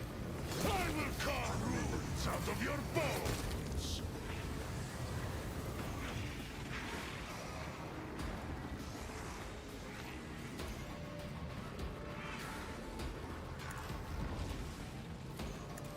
Die in disgrace!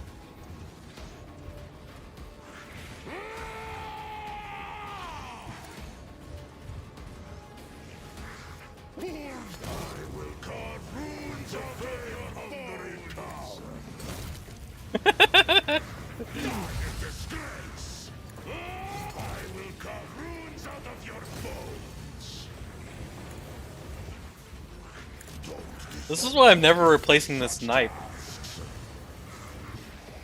I challenge you, damn get. Cops play. In disgrace.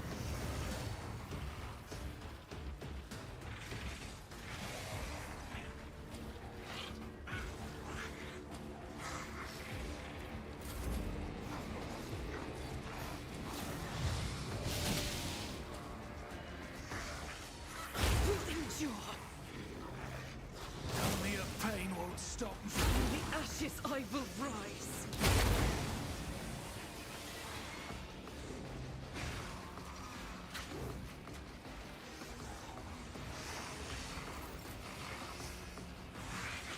As the Emperor commands, I act.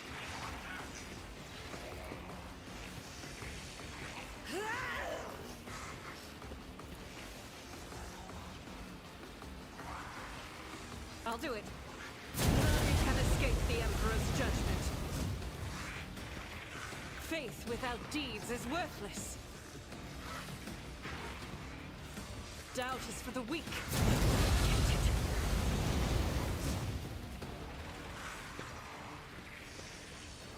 As the Emperor commands, I act.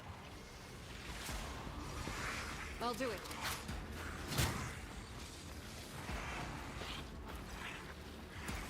The impure cannot escape their fate. Power resides in the will of the righteous.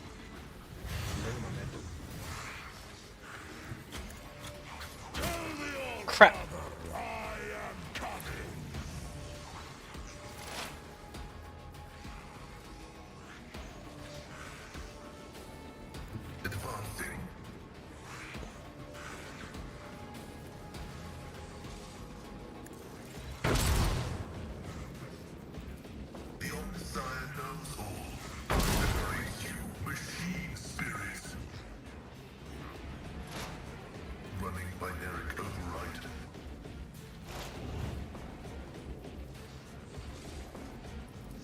Request approved. The scriptural prognosis is favorable. Running binaric override.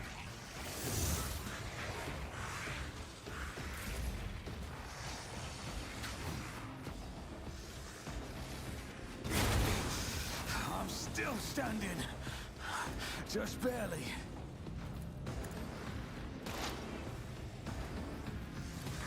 I'll see to your end was inevitable. It's as good as I'll make it happen.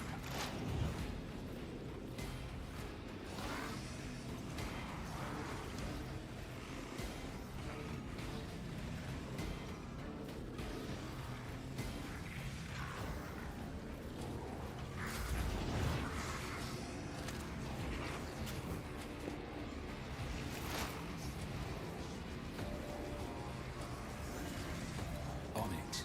Another enemy down.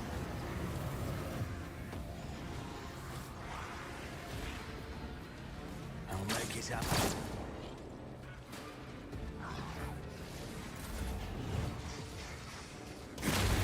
I've faced worse than this.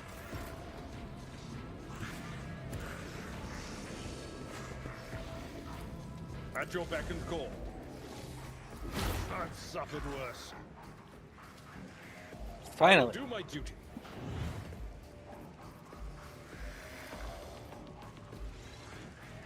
It will be done. Target well struck.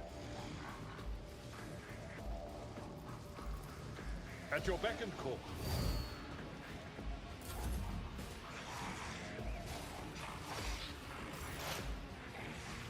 No weakness is hidden from my sight.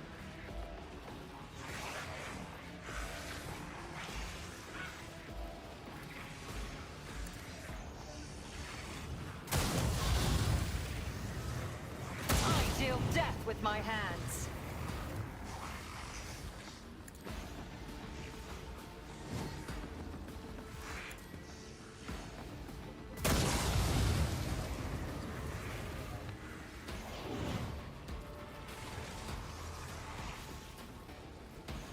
This tedium is beneath me. If it serves your cause. If I must.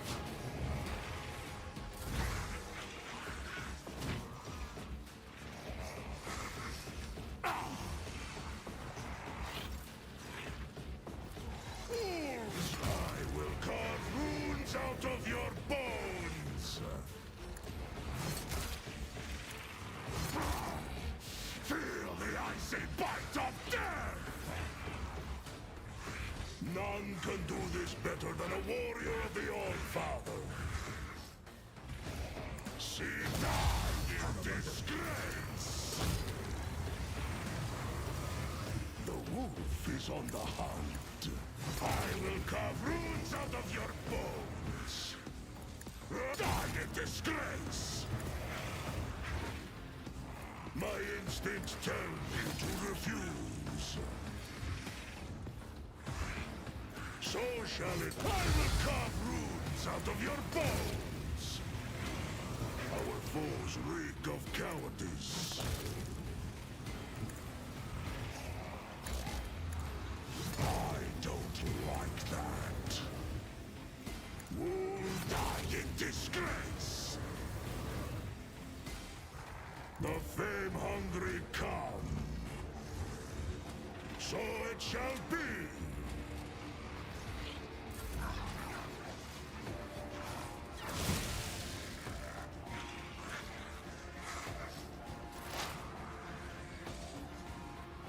Eddie is the tread of his faithful.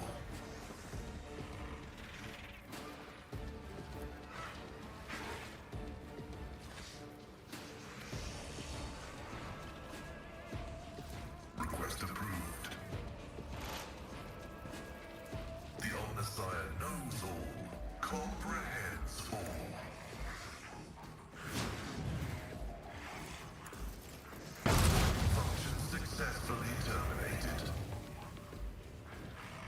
Yeah, this is indeed taking a while.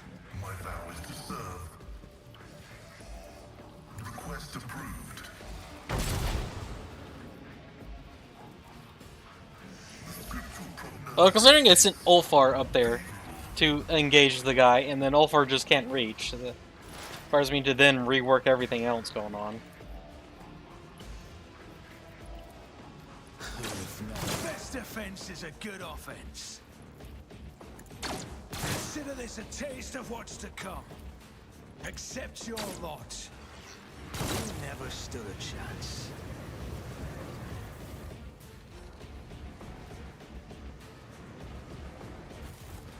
Sweet.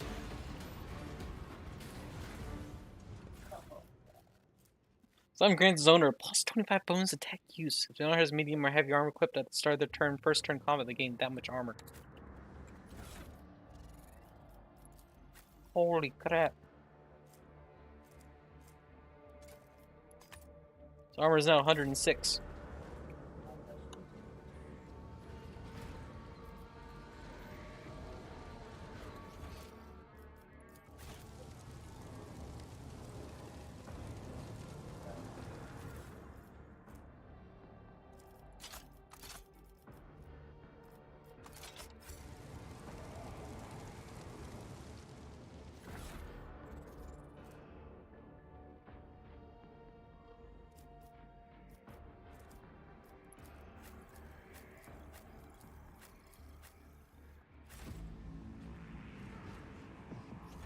Alright, I think I'm going to be ending stream here. Which kind of sucks. I was wanting to actually get to fight the dude. The main boss of this area. Or the Cruel. But, there's a lot more here than I was expecting. And it's already pretty late. So, gonna be ending stream here.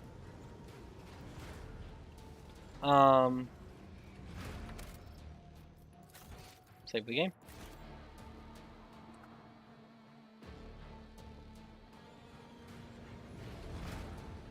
But yeah, so that's gonna be it for stream today. I will be continuing Warhammer 40k Rogue Trader come next Thursday. Rise to the top.